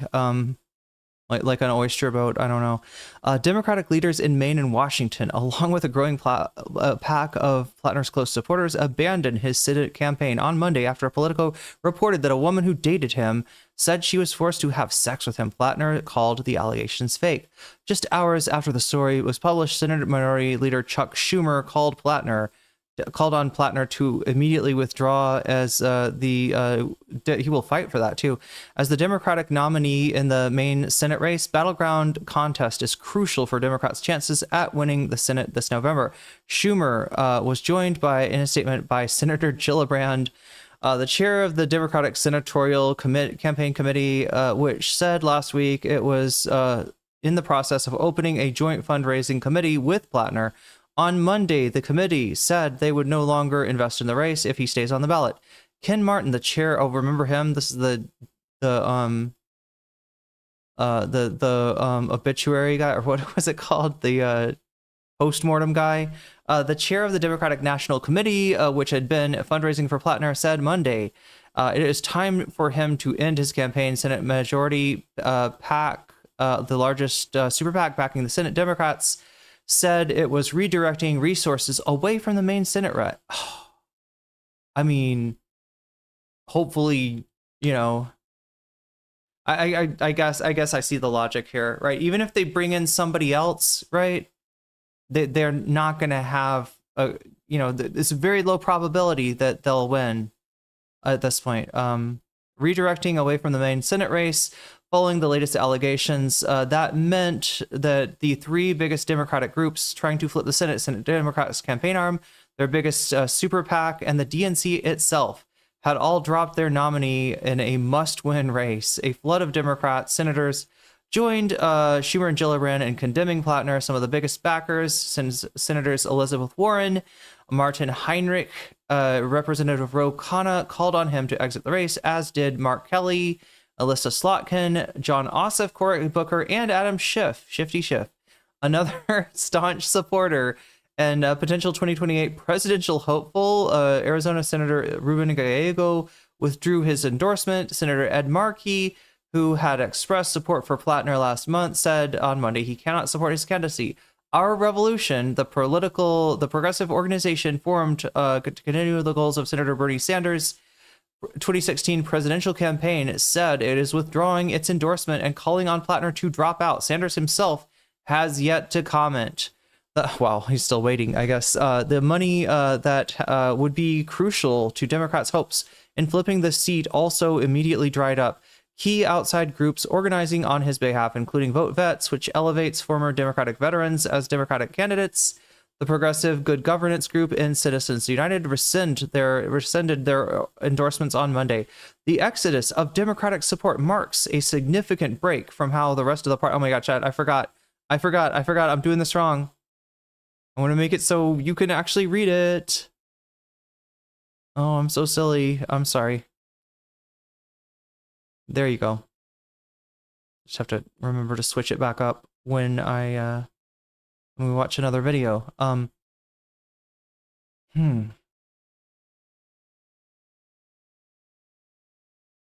How the party had responded to previous scandals and controversies that have dogged his campaign. Many Democrats defended Platner or otherwise begrudgingly accepted the success of his campaign, even after his history of offensive online comments, his tattoo resembling a Nazi symbol, and the accusations of past mistreatment of women came to light. Democrats who had hoped to nominate Maine Governor Janet Mills coalesced behind Platner after she dropped out of the race, leaving Platner effectively uncontested in his primary, which he handily won. So anyway, yeah, it's going to be Platner. I mean, the way it's going to go, I think it's going to be Platner. What is the word for them? Delegates. Yeah, Platner delegates are going to decide, who to pick as the replacement. Their reversals now come after a 41-year-old Maine resident, Jenny Rasico told Politico Platner had entered her home uninvited in 2021, forced himself on her without her consent. Platner denies the allegations, but some Maine Democrats have begun to scramble in the wake of reports amid the tidal wave of calls for Platner to leave the race. If he withdraws before next Monday, Maine law allows the state party, so it kind of is up to him, it sounds like, allows the state party to select his replacement, right? And there's where we could see a state convention with delegates established from the primary. Former Democratic gubernatorial candidate Troy Jackson, a Bernie Sanders endorsed progressive, Secretary of State Shinna Bellows, and former public health official Nirav Shah are taking calls about replacing Platner, according to 3 people familiar with those conversations, granted anonymity to discuss. All about the anonymity at Politico these days, anyway, to discuss sensitive discussions. Maine Democrat nominee for Governor Hannah Pingree she was the one who ran against Susan Collins last time, also called for Platner to exit the race. Graham Platner tapped into something real. Voters hungry for change showed up with a real passion and energy, Pingree said in a statement. That energy does not have to go away. It needs a new candidate to carry it forward. Following Politico's reporting, Platner said he was taking time to reflect on the best path forward. This is almost a statement of resignation, right? That generally indicates that somebody's going to drop out. That left some Maine voters in limbo, including those who had already backed him through the myriad of scandals his campaign has already endured. Platner's campaign suspended a handful of events on Monday. This was the thing that convinced me that he's dropping out, forcing a campaign volunteer to explain to the attendees that Platner won't be arriving. Tracy Lewis, a 32-year-old from Standish, Maine, said she showed up for the canceled event because she wanted to hear how Platner would respond to Politico's reporting. I was planning on coming anyway, but I was looking forward to hearing anything about this news, this new news would be discussed, to see if anything about the new news would be discussed. A handful of Maine voters, like Lewis, said in interviews Monday that they were willing to stick by Platner and hear me out, okay? Oh my God, no. We're not hearing you out, Graham. Hear him out for now, even as some of, what is it, Monday? Is that the deadline? The 11th? Or the 13th or something? Even as some of Platner's most vocal progressive supporters called for him to drop out, calling the latest allegations a betrayal. Emma Vigeland, there we go. Co-host. God damn, I can't speak. Co-host of the popular progressive show, The Majority Report, was one of the first prominent supporters to publicly break with Platner after the report. She told Politico in an interview, what? Okay, she did an interview. There's an interview with Emma. Is there a video of this? The allegations were credible and troubling and devastating. It is incumbent upon all of us. Maybe she just interviewed for this article. Incumbent upon all of us on the left to treat these allegations with the seriousness that requires and take the reporting seriously, said Vigeland, who has campaigned for progressive candidates this year. Emma, to her credit, Emma does not generally, like, when Emma's wrong, Emma cops to it, right? I've never seen her do what Kyle does, try to ignore it, or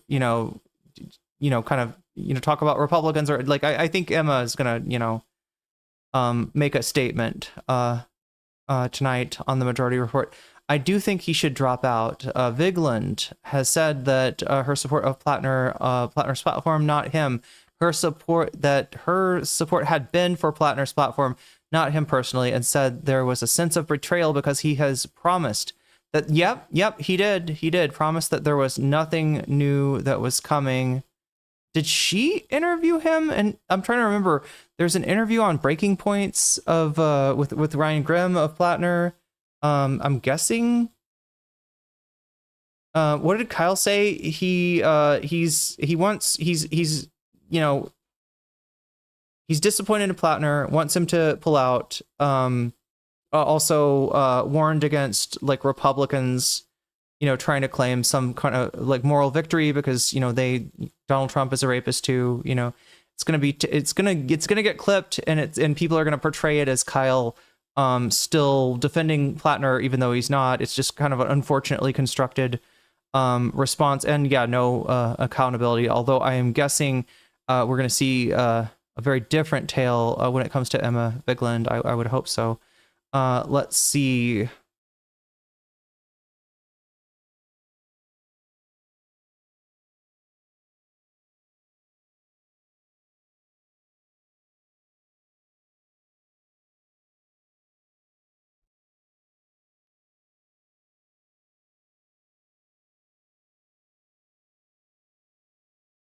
Oh, here we go. Hey everybody, I just wanted to jump on here to address the serious, credible allegations against Graham Platner. This story is devastating. I believe the victim here. I think that Graham should drop out of the race. He has betrayed many, many supporters by not being forthright about this. I would include myself in that. I believed his campaign when they said that there was nothing new coming out. And it looks like an awful, awful accusation, and a credible one has come out. Now, this movement has never been about one individual. Any candidate that takes up the mantle here should share Graham's belief, or the campaign's belief, in ending complicity in the genocide in Gaza, Medicare for all, taxing billionaires, and more. But obviously, this is a devastating development, and we'll be talking about it more on the Majority Report tomorrow. Hey. All right, so more to come from Emma.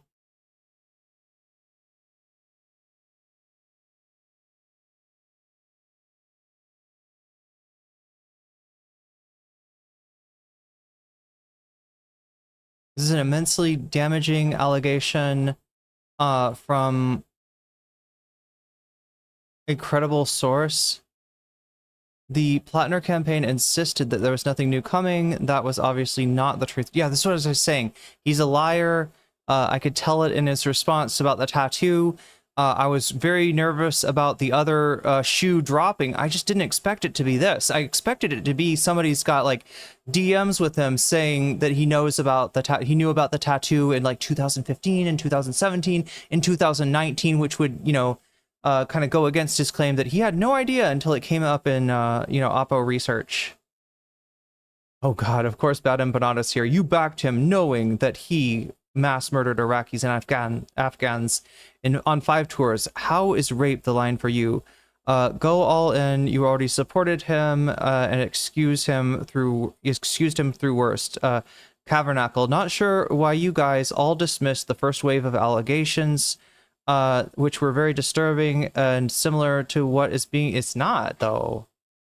It's very different, right? I mean, the furthest that went was physicality, like grabbing somebody out of a car, which, you know, is disturbing, but I would say that, yeah, rape is on a whole nother level by a victim who also came forward as part of the initial waves of allegation that everyone dismissed, the one that supported Kavanaugh's continued candidacy after his sexual assault was revealed. Anyway, again, if you want to talk about American politics and you're not from America, you're not, you know, that's fine. That's fine. But, you know, you gotta do a little bit of due diligence. Cavernacle's usually pretty good about research. Here, maybe is kind of missing a piece. But that doesn't take away from his point. Does not take away from his point. What else we got from oh no, 15 hours ago. This is before the allegations came out. It's a DSA. Oh no. Like, that's terrible. That's terrible. This is this is on Twitter at the same time, right? This whole DSA summer thing. Graham Platner, just to remind everybody, not a DSA candidate.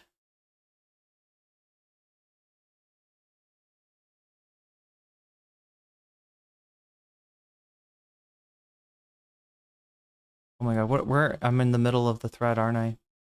I thought I'd wait, what the fuck? Okay, I'm confused now.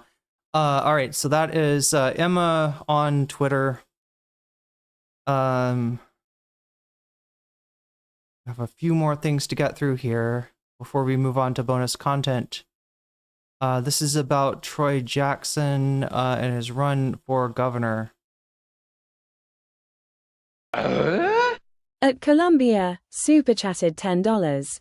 I doubt that Kyle was both siding this. Ken McCarthy and John Fetterman went on phone news to go after what Platner did and ignoring that they support for Trump. I hope Maine Dems replace Platner ASAP. Oh yeah, no, Platner is definitely leaving the race, Columbia Rican. And if he doesn't, you know, he's going to be hated for years and years and years. But I think he will. I think he's got, like, everything indicates he's canceled his events. I think he knows it's over, even though he did try to ride this out. I don't think Kyle was both sidesing this. I'm glad that you trust my assessment of the situation, because there are going to be some people that take him, like, talking about Republicans and, you know, you better not wave this around, Republicans. Also, near Tandon, I'm looking at you, right? You know, that being the first response, I think was unfortunate. But yeah, I think Kyle knows he's cooked. I think Kyle doesn't want him to continue. I think Kyle is taking, the allegations seriously.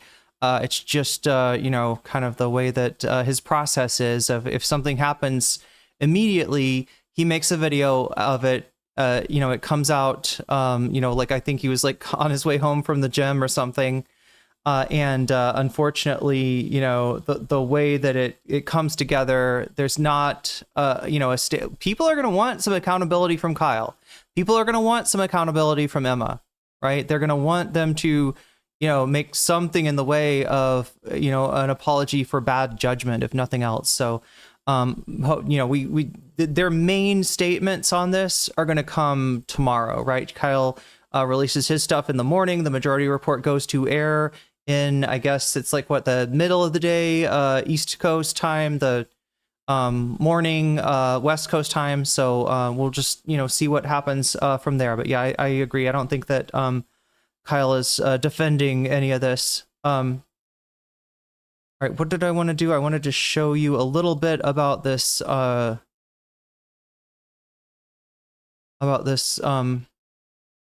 Jackson guy. Troy Jackson, thank you very much for coming and talking to us. So depending on whether PV, Progressive Victory, is full of shit or not, this guy may or may not have thrown a water bottle at a, I thought they said female staffer, but then the other account was like a state legislator, and the other account was that he threw it at the ground, not at her. So there's varying accounts that way. But background for people who may not be familiar with you, since you've been out of office for a couple of years, you were Senate President for 6 years. You represented your hometown of Allagash and northernmost Maine in the House and the Senate for more than 20 years. But you've been working in the woods as a logger for many decades. So there we go, chat. We're going to trade an oyster man for a logger. Before that. And now you're running for governor as a Democratic candidate. So I guess I'd start with, of those backgrounds, as a logger, as a tradesperson, or as an elected official, which of those things best prepares you for running for governor? Well, I think the logger has definitely been the thing that's... As Roth says, I'm going to be wanting some accountability from Matt Lesh, truth be told. For everything. I mean, it's got me, where... I mean, to Emma's credit, though, I've always seen her take accountability when she's wrong about something, so I don't anticipate this situation being different. I want some accountability from Emma and Matt from MR, because they pushed Platner so hard while over... Yeah, and sort of like attacking people that had more of a... like a logger, like a lumberjack, I guess. He said, what I don't know enough about beer to make a lager joke, but is lager beer or is it ale, chat? I don't even know. Challenges I had to be educated on the difference between beer and ale. The power differentials, the wealth inequality. I mean, everything really is... Everybody's coming back. It shaped how... Everybody's coming back. Good to see you, Dr. McGribb. So yeah, if you haven't been around for a while and you think you feel like I've disappeared, right?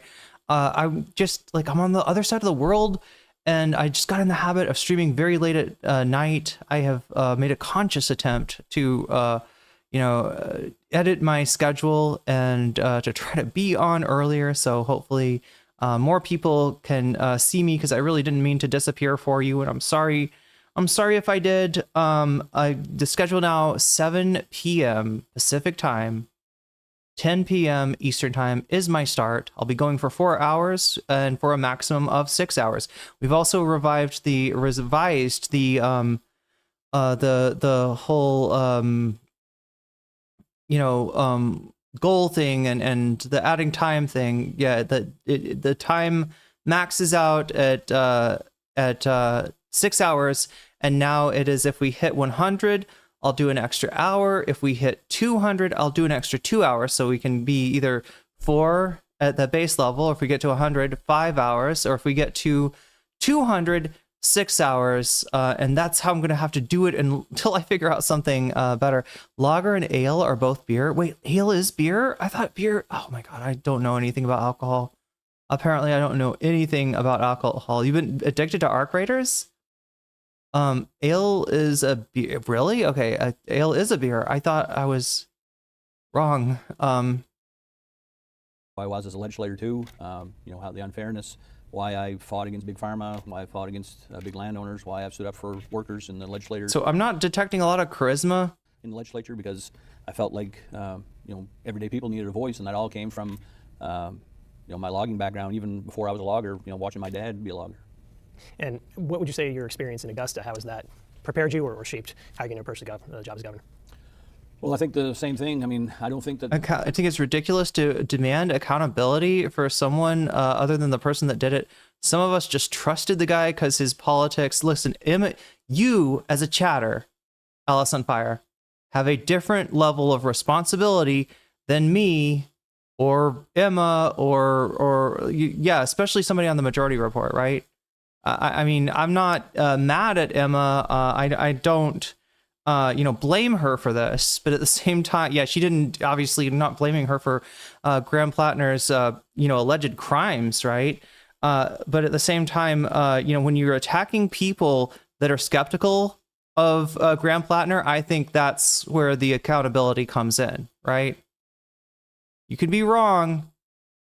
But if you're flagrantly wrong and attacking other people who have the right instincts, yeah, that's where it comes in.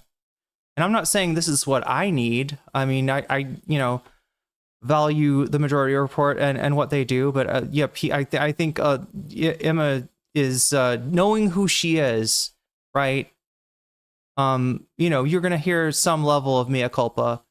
From her, not mea culpa for the rape, obviously, mea culpa for the judgment. Does that make sense?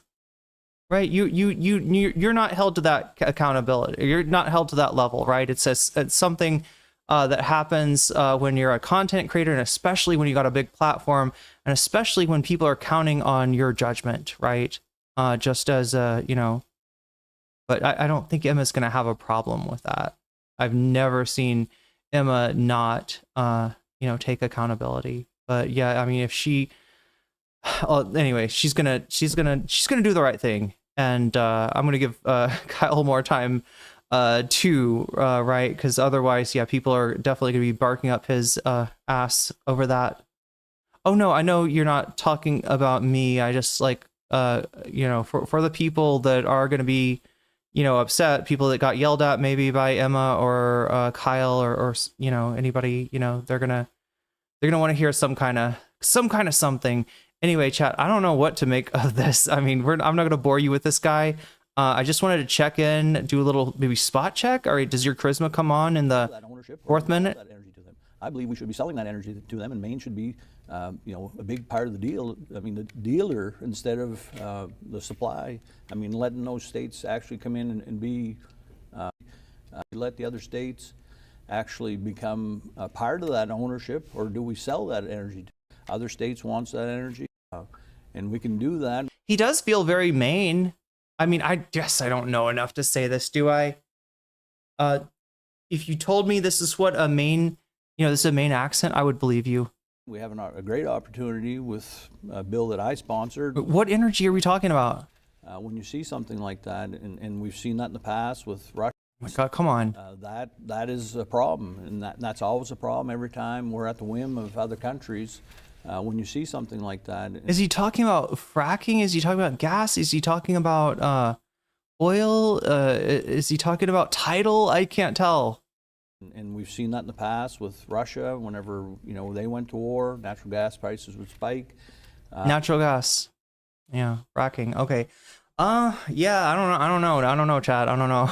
I mean, supposedly he's progressive on some issues. So this is the guy that they're thinking about replacing Graham Platner with. There are allegations that he is a wild water bottle thrower. We don't know if that's true yet, or if Progressive Victory is once again full of shit. Add my $10 to gaming stream. I will do that for you. Let's make that happen. 3:20. Oh my God, chat. We're getting down to remind me 1 hour. God, I wanna at least give you 1 hour of bonus content today. I should give you more than that, actually. But yeah, we got gaming for 3+ weeks here. And yeah, wheat beers are their own classification. You can make beer with a lot of grain and some cheaper beers fortified. And I am giving you more than 6 hours today, just because I didn't. I don't know. I fucked up or something, and I'm not gonna take it out by making the stream shorter. Wait, 46 and 2? Wait, what is that? Are we doing math here? Fortified with rice. Wheat beers are my favorite. God, I wish I knew more about beer. I'll be honest with you. Like, when I did drink, my favorite beers, and this, you're gonna hate this, okay? It's just because I have no taste. I have no taste. I've had some beers that were too bitter, too strong, too thick, right? I was drinking like Coors Light and Corona. Those were my, like, that maybe a Rolling Rock occasionally, right? Or wait, what is the other one? The Fat Tire? Was there like a Blue Moon or something, right? That one's an ale, right? That's like a Belgian ale. And then Fat Tire. I think I liked that too, but I never knew much about beer. Do we need a palate cleanse after this news? We need a palate cleanse. We need gaming for palate cleanse. PBR. Oh God, no, I did, but I didn't drink it as a hipster. Okay, I think I was at like parties or get-togethers where PBR was drank, and that one goes down pretty easy. Oh my God. What is the other one? The even shittier than PBR though. Anybody had Natty Light, Natural Light? There's like a ice. There's a natural ice, and then there's a natural light. I was more like the natural light person, because again, I was just looking for a beer that didn't have a lot of flavor. Because like, I don't know. Fat Tire is an ale. Corona and the like are lagers. Dead Ale Guy is pretty good. I haven't had one of those for like 15 years. Oh wait, there's one other. Newcastle. I tried Newcastle and Modelo. Like, maybe those are the two nicer types of beer that I remember enjoying. But again, chat, no taste whatsoever. I had to literally like ask other people like what should I drink, right? I remember being in like Europe, studying abroad, and like having to ask my classmates. Like, I was like, I don't know what to order. What kind of wine should I try? What kind of beer should I try? Bud Light. That I don't like. Okay, Bud Light did something bad to me. I don't remember what it was, but I feel like it had like a aftertaste that I didn't like. I think I didn't like Bud Light's aftertaste. Also, my dad was a big Bud Light drinker. I don't drink. Sorry, don't be sorry. I don't drink anymore. To which, somebody could say I don't drink any less. But no, I really I never really enjoyed alcohol. All right, I never enjoyed the taste that much. Like I said, I don't know what the good stuff is. I don't know what the good wine is. Definitely, like, hard alcohol is too much for me. It just doesn't make me. The same thing with smoking. It just doesn't make me feel good. So when I stopped hanging out with people that were like kind of demanding that I drink it, I stopped drinking it. Anyway, so this is the guy this is Troy Jackson. I don't think this guy is gonna be much of a fill-in, just from what I see, especially if any of this, treatment of people throwing water bottles at people is true. I mean, it kind of reminds me of the Amy Klobuchar thing. She was like throwing folders at staffers or something like that. Milwaukee's Best. Have I tried that? Yeah, they're a lot better. Yeah, you can get a sody pop filled with THC and CBD, and that I enjoy. Ain't no need to apologize for not drinking. You're better off for it. Yeah, probably so. Yeah, it's expensive too, especially now. Actually, it's one of the things that's expensive in Thailand. If you want to even drink like Singa and Chang, oh God, what's the other one? I can't even remember. Singa, Chang. There's one other big brand out here, but they're pretty expensive. There are people that I don't know what is there. There is some kind of homemade liquor that's pretty popular in Thailand, and sometimes like people will kind of like invite you into a circle, and like they pass you get a mug and like dip it in but I don't even know what the fuck that shit is. It feels like you could really that might be. I'm not even sure if that is. What is the good one is ethanol, right? The one that you want to drink. I'm not even sure if that. I think that might be. I don't even know about that stuff, right? Rice wine. Oh, I should check into that. Yeah. I kind of like sake. Is sake like a rice wine? Drinking is bad for you. Yeah, that's the other thing. I probably don't need. I prefer IPA ales for the flavor. I will opt out to enjoy them by myself. Yeah.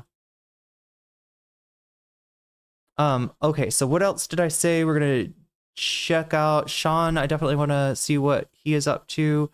Yeah, it looks like we got through most of this.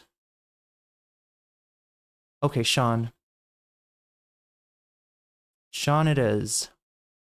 This might give me a good chance to take a pee, because I'm pretty sure Sean is not going to Ethan Klein my ass for leaving to take a pee real quick. I think Sean should be. I like Sean. I think Sean's a good streamer, and says a lot of things that you don't hear from other places, but maybe should.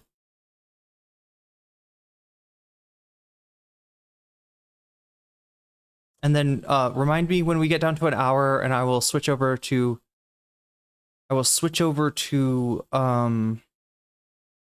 Bonus content, which right now, chat. Let me check on the. And thank you for the super chat, Columbia Rican. All right, so 99 votes so far. Oh my God! If the next person to vote, you're gonna be number 100, right? And if we're anywhere close to that number of likes, it's gonna be a good.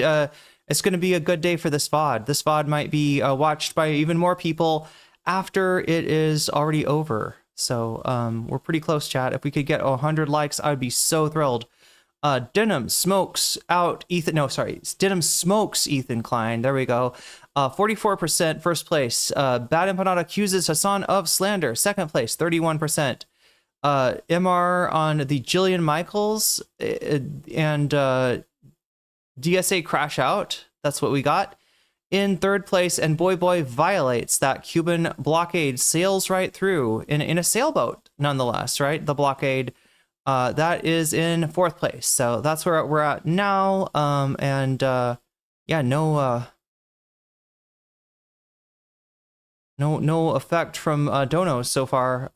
So let's take a look at what Sean's got going. I'm gonna get you to a place where he's actually like talking, because I know some of this is gonna be just him. Some of this is gonna be him like just kind of checking in with chat and stuff like that.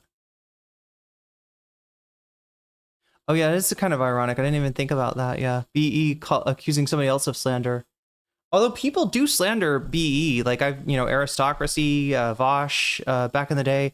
Destiny probably would have, but Destiny's just not smart enough. Here's the thing about Destiny, and I've pointed this out before, right? Destiny is not smart enough to engage with anybody that's got like any sort of academic level of knowledge, right? Destiny opted out of that. He got to be a streamer instead. And yeah, his takes suffer for it, right? And so when Bad Empanada debated Destiny that one time, it was a symposium. right? Same thing with Infrared Haas. Destiny talked to Infrared Haas, realized he was over his head, and just let Haas teach a class about Hegel. These DGGers, to the extent that they could even, understand what Haas was talking about, they got their, understanding of Hegel from Haas and Destiny too, I guess. And same thing with Bad Empanada talking about decolonialization, a concept of which apparently Destiny just had no idea what the fuck it was about, and instead just decided to let BE go off. So yeah, not a smart guy, not a smart man. Okay, life is like a box of chocolates. You never know what you're gonna get, but you can rest assured you're gonna get a shit take from Destiny, because he just is not intellectually equipped, right? When Vosh said he intellectually what was it, intellectually outpaced Destiny or intellectually outrun Destiny, something like that, right? He's actually right, but it's not that high of a bar to climb. Also, Vosh, kind of a pseudo-intellectual in his own right, but maybe a little bit smarter than Destiny. Anyway, chat, enough of ripping on people for their for their intelligence.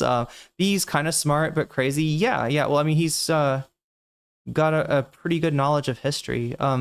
I've been hugely disappointed by such a number of people in the past over that Graham Platner is just another in a very long line. Includes my local congressman. My local congressman, GP, is an Abundist, right? I need to call him, right? Because he did help me get the fuck out of Dodge when it came to leaving America, right? I got him to sign off on expediting my passport, which was pretty cool. But he's not the worst in the world, but like I said, he's got Ezra Klein brainworms, and I would love to call into his office and disabuse him of some of those notions. Yo, Stephen P. with the gift membership to Dr. McRib. Dr. McRib, you just got weaseled, and that's a good thing.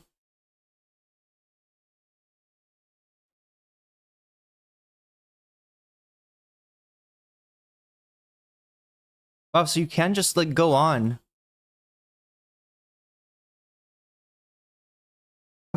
But she said she cut off contact. We're going to cover this, right? So basically, in this article, so again, this is not coming out of nowhere.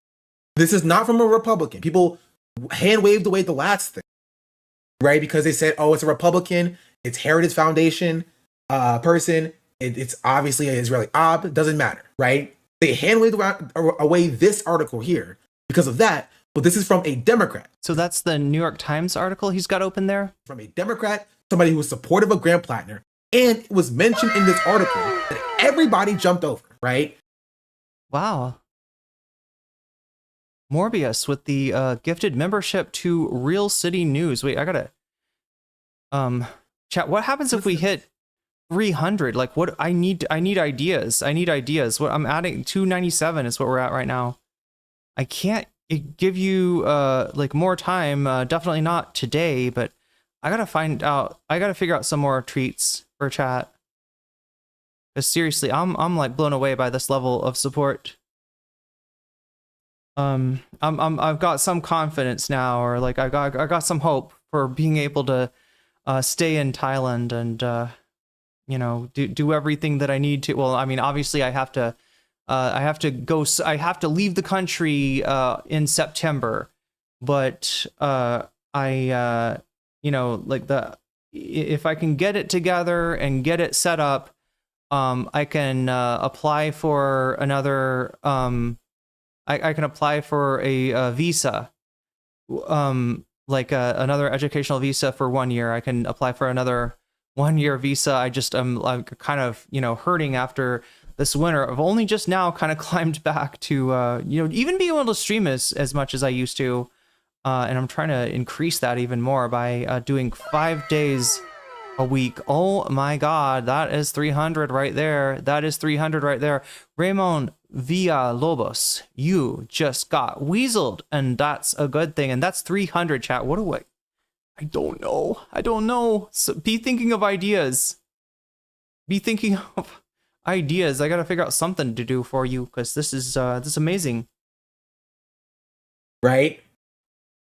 Asked about asked about the post in a follow-up interview this spring, Ms. Rakicot said that she agreed with many. General public, I'm channeling Dio Brando here and calling my congressman Muda, useless. Mr. Platner's policies, said that she had an on and off relationship with Mr. Platner. And I mean, you could also be channeling Giorno there. That's something Giorno likes to say.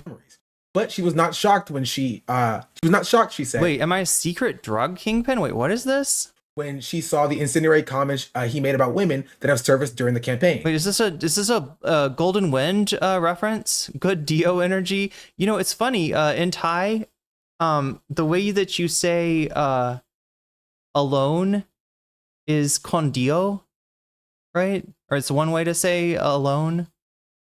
Like, do you live alone? Like, you know, and you know,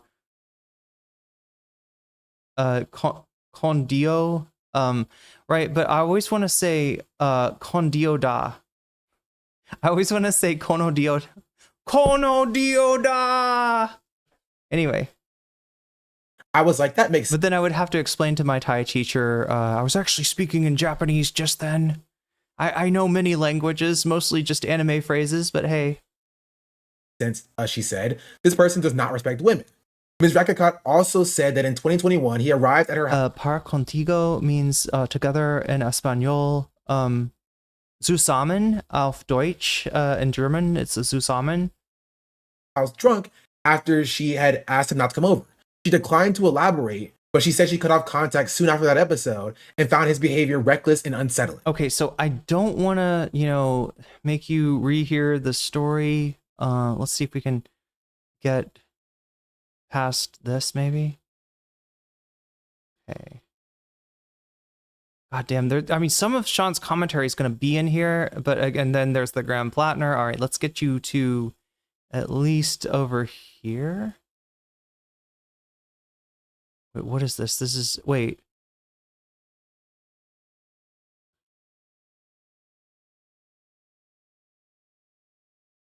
I need to pee, but...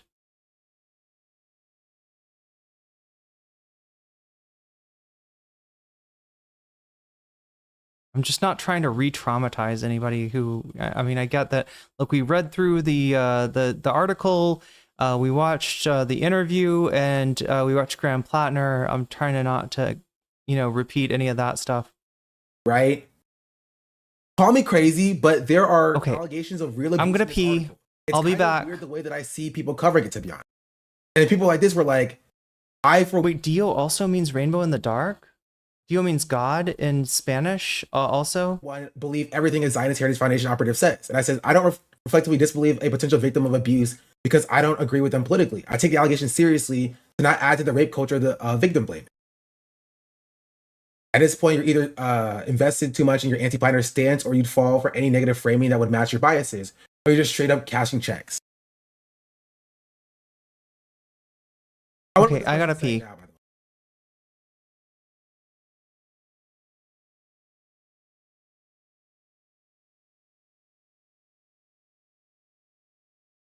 Oh, they haven't tweeted anything.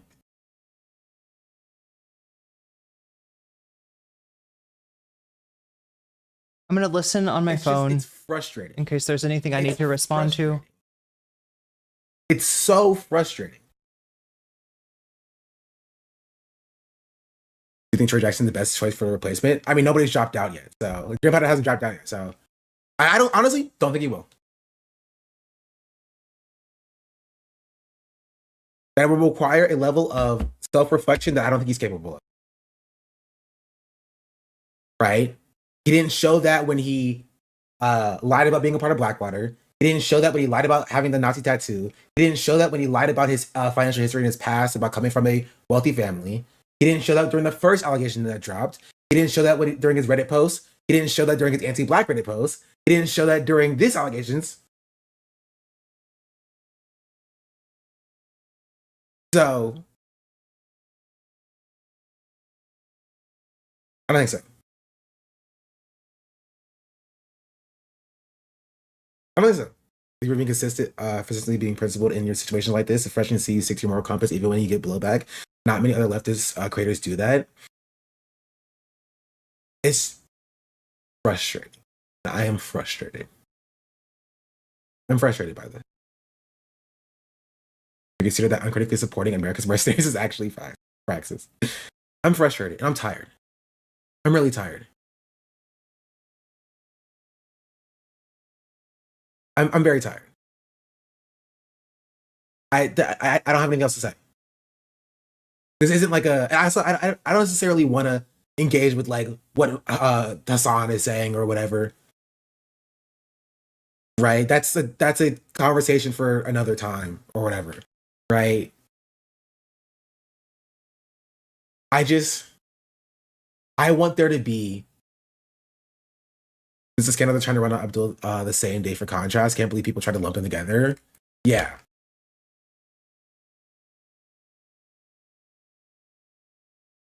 This is crazy. Abdullah Saeed has strong words about President Barack Obama, saying that he was not the right choice back in 2012. Yeah, that's something he really said. Yeah, that's the difference in the that's the difference in what's it called? Coverage. Right? They're hitting like Zohar Mamdani about his 4th of July speech. You know what I mean? Like, that's the difference of the level of controversy. We wouldn't be here in the first place if people listened to it. I have been saying for months that Graham Platner was not the right choice. I've been saying for months that Graham Platner was not the right choice. Months. Since his first campaign video dropped, and he was doing hoorah military. And it made 0 sense the levels to which people went to defend him. Absolutely no sense.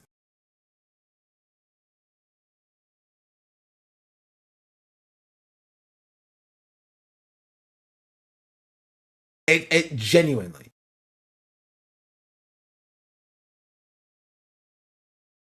Genuinely. They try to get Chris Raptis to just deny allegations he knows nothing about, discussing behavior from Crystal Ball. I'll always hate over that. Yeah, isn't that insane? They tried to, you know what? I'm playing it. We're gonna play it. We're gonna play it. I'm pulling it up.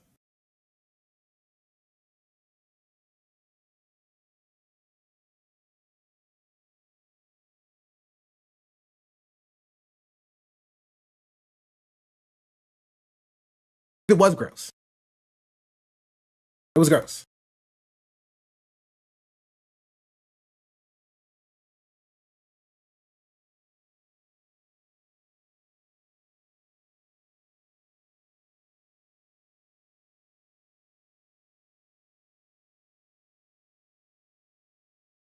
It was a month ago.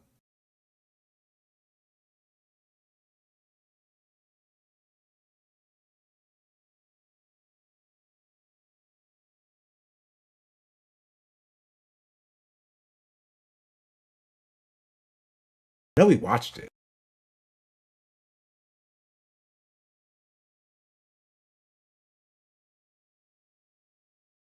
Yeah, that's 2 months ago.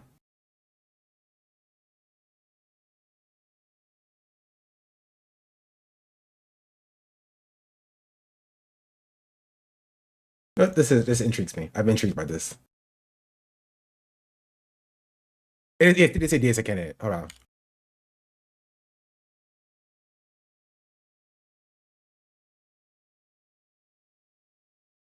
Here. And that's a double standard. Fetterman vibes. DSA Dem won't defend Graham Platner.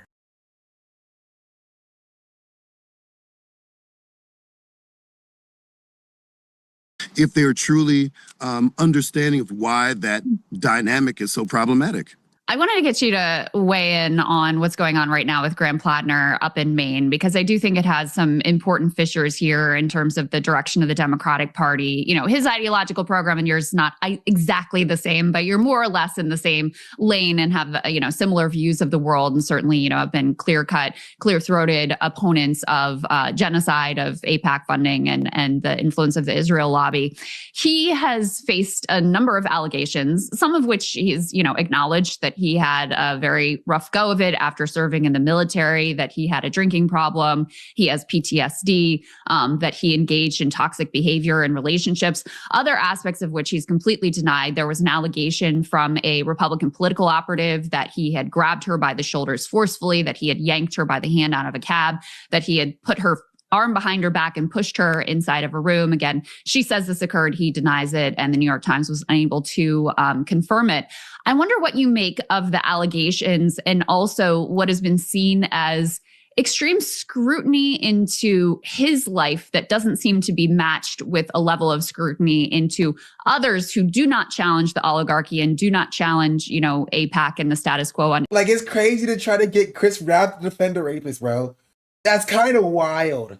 That's kind of wild to get Chris Rapp to preemptively defend a rapist.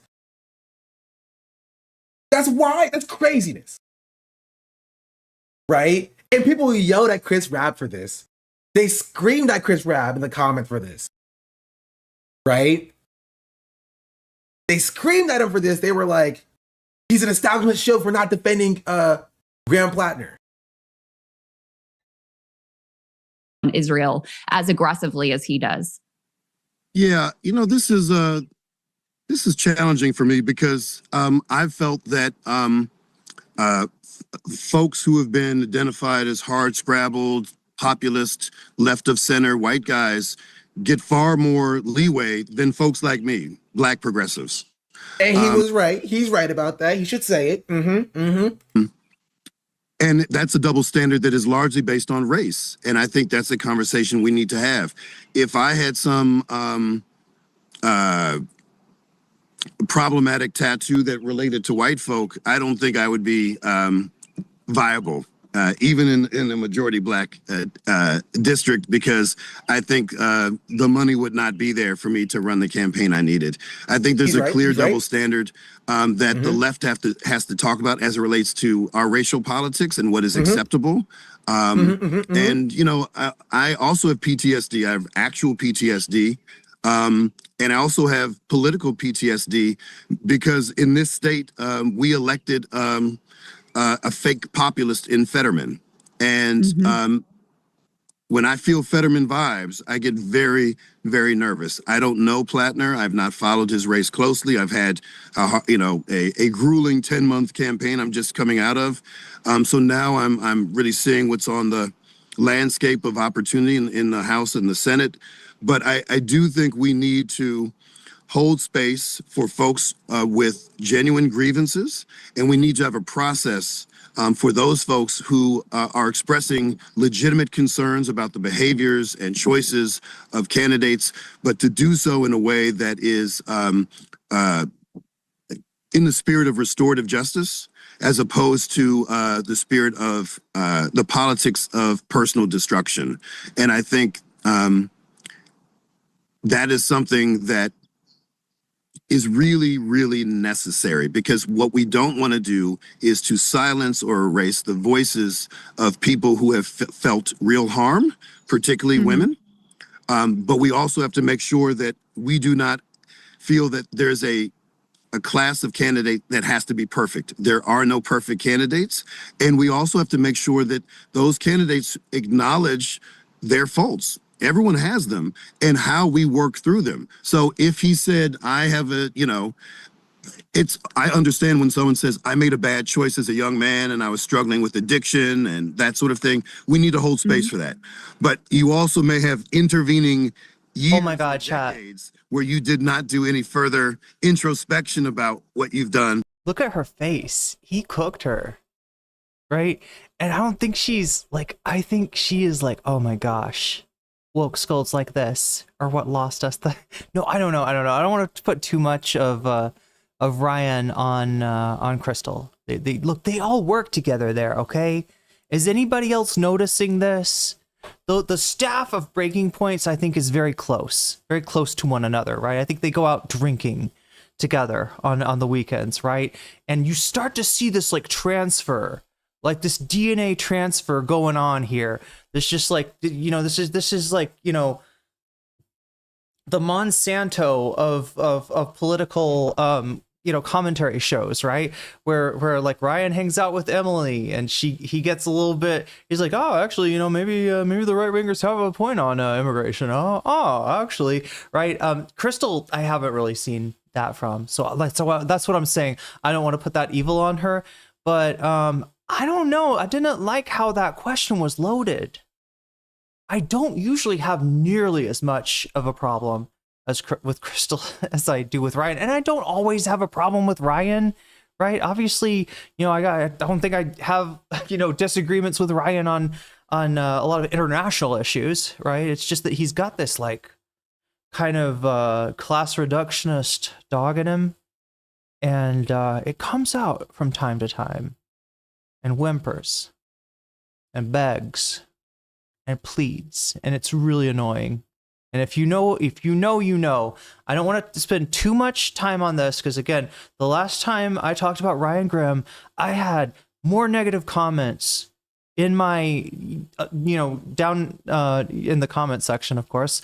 I had more negative comments than I have since the Dylan Burns shit, right? And that I really poked a hornet's nest there, right? That was scary, but yeah, I mean, obviously, you know, I don't think the Breaking Points audience is engaged with, you know, my commentary, my opinions, my takes the way that the Dylan Burns audience did on the level, right? It wasn't, you know, Ryan Graham hasn't talked about me on stream. Last I checked, I haven't had a manifesto posted on Twitter by Ryan Graham of me, so we're doing okay. You know, that they haven't like made.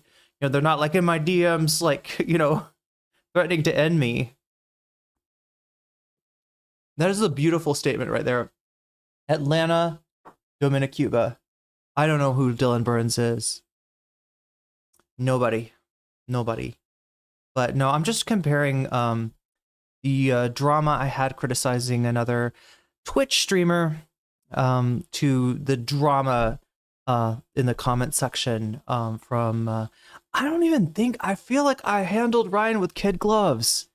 I was making clear, like, I don't want Ryan Graham canceled. He needs to go to drop site and do that work and break that news, right? Ryan is invaluable in a lot of ways. But yeah, there you go, Crotchy. Ryan Graham and Sam Cedar disagree about the COVID-19 origins. Well, here's the thing, right? The truth of the matter is that we're never going to get the answer of exactly where that disease came from. All right. All we can do is kind of speculate.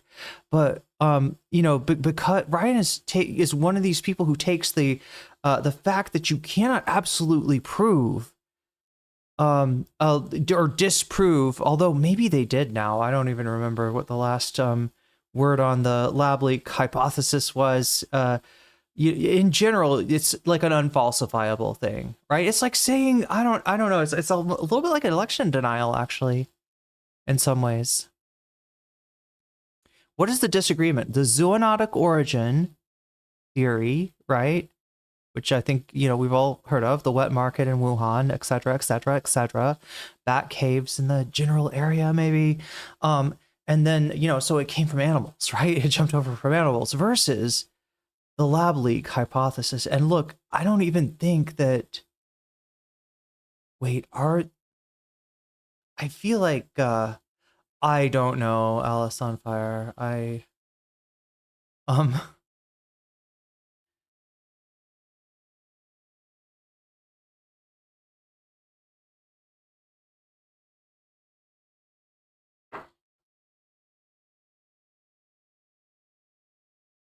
But I do know that I just burped.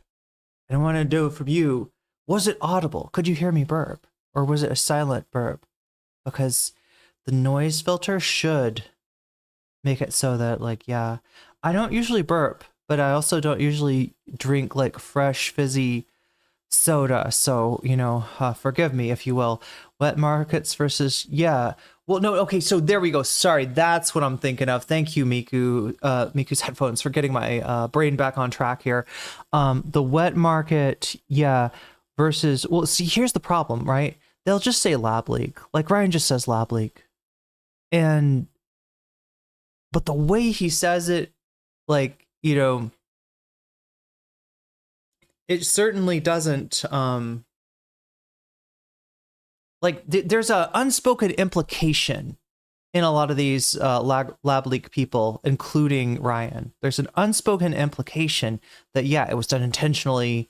So, either like the United States, I think, had some involvement in that lab, right? So there's various theories like that it was like, I mean, the original Trump thing is it was China. China was like, let's do COVID to the whole world.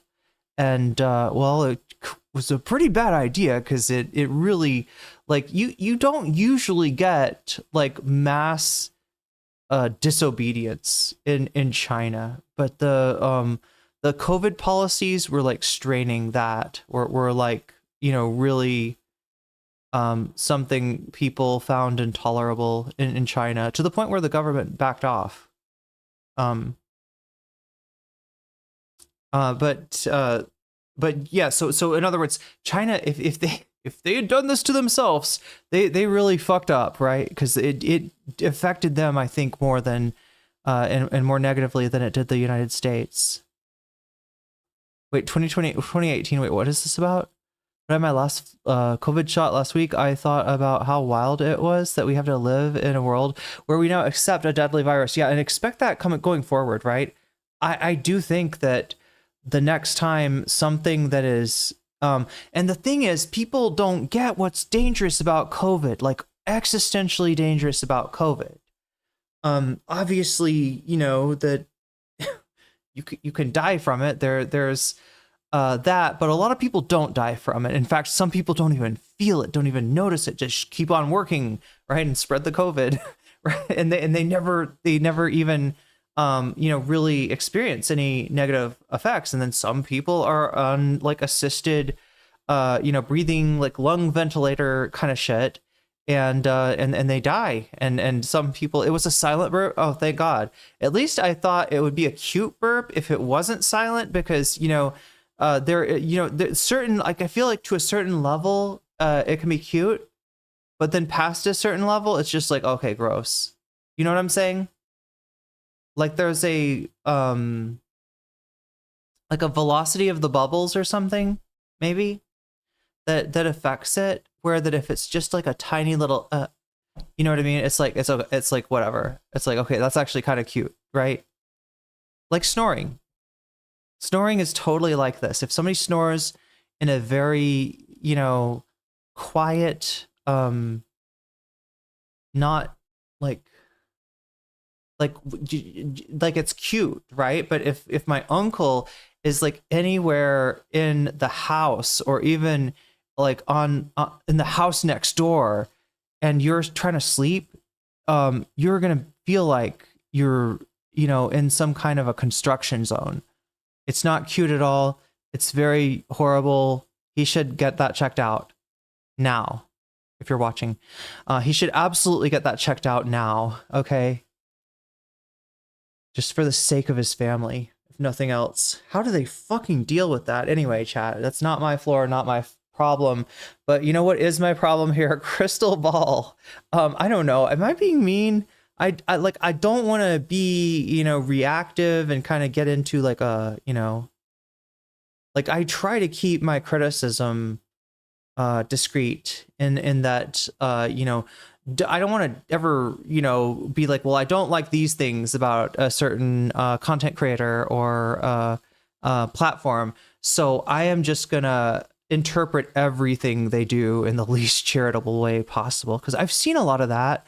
And I mean, I don't know, I guess it cooks if you hate the person too, but it's just not real. And I don't know how anybody could trust somebody that is I think it undermines your point. If you're trying to make a point that, you have a disagreement with, something that they're saying, or you think that there's, this part of the commentary that is like surprisingly centrist, surprisingly close to a, Kamala or Biden position, right? That the divergence there, turns into this, weird centrism, when the whole thing about breaking points is, I think the brand, or at least the idea, is that they are like trying to highlight the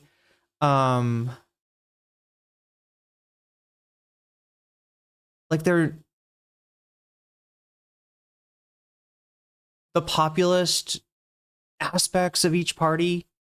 That's why they have 2 Republicans and 2 Democrats, and it's the breaking points formula. Sorry, it is breaking points.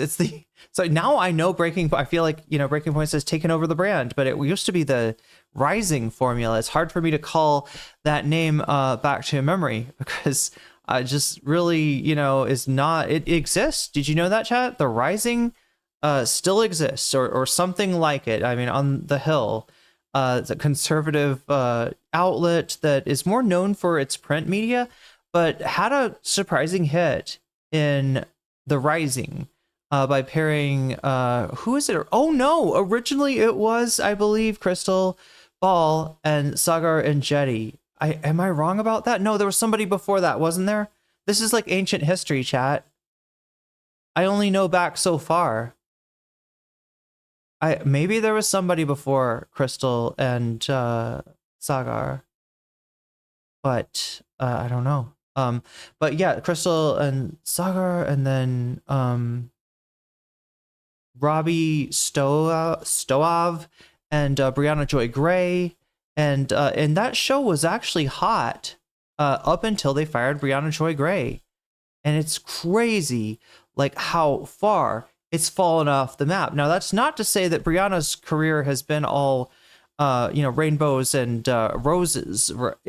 She, I think, is struggling to just go back to her old formula of bad faith, which, if you don't remember, the first bad faith episode was Virgil, Texas, yes, of the Chapo Trap House fame, along with Brianna Joy Gray, doing what a lot of people interpreted as an ambush interview of Noam Chomsky. Now, this was before any of the Epstein stuff was out with Chomsky, so he didn't have a hate following, and this pissed people off. Oh my God, chat! I said I was gonna flip over to bonus content. I gotta stop talking about the history of. Well, I mean, that's kind of what you're here for, right? As a commentary on independent political media platforms such as Breaking Point, such as the Rising.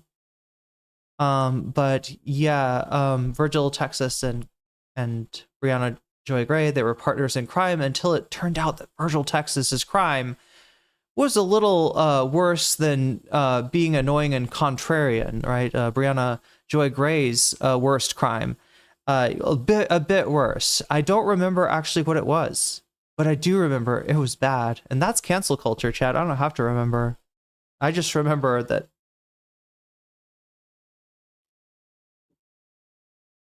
That's a scary man, and I don't want anything to do with that scary man. What happened to Virgil? I'm trying to remember. He did something to someone who was underage. I believe they might call it grooming. Don't quote me on that. And certainly don't sue me for that, Virgil, if I'm misremembering it.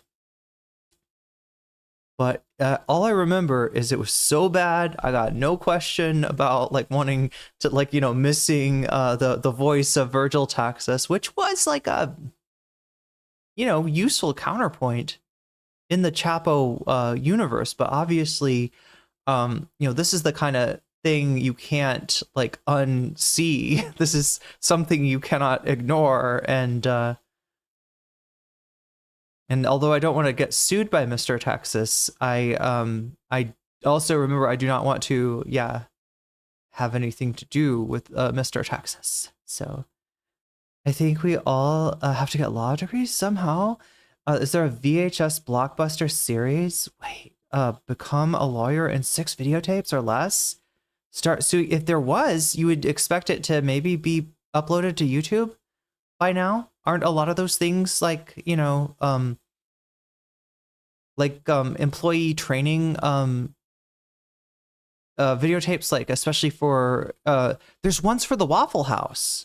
They tell you how to work at the Waffle House, right? I don't think they go over the fighting part, but you just have to be good at fighting if you're going to work for the Waffle House. They actually, it's like the mafia. It's blood in, blood out. They beat your ass, right? They see if you can hold your own in a Waffle House fight, complete with chairs and everything. You have to be able to deflect a chair. Right, that is the that's the test that, like, oh no, that's more like the Neo test. If you're really good, you know, it's like no one's ever deflected the chair before. This is the one. You're gonna take IHOP to it. No, did I say IHOP? What have I been saying? IHOP? Oh my god, I mean the Waffle House. How dare I mix up 2 very different restaurants, completely uncomparable, apples to oranges. Restaurants. There is no comparison on the price point. There is no comparison on the menu or the atmosphere. These are very different places. How the fuck did I get them screwed? And I never even worked at the Waffle House. But you know, I did sometimes go there late at night when there's nothing else open. Virgil would have to come online to sue you. Yeah, he'd do it, Ethan, to me. And somehow make a nuke. I mean, he could. He's a funny man, unlike Ethan Klein, who is just but he's a funny man, unlike Ethan Klein, who is just a funny man. Oh my god, I said it backwards. Virgil, Texas, wait, seriously? Got busted for SAM?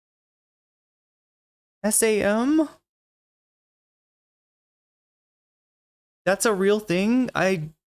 Wow. I thought it was someone underage that he had been corresponding with or something. Wait, actually, do we know that's the Dr. Disrespect scenario? The Dr. Disrespect, it was about Twitch's DMs, that he had DM'd some underage fan or something. But do we know exactly what it was? I mean, we know vaguely because somebody leaked it. Anyway, chat, why are we talking about Dr. Disrespect and Virgil, Texas? It is all a big weave, and we got to weave our way back to Crystal Ball, and who is the current host of Not The Hills Rising from years ago, although she was that too, but the Breaking Points, the actual franchise that worked. I don't think that there's any comparing the success as successful as The Hill was for a while with Brianna Joy Gray. I don't think there's any comparing it to Breaking Points. Breaking Points is absolutely taken off. So that you can feel a sense of atonement that other people can value as legitimate long before you ever considered public office. We can hold those 2 truths at the same time. So you don't believe he's done sufficient atonement to have sought public office? I don't know. But I think that... I mean, I want to know what she thinks now. Like, curious. We're just wondering. Right? Again, I'll say the same thing I said last time. Call her a liar. Call her a liar. Right? Because on Ryan Girl would be so based on foreign policy and go ahead and endorse Adolf Hitler, dude. I've been consistent on this. It's about what he stands for. Now he stands for like being a rapist. So now you're gonna see people kind of walk it back. But he was a rough and tumble white guy, as Chris Rapp said. It's a rough and tumble white guy, right? Like center. So anyway, I was just apologizing for jumping all the way to the assumption that Crystal Ball was like having a full-on anti-cancel cancel culture meltdown. I don't think she's quite like that. Again, there's, you know, a difference between all these people. But yeah, Breaking Points is kind of a blob. I don't want to compare it to a polycule because I'm not, you know, trying to imply anything. I know nothing, chat. How I'm not, you know, what's his name? Griffin. I'm not like part of the, I'm not Pisco. I'm not Griffin. I'm not in on this Breaking Points business. So I don't have any knowledge. Anyway, chat, I'm not trying to say they're a polycule. I'm just trying to say I could imagine them all wandering in to a Waffle House at 2 a.m, right? I could see that. And if I'm working you know, the grill that day, I'm not making any judgments. I am just here to cook your order and tell you to leave after you're done with the coffee. I wouldn't do that, chat. I would let you hang out, but I would make them leave. That would be an annoying polycule to have just camp out at your Waffle House all night. Nobody's asking for that. Virgil Texas is not the real name. I don't think so. I never looked into who the man behind Virgil Texas is. I assume it's a stage name. Left or, you know, left of center populist. And people really loved that. And they could use that to boost the movement, to show white people that socialism is great and awesome and amazing, you know? And I've been consistently saying that. It's not even about like Graham Platner as a person. It's about what he stands for, what he can stand for. And that is like, that like, man. I see what you did there, no comment check. I do the weave. We can use him as a referendum on socialism for white people. You know? And again, nothing fundamentally would have really changed if people were more critical of Graham Platner to begin with. Oh my God, chat. We do not need to start that rumor. Do not start that rumor. He has a bad history. I don't like the guy. He's not a Republican, so, you know, he's there, right? They could technically still hold that position now and still be like morally justified somewhat. But like they didn't do that, right? They were just like, I must defend everything Graham Platner has done. I think their hash browns are decent, as I remember. Every single thing Graham Platner has done, I have to defend. He debased himself so much for this. Yeah, I don't get it. I don't get it. Genuinely, I don't get it. There's nothing that Graham Platner offers that was worth it. Was it worth it? Was it? Oh, actually, no. Actually, I'll read this as well. I don't understand this. Collins has done real damage to women in zero atonement. Are we voting for policies? Cheddar, you're being pro-rapist right now. You're defending a rapist. I just want to point that out. Unless you live in Maine, you can't vote for either of them anyway, right? But what you are doing is you're defending a rapist. What do you want me to tell you? So yeah, I mean, I heard people say that there was some of those in Hassan's chat. There's some in Sean's chat. I don't know like what the nature though of Sean's chat is. I don't know if people come in that are maybe like the most like anti-woke in Hassan's community because they just hear it's like a thing of like, oh yeah, this we're like does Sean is there like a weird like class reductionist flow of hate from Hassan's community into Sean's? I don't think there would be that many of those people, but apparently yeah, some people still hanging on to the dream, the great oyster head dream, right? And when all else has been done and said. I don't live in Maine. I can't vote for either of them, right? So I don't have that terrible choice. What I'm not going to do is vote for a rapist. Or not going to do is not going to support a rapist. I'm not going to defend a rapist. That's what I'm not going to do.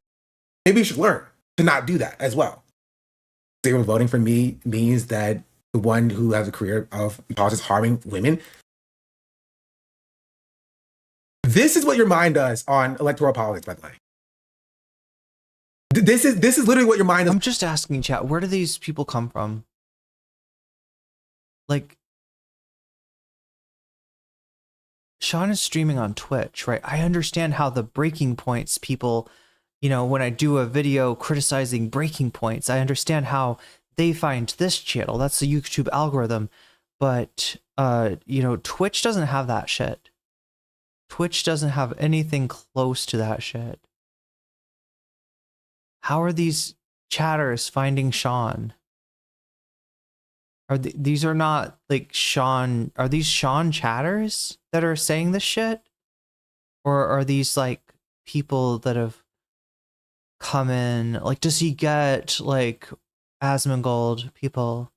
I mean, I don't know. I don't get the feel. I get the feeling these are not Asmongold people like crying tears in their beer or a Dr. Pepper about Graham Platner. I don't think. I think a lot of them might be from. Oh, okay. Is there like a rivalry? Oh my God, I'm not trying to start drama. That's the rat. That's the.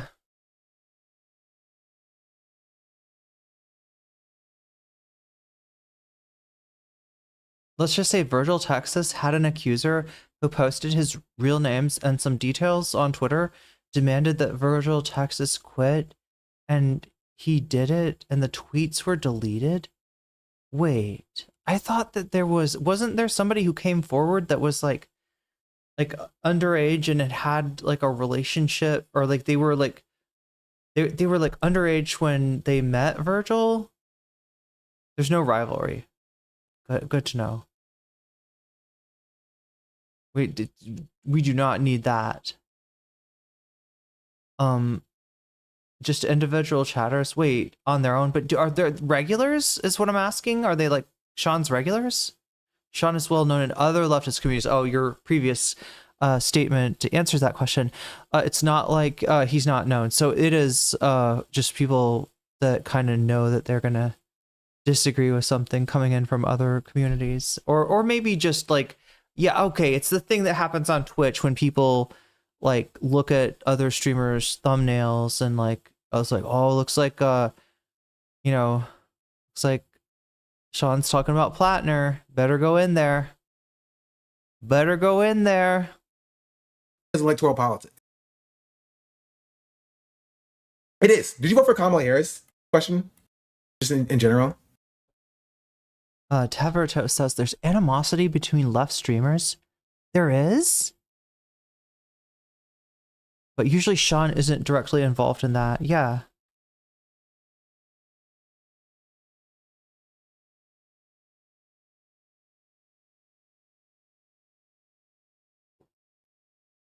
Unfortunately, yes. That makes sense.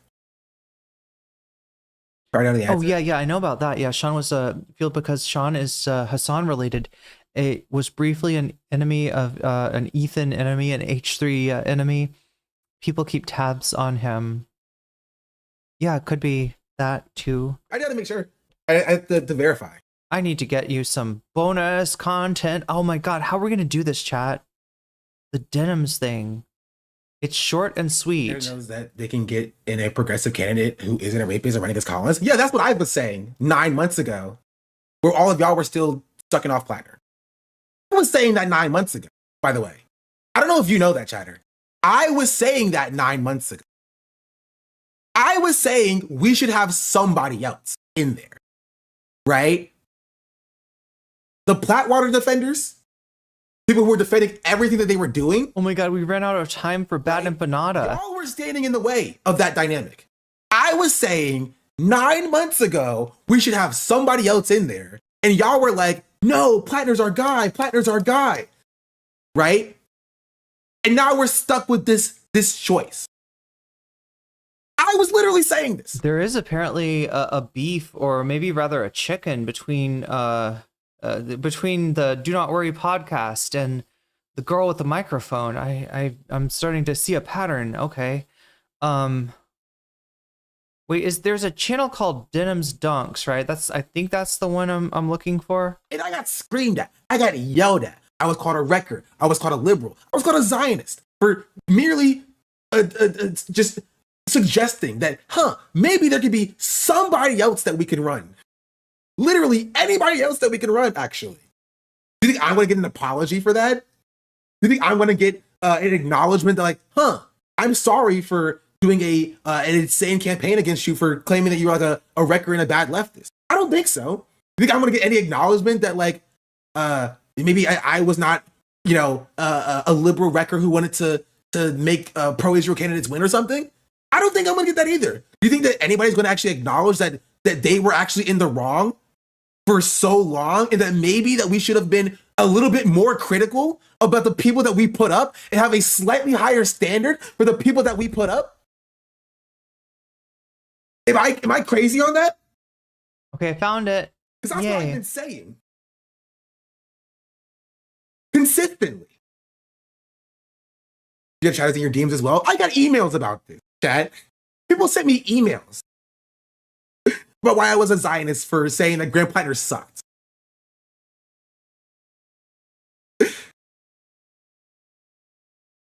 I got Instagram DMs being like, I'll read you it.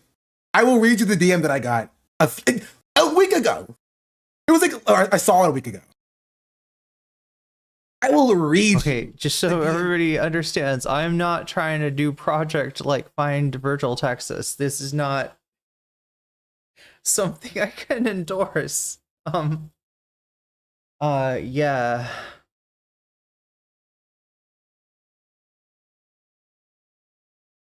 What did Virgil disappear before the thing showed up on Twitter? Or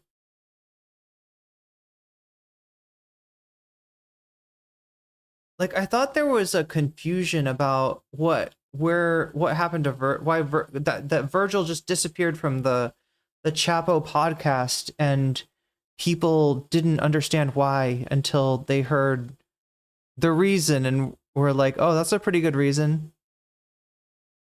That I got.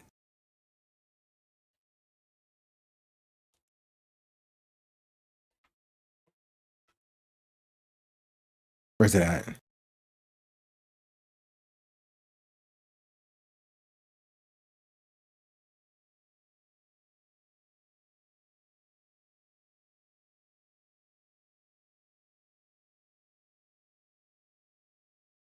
I can't find it. I had a lot of DMs. I get so many DMs. Okay, so it looks like this might be okay. So this was Sean going over breaking points. I always love to see his commentary on breaking points, because like sometimes I wonder if I'm the only one that's seeing things, and it's nice to know that I'm not. Sometimes we don't see the same exact thing. But yeah, I'm just like a little bit like, I think we got to be real about Ryan for what he is. He's a damn good journalist. He's part of an organization that breaks crucial stories, but his politics are what they are, which is more centrist than you might expect, or than you might hope. And that's all. That's literally it. No cancellation, no magic wand, no Ryan is like a secret, like, frothing at the mouth racist, right? I'm not saying this, right? I'm saying, and I watched Sean's previous content on him and agreed with a lot of not everything. But yeah, it is nice to know that somebody's seeing what you're seeing. Speaking of seeing what you're seeing, chat, I gotta see what's on the poll. And yes, just as I suspected, it is Denham's smoking on that Ethan Klein pack. There is a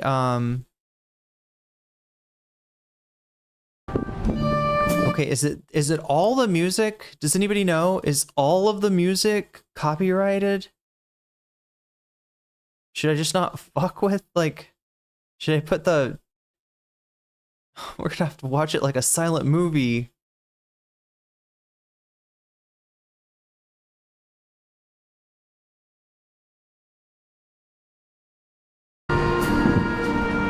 Okay, what the fuck? How are we gonna do this?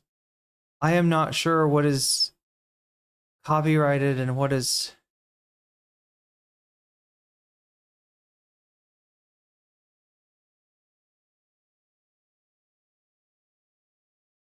It wasn't. Oh yeah. That wasn't that long ago that Ryan Graham said the same. Said that shit about opposition to Graham Platner being anti-white. Yeah. Well, that it was essentially the left was not comfortable with what, you know, cis straight white men or something like that. It's Denims, but I'm trying to figure out how we're gonna watch Denims, because Denims is okay. We know that the music and if it's Queen, right? We know that that is not public domain. I need a strategy.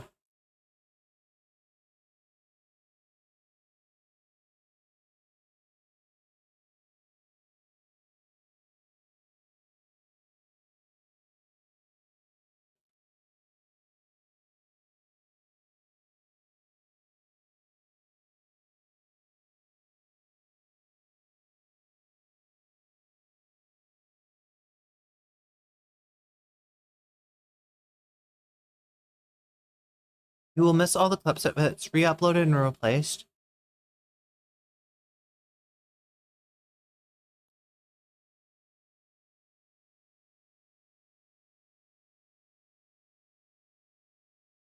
I mean, if it's on here, maybe this is the YouTube version.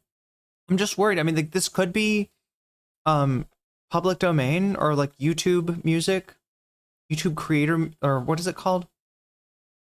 I thought the Denims clip channel removed the copyright music. Oh wait, is that what that sound? I wanna trust that.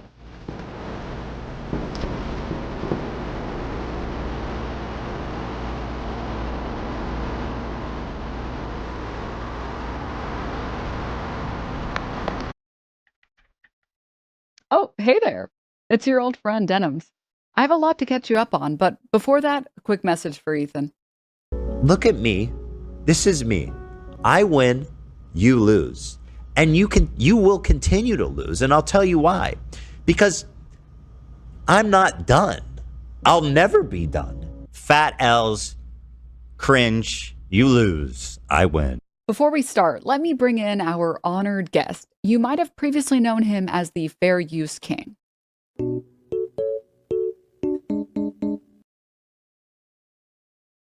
Oh wait, there's not a... Okay, I thought that's the same sound. And let me just... Now we get sued by Nintendo.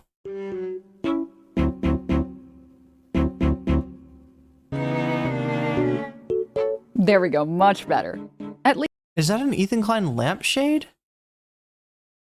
What, am I looking at an Ethan Klein lampshade? Is this merch? At least he's still the king of something. Now, I'd like to announce as of July 1st, 2026, after almost exactly a year, I have won my lawsuit against Ethan Klein and saved React content on the internet for everyone. For anyone that doesn't know, last January, I did a stream where I reacted to Ethan's content new Kassan Piker, and even though I more than doubled the runtime, he still sued me for it. My reaction stream had more commentary than literally anyone else who reacted to the content nuke, and most of my reaction was critical of the political message in the video. If Ethan had won, or if he wins on appeal, make no mistake, every single React streamer on the internet is completely and totally boned. But Denims, it's different because my favorite internet lawyer said that you wanted to maliciously steal his video. Do we know these lawyer channels? There are some people, Ethan Klein, who just because somebody says that they're a lawyer are going to automatically think this person is a genius. Whatever they say must be the truth. And without even really checking into the status of, let's say, of their credentials. And so these channels thrive not on giving accurate appraisals of the likely outcome of the court case, as I think a lot of their audience want or looking for. I think that's the reason for these channels to exist, if I'm not mistaken. Last time I checked, there's other kinds of LawTuber channels. Legal Eagle, talks about a lot of political issues, a lot of pop culture. stuff like that, right? But these channels that are different that go into the like, you know, some streamer got sued, and let me tell you how it's gonna work out. And yeah, in cases like this, they are just wrong, and they're wrong in a very predictable way. They're wrong in the way that will satisfy the audience that they're looking for, because these people are looking for somebody to tell them Denham's life is ruined. She is fucked. She, for the rest of her life, she's gonna always wish that she had just bowed down like Casey Tron did, and you know, take whatever Ethan is gonna dish out. And that's the only message that you can really sell this stuff with.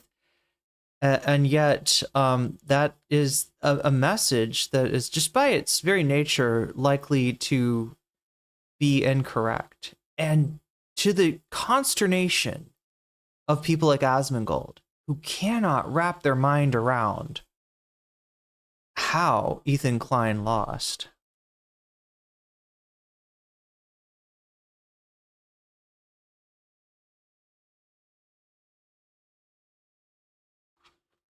Okay, 1 year ago, someone's in big trouble. Denham sued.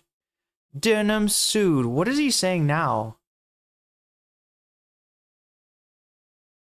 There's the Hassan content nuke. Oh, there's Legal Mindset. Oh, he's watching Legal Mindset on Frogan from a month ago. What is the newer thing, though? He has an Ethan Klein video, does he not? He has a... Or Denham's. Let's put Denham's. Asmongold is almost E-Denham's? No. I don't know what E-Denham's is, but it's not what we're looking for.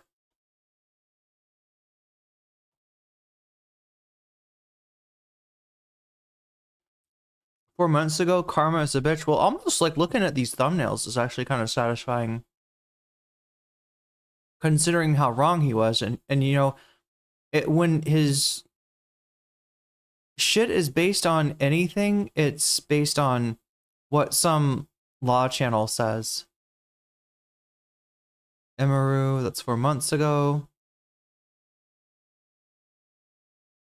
I am kind of...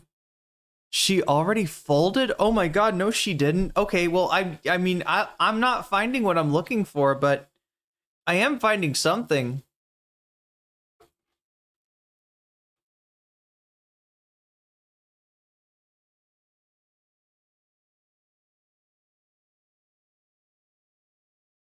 Oh, this is about the Sue Ethan Klein GoFundMe.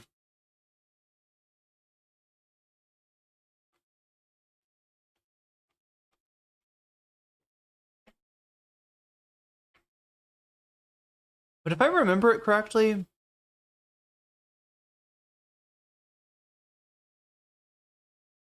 that is not a face that Denham's actually made. If I remember it correctly, Ethan kind of complied with her cease and desist. Am I wrong?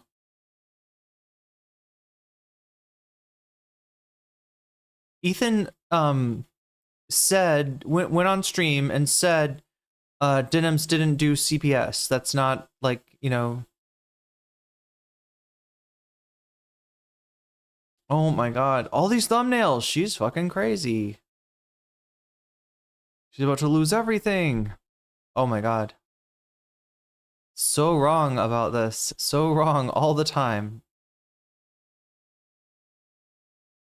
Okay, well, fuck. I don't know what. Oh god, every time I try to use search on this...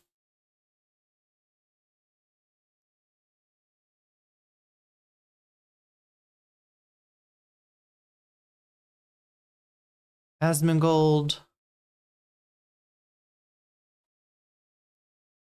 The thing that happens when I search is that it gives me like all kinds of stuff from 2 years ago, 3 years ago, 5 years ago, 10 years ago. It's just like June 7th. Yeah, not what I'm looking for.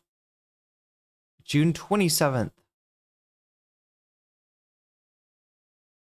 This is the video that we're watching, a clip from it.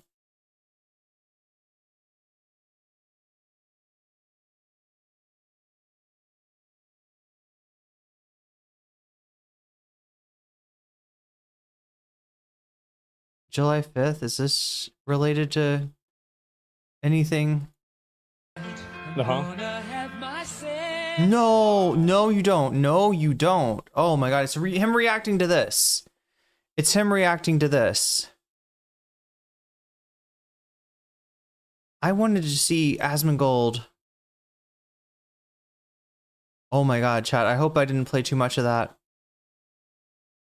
I was way too slow. Okay, yeah, it's fucking useless. Why am I seeing Rev Says Desu? Oh yeah, because Asmongold loves weird lolicon VTubers. Ah! Delicious pomelo. I don't know how it went flying somewhere else. Oh my god, no. Pomelo is so delicious.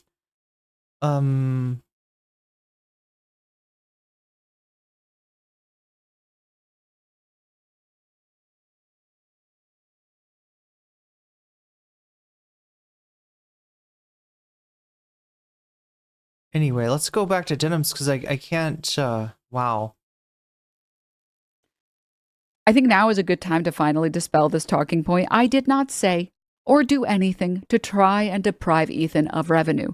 There are lots of different versions of this claim, like that I told people to not watch his stream or to watch my stream instead of his, or that I advertised my stream as like a place to watch the nuke, or that I told anyone else to do any of those things.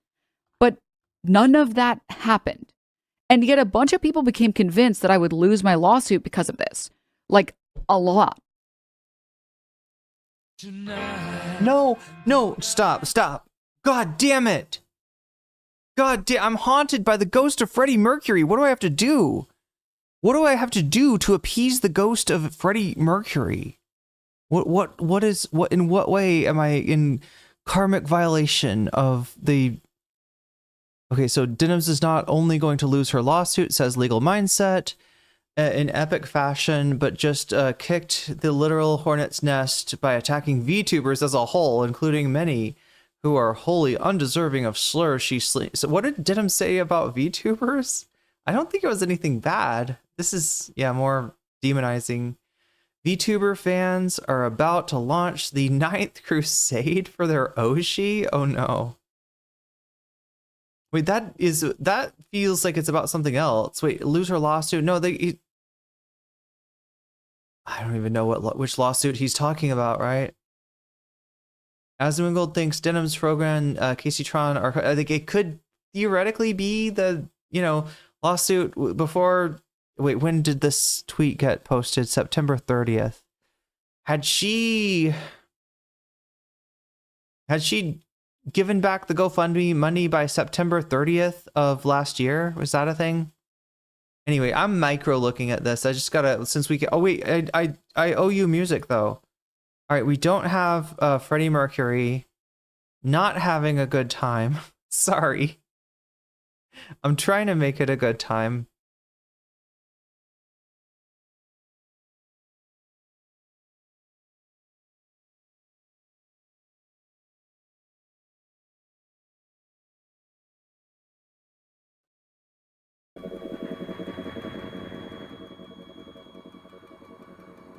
All right, there you go. It's something.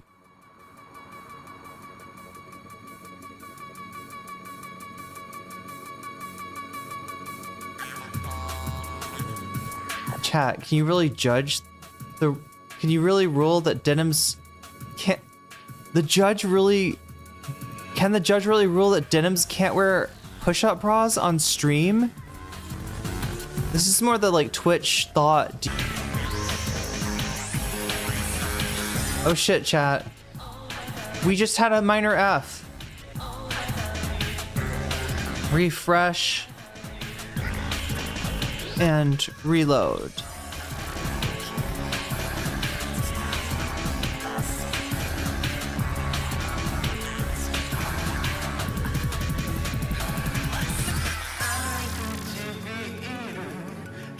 Refresh and reload. The stream may have just dropped out for you. Hopefully it's back now.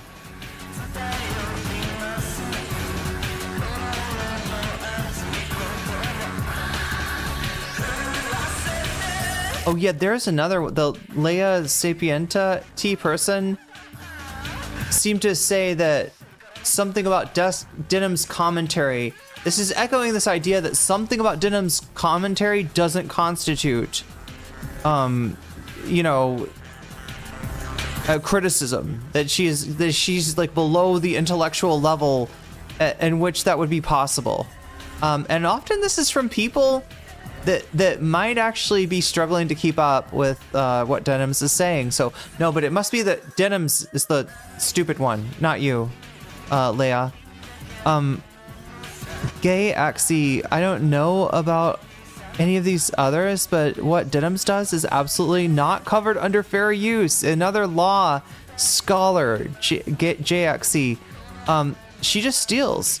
Oh yeah, this was the guy that was super precious about his own shitty videos too with Hassan. I forgot they were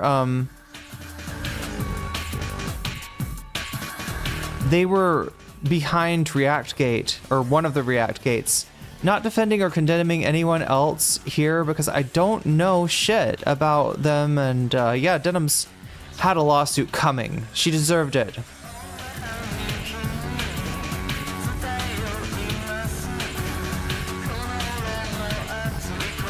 How's the lawsuit going? How's the Easton case going? It's not Tectone.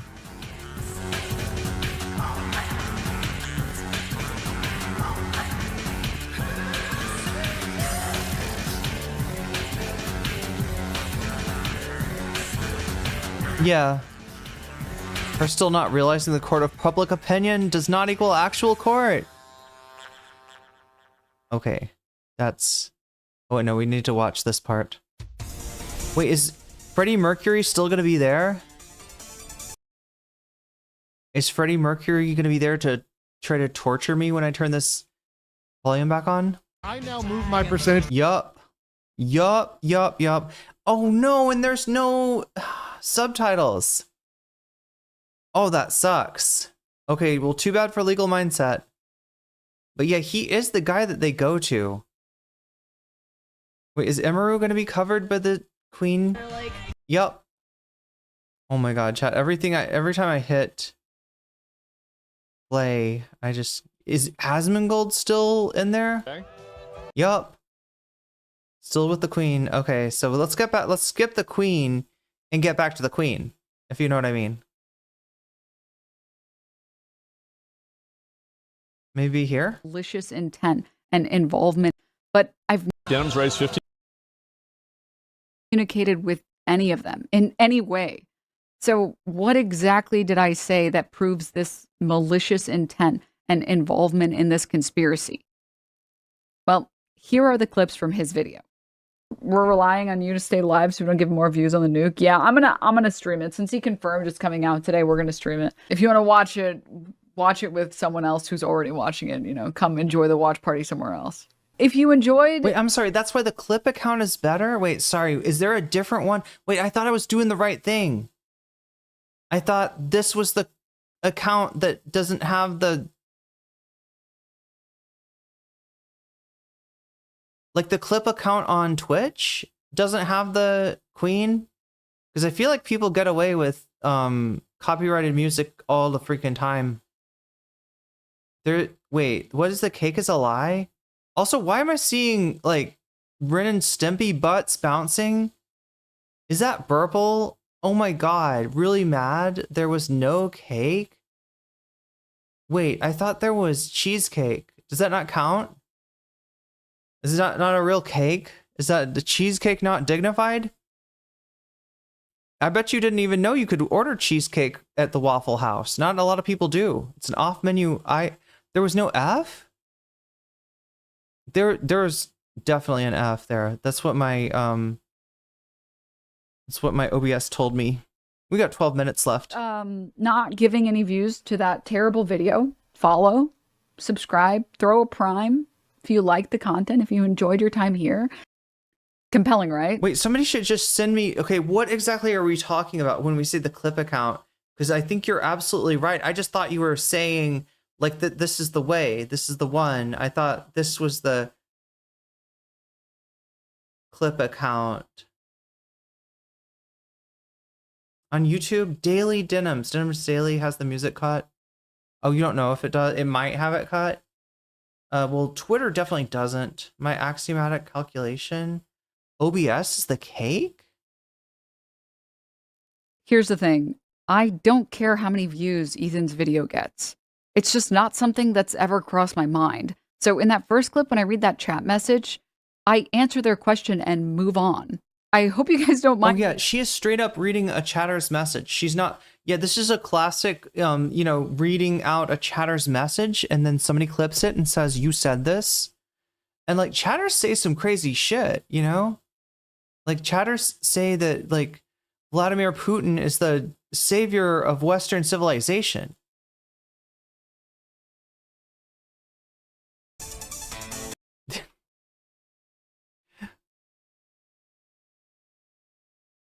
Not lambasting that chatter. The second clip is so plainly out of context that I don't really know what to think of it, especially considering that they also tried to use it in the filing. Let me play the full thing for you. Yeah, this is another. Well, if somebody can find one that doesn't have, I'll play the clips that we missed. If somebody can find one that doesn't have the Queen on it.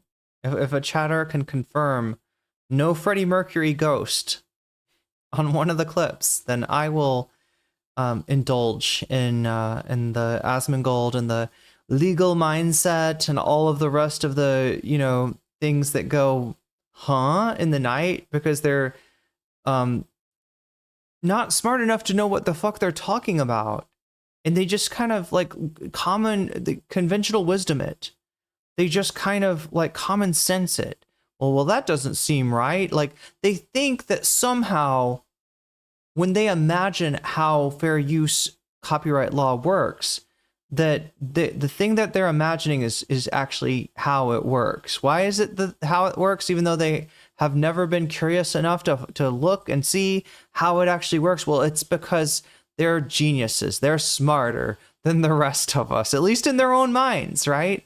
That's intelligence. Guessing how the real world is instead of interrogating and studying and researching and doing all those things that that just make his eyes, you know, roll over or glaze or just, you know, get sucked back into his head in some way. You know, this is no, he's a really smart guy, because he doesn't even have to look into stuff to say, he just, whatever seems right to him, that's probably the truth.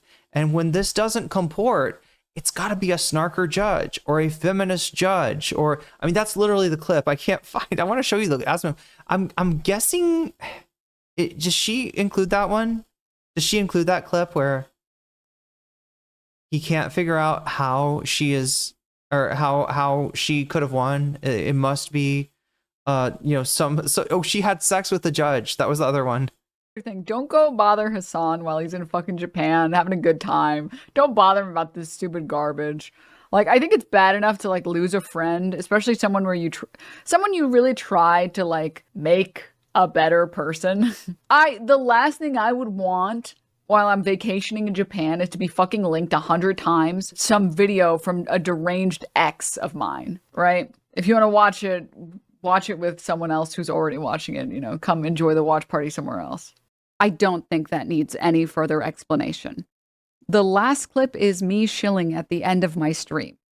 So, you know, after I had just spent the past 4 hours tearing this video apart, what can I say? I thought the video was bad. Whether or not people watch his video is just not something I had thought about at all. If you want to argue about it, the viewership of my stream is totally insignificant compared to his. And nobody that listened to me criticize him for 4 hours was going to watch his video anyways, because it's a completely different experience.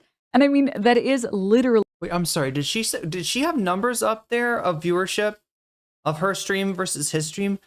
I all I remember about that night is that Hassan was not talking about the content nuke, and Denham's was.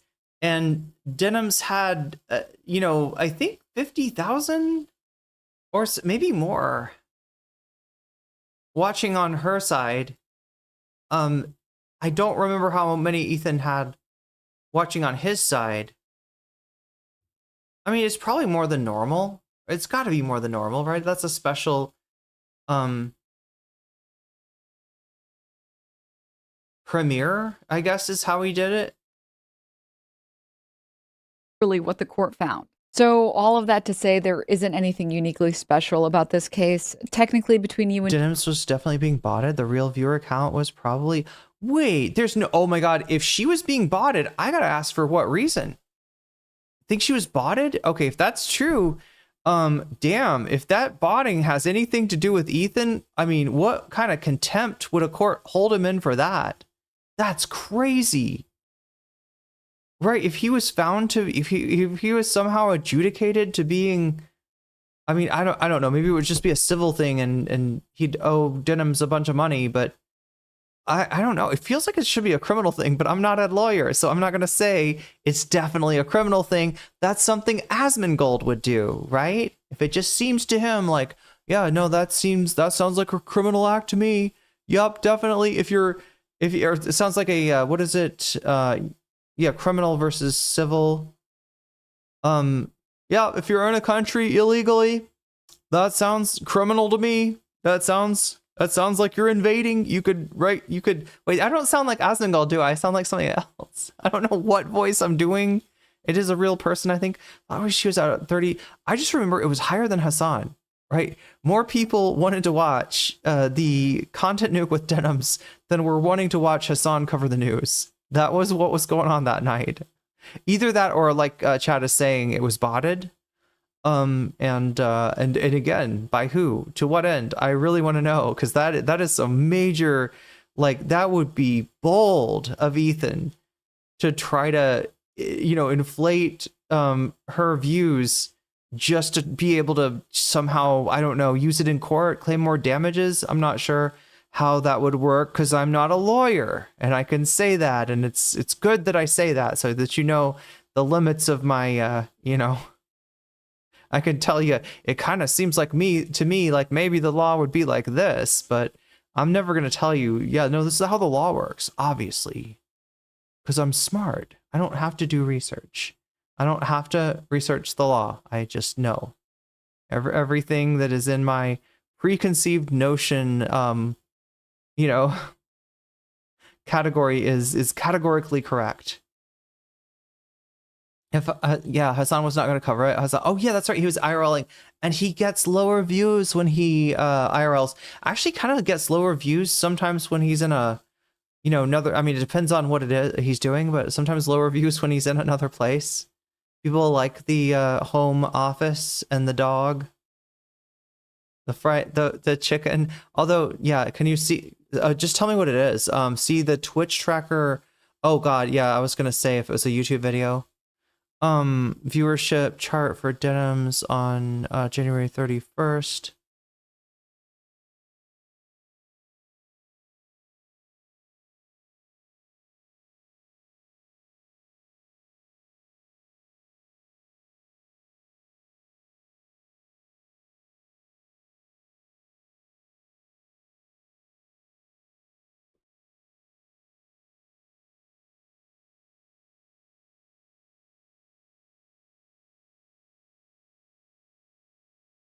Okay, what is the search?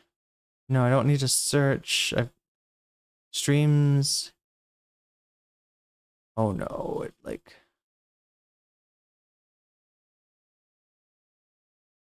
thought I was a bot. Okay, so I go back to oh wow. 20, was it 2025? What did you say?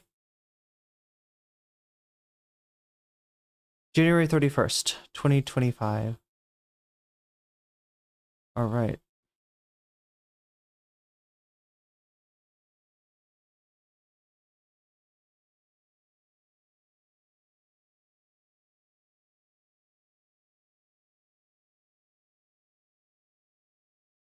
Wait, what the fuck is going on?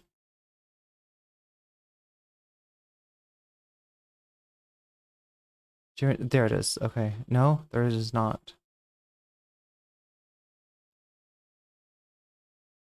There it is. January 31st. Okay, yeah. Average views, 12,041. Maximum viewers, 45,000. 761 hour. Okay, that.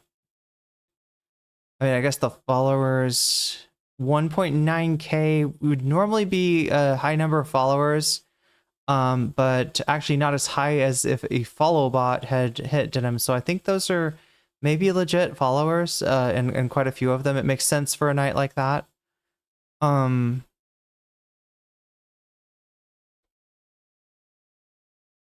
So if we look at the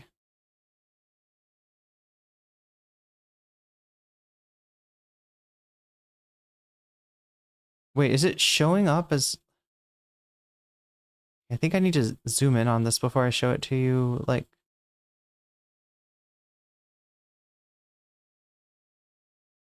wait, that's okay. Yeah, it's that, but I can't. Do I like use no? There is a huge spike. I can confirm. Here, let me show you what I'm talking about.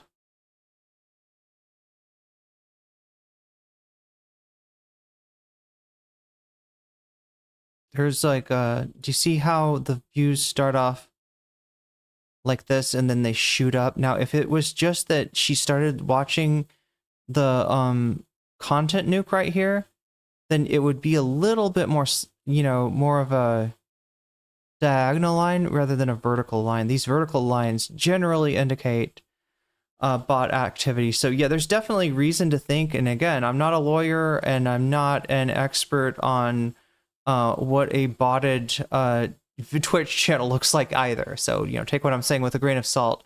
Let's take some more, let's take another grain of Denham's salt at Ethan Klein's tomfoolery after finally having, you know, beaten him and very likely, chat, because I mean, you know, the Ethan says he's going to appeal. I almost could see him coming back and saying, yeah, I was going to appeal, but I want to let bygones be bygones. This would be a great time for Ethan to be like, I'm turning over a new leaf. This would be an excellent time for Ethan to do that. I don't know if he will. I don't think he will. He usually doesn't do what's in his interest. So, but you know, if he sticks to it, it's not likely, you know, he would be.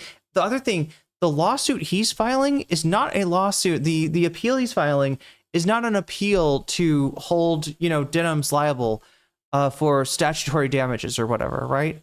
His lawsuit, his appeal would be to get the lawsuit back, make it active again, right? Do you understand what I'm saying? Ethan is trying, she did, you know, moved for a summary judgment. It was accepted. It was decreed. And Ethan's appeal is to say, not so fast. Let's go through with the trial, right? Because, you know, like the thing that he'd be trying to say was that my statements in this case, like if you assume everything I, Ethan Klein, am claiming in this lawsuit is correct, is Denham's liable, right? That's the question that's being asked, you know, in terms of this summary judgment. And the judge said, no, even if Ethan, all of your claims are true, she's not liable, right? Another judge would have to come along and say, oh, yes, she could be, I guess. Or like, yeah, if everything Ethan was claiming was correct, the judge would be saying, then she is liable, right? And that's when the court case would start again. If it does at all, which it's not likely to do. And the only other appeal that Ethan has is to the motherfucking Supreme Court. And we are all fucked if that happens. Who knows what kind of boomer, you know, decision those assholes would render. Me, even if there was intent, doesn't actually. Oh my god, we ran out of time analyzing whether or not something is fair use. Let's watch the rest of this. So yeah, Ethan posted this IG story saying that he would be proceeding with an appeal, and as I've stated from the very beginning, I will be fighting this lawsuit to the end. I could not have gotten this far without all of your support, and to be honest with you guys, it has been kind of expensive So from the bottom of my heart, if you would like to help me fight this appeal to defend React content on the internet, please go to ethankleinlied.com and donate $5, $10, $20, really any amount that you're able to. Thank you again. Wait, what is this? But the second action is dismissed. Denims and the mods are free. Unfortunately, people haven't noticed. The second action, what being the countdown stream? Totally beaten him. The case is over. It was filed. Ethan or Rom took the correct path, but Ethan plans to appeal. But the second action is dismissed. Is the second action the countdown? To everyone who has supported me and believed in me. And as I said before, I look forward to beating Ethan Klein in court. Besides that, I stream on Twitch Thursday through Sunday at 7 a.m. PST. Here we go, chat. So Denims is triumphant. Denims has smoked Ethan Klein, and I mean, he can try to smoke himself back into existence, but most likely it's just going to be Vape Nation from now on. Like H3 has been vaporized and inhaled by Denims, and that's all I have to say about that. Yeah, speaking of all I have to say, what else do I have to say to you today? And the question is, how quickly can I find what I'm looking for here? Oh my god, no, not a clip. I keep on making clips, chat, that are like unintentional because the clip button, it's right next to the another button.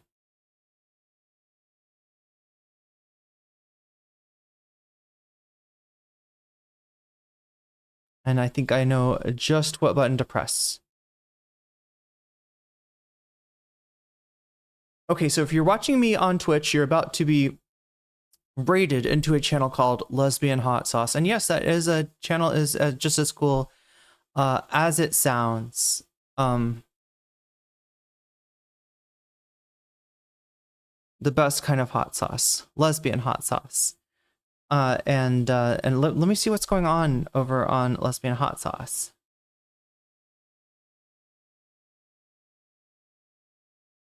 Oh wait, are we talking about Ryan Grimm here? I'm trying to, yeah, heartbreaking mass murder turns out to be, this has got to be, I think, yeah, talking about the same subject I was talking about today. So here's a continuity for you. If you have not got enough of this story, you will see the story from a completely different side over there, and we're gonna see some friendly faces as well. So yeah, let me, speaking of friendly faces, I like to thank my Patreons at the beginning and end of every stream.